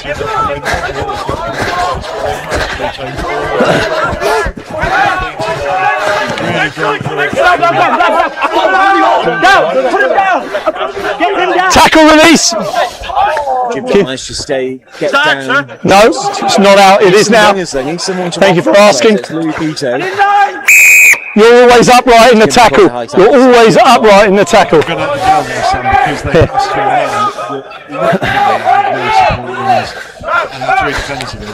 Yeah, Louis Peter looking good here though. That's a great play. Just head down.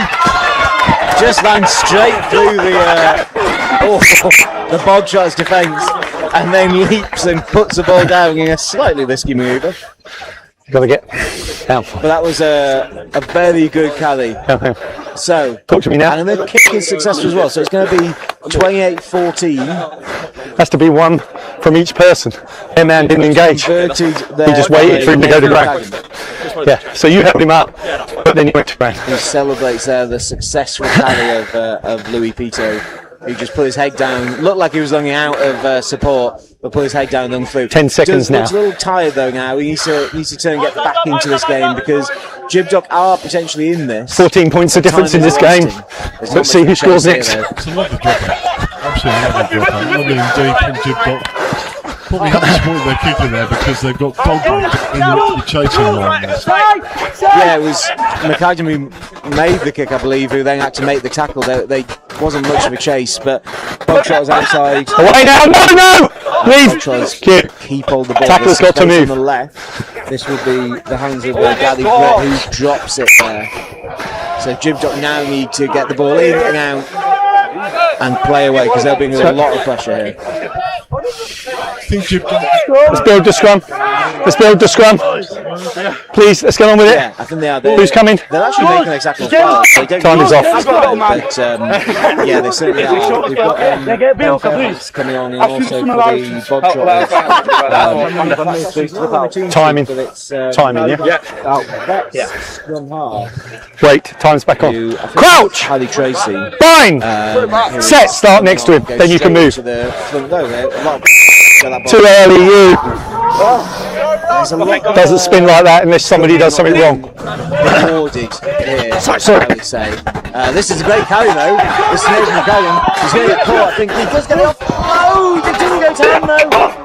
Doesn't go to hand. That was a great carry by Nathan McCallum. The offload just doesn't end up there in the paws of his teammates. So it was really frustrating. He's done all the hard work there, really, Sam, and it just needed execution of the final pass. Daryl Chapman is like eagle-eyed as ever there. Really early push by the Bogtrotters, and Chapman penalised. That's where that penalty came from. Let's see if they do it again. No. Yeah, Yeah, Jibdock looked to have the upper hand there than the scrum, but Bogtrot's going to go carry a good little dummy of the ball, manages to get it wide here. On the pace of it, great tackle there from Ben Fairbanks, who's just come on Jack Richards. Lawrence, just come to the line. No, you can't go quick. Can't go quick. Who's been touched? Valid point though. Jibdock's lying out is not the best. It could be. I think they're going to go quick there.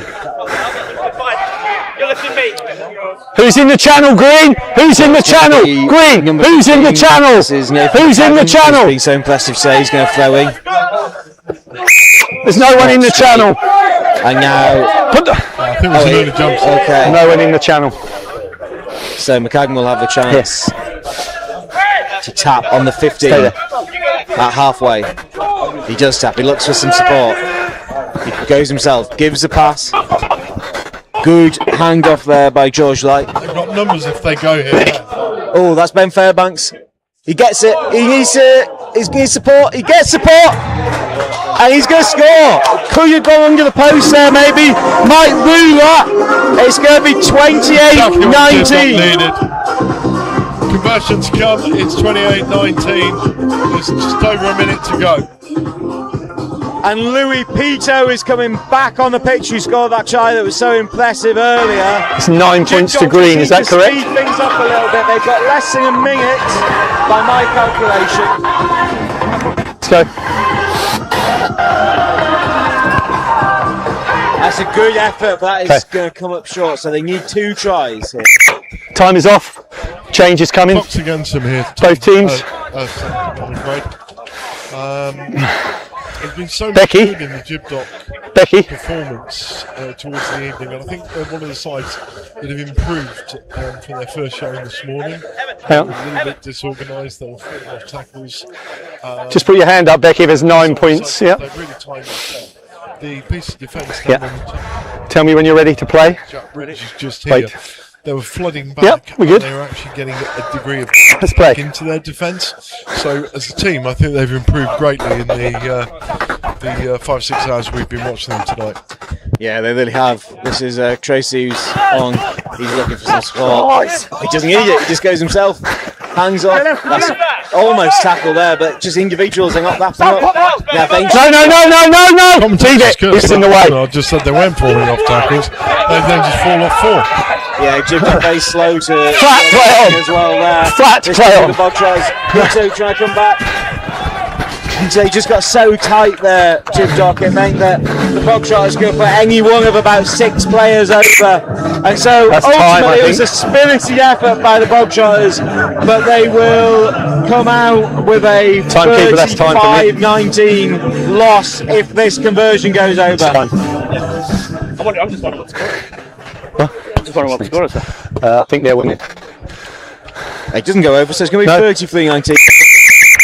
Pause, because when we come back, it will be for the final game of the evening, which will be the massive matchup between the Blitzboar and Campion at 2 minutes past 10. That's 2 minutes past 9 if you're in the UK, so don't go anywhere. This is going to be an excellent finish to the first day of the Flutter Gibraltar Sevens.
Okay, so next game coming up in around 7 minutes time. The Blitzball taking on the Campion Sevens in the last fixture of day one of the Public Sevens 2026. The bars will have last orders coming up very soon, guys. The class will be closed by 10:30, so make sure you get your last orders in by 20 past. So you have a few minutes to relax for this last game of rugby.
Ladies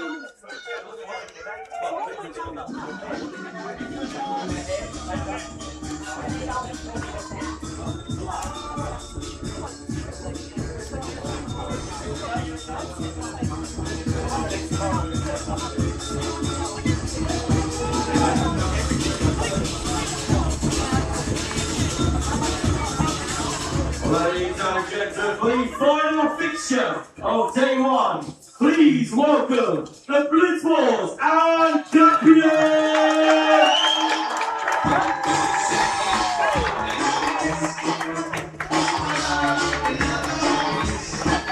Looking forward to this one, Sam. I think it's going to be the game of the day.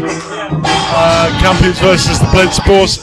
Be a very interesting contrast in styles. Campion very, very strong around that breakdown. They play quick with width. Blitzballs maybe a little bit more direct. Would you think that's fair? Yeah, I think that is fair. Officiating today is going to be Marcus Floor-Vickers, and we've got Nathan Anscombe and Sebastian Miziak on each of the touchlines, and it's going to be started off here by Kyle Bradley, who was so impressive. Well, all day today, but the Blitzballs will be the first to get their hands on the ball, and they're lunging around looking for some options and openings in the Campion defence, but none forthcoming.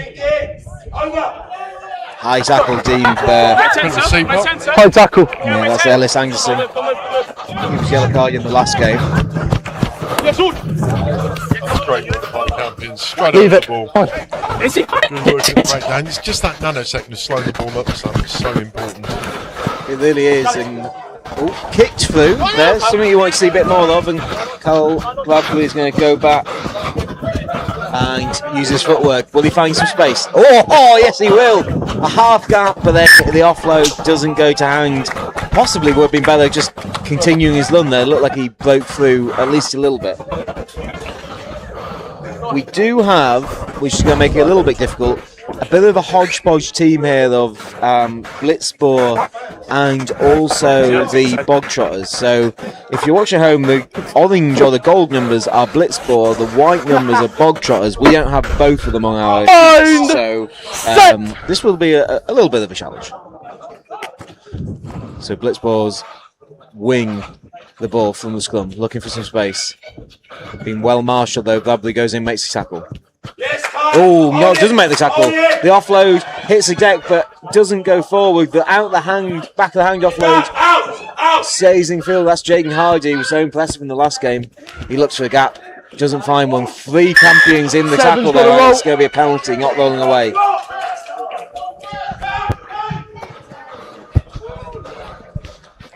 So looking for some space in the middle.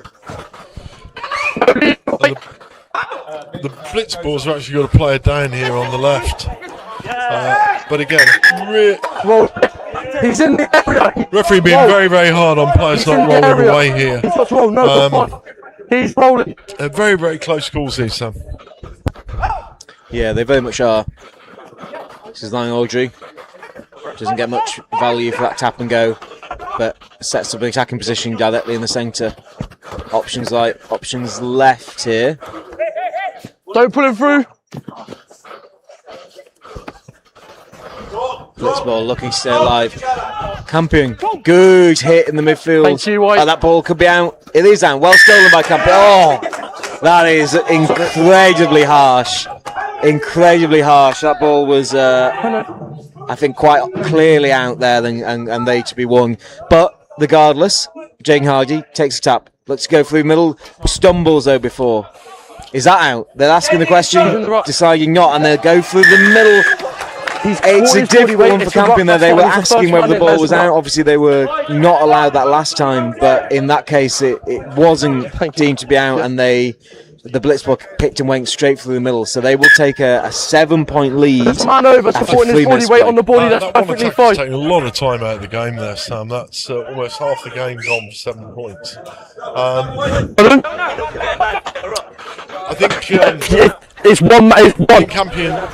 Not necessarily. No. A little bit frustrated. That's when they changed it for the England-Italy. For their work around the breakdown area there. Time off. But it is what it is. And Time's off. it's 7-0 to the ball. One of the boys was down and went a little. Yeah, so Blitzport do have an injured player, but he's not going to be the place. They are going to make another replacement, so we're going to see Ryan Chappell come on as they kick off again. So Bradbury makes his tackle. He might be free here. Not quite. Great tackle there by Hardy. Push out. So Campion now with a chance. Pals was hoisting his own petard there, referee being very hot on players not rolling away, and Blitzball did exactly what they've been guilty of. This is wonderful. This is Ewan Kent, I think, who's going to score. Just outpaces the Blitzball on the outside. This is kind of what we wanted to see. We've got no dog in the fight, but Campion with ball in hand, an exciting prospect. Little nuance for you here, Sam. Ewan decided he probably could have got that ball a little bit closer to the post now, and with this game going so close, that conversion is just that little bit more difficult for Bradbury. Oh, but he makes it. He's hit about halfway through the half. So 7-all as we get to the 5-minute mark. Just 2 more minutes left in this half, and Carl Bradbury will take the kickoff. Ewan Kent. In fact, no, I thought he was going to be sub, but no, he's just going to come to this side. Maybe a bit of an opportunity to the left with the ball being kicked to the left. Yeah, this is going to be won there by Hardy. Opportunity now for the Blitzball to find some space. It's happened to the left. Instead, they go straight back. Kyle Bradbury does a great job. Doesn't finish the tackle, but slows him down for his teammates to come in. But now the Blitzball might have some space because Bradbury again is the first there to make the tackle. He's really making a game for himself in these games so far. Probably picked the wrong option there, Blitzball. They might be isolated. But tackling not rolling away, yeah, unfortunately in that case I think that's right. Tackling not rolling away, and they're going to go for the... Too many penalties for not rolling away. I think that's quite harsh. I think the call was right. I think the yellow card is harsh. It's going to be Carl Bradbury as well who's going to take an early rest. So they'll be down to 6 players, Campion, looking to come left. There's space out left. The management of this period now until the second half is absolutely key for Campion. They really can't afford to concede hard here. So yeah, decent carry there by the Blitzball player. Powell looks. He's yours. Again, decent goal. That's yes. They do get absolutely the critical. That's an absolutely critical turnover given where these boys are. I'll tell you what. Oh, needs some support, Ewan Kent. Kent now looking to get back behind the ball. Oh, there's a...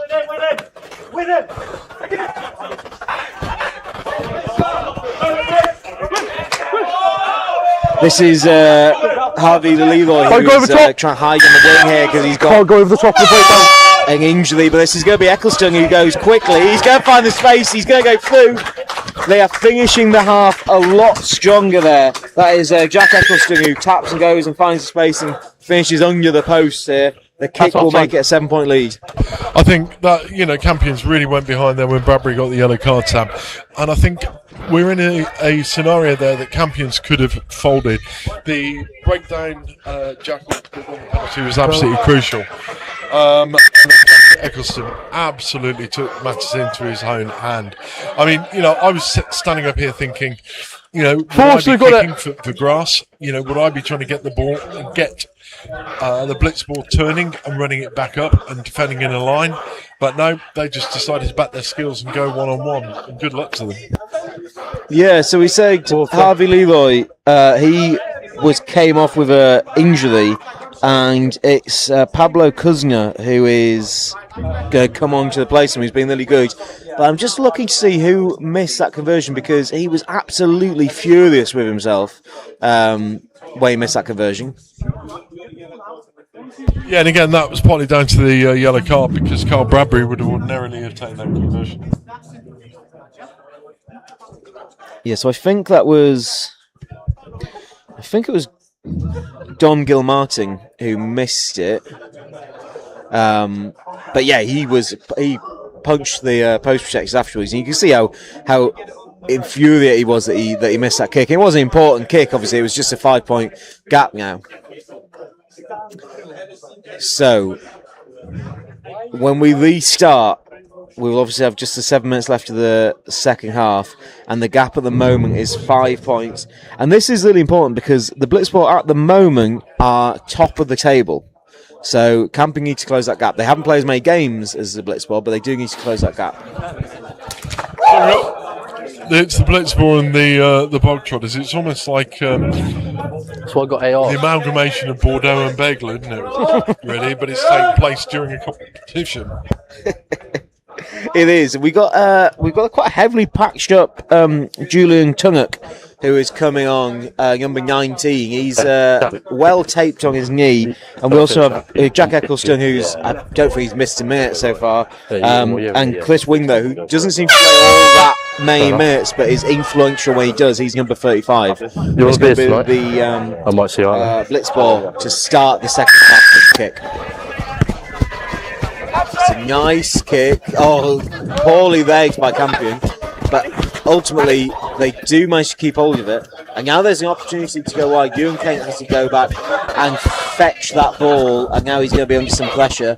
But he does just put his head down and go for the gap, which is probably the smartest and only thing he could do. Leave it, 14! Now trying to spray Advantage. Yeah! Under huge amount of pressure, and that was a nasty attempt to exit. But it's going to be a penalty for something. I'm not quite sure what it is, but they're going to take the tap. They do have numbers here. They're 2-on-1. Possibly should have given that. Steg finds a man. Now it's Winglow. Winglow steps in. Bradbury comes back into play now. Number 7, the influential player making his back. He's going to get his hands on the ball immediately. Ships it wide. 2v2.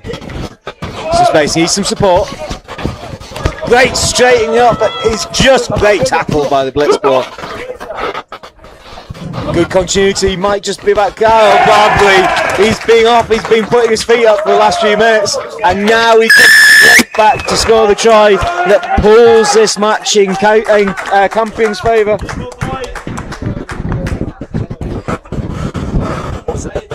I mean, again, Sam, I'm going to sound like a broken record here, but I was offside. It was creeping because I had my back turned. As soon as I turned, he was there. So. Whatever. To grass, down the pitch, exit without pressure on yourselves, but they pulled it off. They backed their skills. Good luck to them. If you've got skill levels like that, if you've got gas in so many different positions, why not back yourself? Conversion goes over. That takes score up to 19-7. There's about 4 minutes left to play. Yeah. So we're waiting for the ball.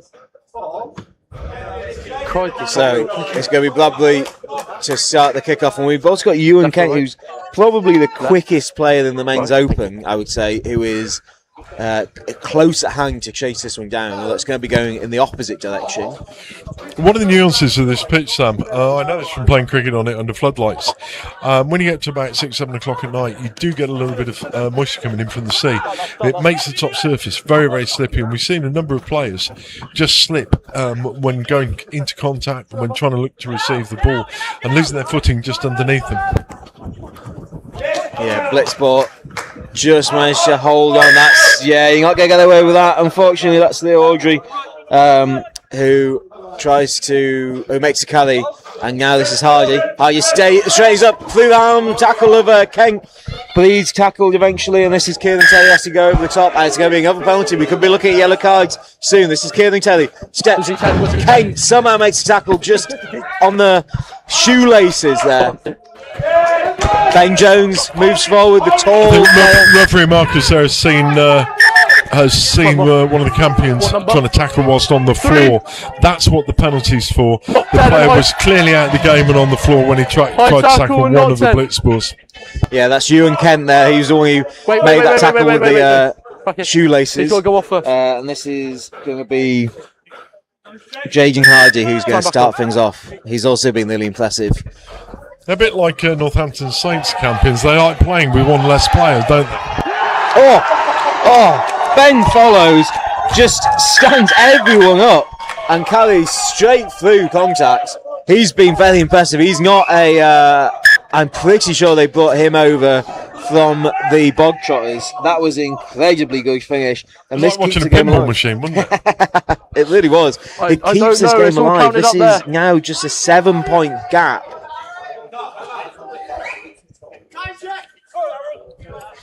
Winglow there, Chris Winglow, you might be able to hear them. He's asking for the time check. 3 minutes we hear. So Chris Winglow, the old head there, wondering what's going on. How can they see out this game? He's going to lift now. He does lift successfully. Campion keep all the ball. Winglow goes over the top. So opportunity now. Bradley there. Bradley could be outpacing. He's going. Hardy though chasing back. He tackles him. Bradley and he's into touch. That's a brilliant tackle by Hardy. Blitzmore now want the pace, want some pace on this. They need to close down the 5-point margin. And you can hear that from their coaching staff. They're saying they haven't got time for this. They need to be quick. Time off. Hardy's going to go and grab the ball and he's going to throw this in. It's very noticeable that time back on. Campion's just using one lifter on their line out forward. Wow, it just not almost forward. works. Yeah. Just picked off his knees there in the midfield. Opportunity now, Blitzball. A lot of players now as they come back. Winglow's left a little bit isolated. Ball flicked in the air. Could be a chip opportunity. It is going to be a no. Winglow tries to keep it in, possibly very risky, but it is kept in. Brilliant bit of play by Winglow. Chip through, doesn't quite work.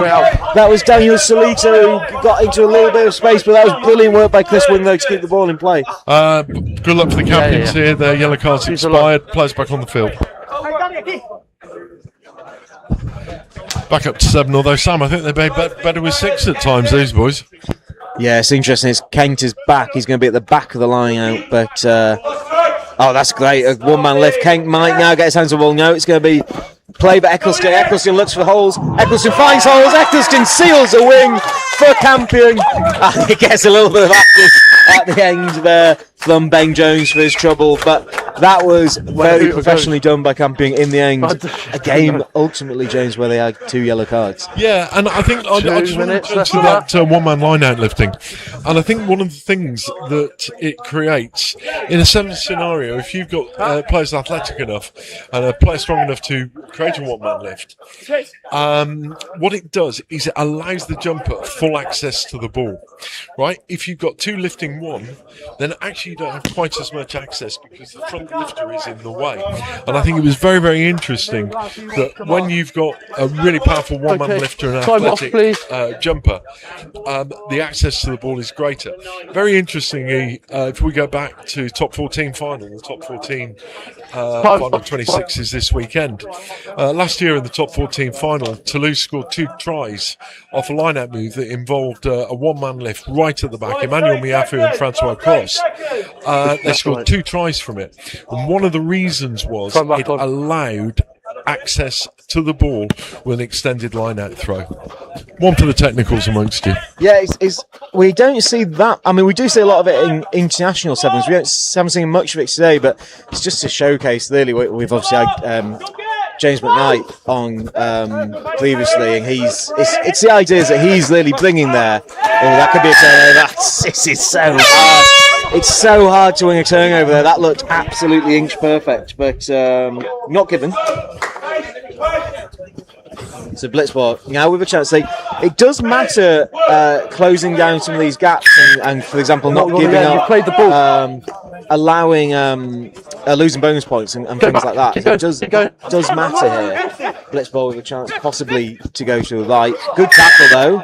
No, this could be a red. This could be a red card. Yeah, so if this is Kent, this is going to be a yellow, which is going to be a red. Gone high again, that's the 3rd penalty, that's your 2nd yellow, but you've got to go. Have next. He gets quite the send-off from the Blitzball and Bog Trotter contingent there. That fine could be quite tasty later on tonight, Sam. Yes. But it's really important, as you say, for the defensive right here that Campions hold out. We're literally in the final moments of the game. That's a big hit. A big carry. Blitzball still just hoping to get over this line. Now they're the gap to just 3 points. The game has gone, but they're still. Oh, and it's behind. As long as that wasn't touched, it's going to come back. It's going to come back for the penalty. Split up. So there's a bit of pushing and shoving here. It's been a long day. It's been a long, hot day. So it's not entirely unexpected that we're going to end up with something like this. Yeah, Carl Bradbury making a gesture there that I'm not sure I quite understand that one, Sam. Do you? I didn't see the gesture. What are we looking at here? If you didn't have anything, did you? Just line out, yeah. He's going to have a conversation about what's happening here. It's unacceptable. I understand it's a high tension game. All right, I understand it's close. Yeah, doesn't need to happen again. Resume the line out. Have a word with your teams. Doesn't happen. All right, we've had a good game before. Doesn't continue. However long we've got now. Okay. You're going to have to question the discipline because this is might come back to bite them at some point. Yeah, I think what's been interesting is it's been consistent with the same thing, not rolling away the tackles. Yeah, maybe a little bit too eager. You have to. I mean, I think we both agree they're being harshly done by, but you have to play what the referee's calling, really, in this situation. So, one of the things I will say is I think Marcus has been incredibly consistent in his interpretation. And when you're consistent in your interpretation, then the players know what to expect. So from the player's point of view, there's no excuse. He has been completely consistent in the way he's interpreted this. So Campion have won this game. I'm not quite sure what is. Yeah. He comes back on the scissors now. I hear it. Big clear out of that, bro. So the game is won regardless. Penalty for not rolling away from the tackle zone. Yeah. The game is won regardless, which is interesting here. So the Campion fans and coaching staff appear to want them to kick it off, but I haven't got the score because the game is won. But they are going to kick it out though. Carl Bradbury with suitably the finishing touches. He's been excellent today in every game we've seen him. Probably been my player of the day, Sam. Yeah. One thing I will say, Carl's decided to hoof it to the one side of the ground that has literally nobody on, and somebody is now making a 100-metre run across the pitch under the floodlights to pick up the ball. Campion's absolutely outstanding in physical. They were accurate. I thought Marcus's refereeing was incredibly consistent in terms of his interpretation. And I think Campion's move forward. Can you hear me? Look at the side. I honestly don't hear it. Genuinely, I couldn't hear they do, and they've really won this game. So obviously this competition will continue tomorrow, but we will be back tomorrow at 4 o'clock, and that is going to be the start of the Flutter Men's Elite Sevens. So this is one I'm really looking forward to. We're going to have the first up matches, the Butchers versus the WAA Rotor Blaze. We've got the Mavericks, the Patello All-Stars, and then we'll go back into this competition where we'll have Jibdock Sevens, Ibex Macaques, the Bog Trotters and Campion, and then we'll go back into the Men's Elite. So it's going to be back and forth in that game, and we probably will see a similar matchup to this, if not this exact matchup, in the semi-finals. So come back tomorrow, 4 o'clock Gibraltar time, 3 o'clock if you're in the UK.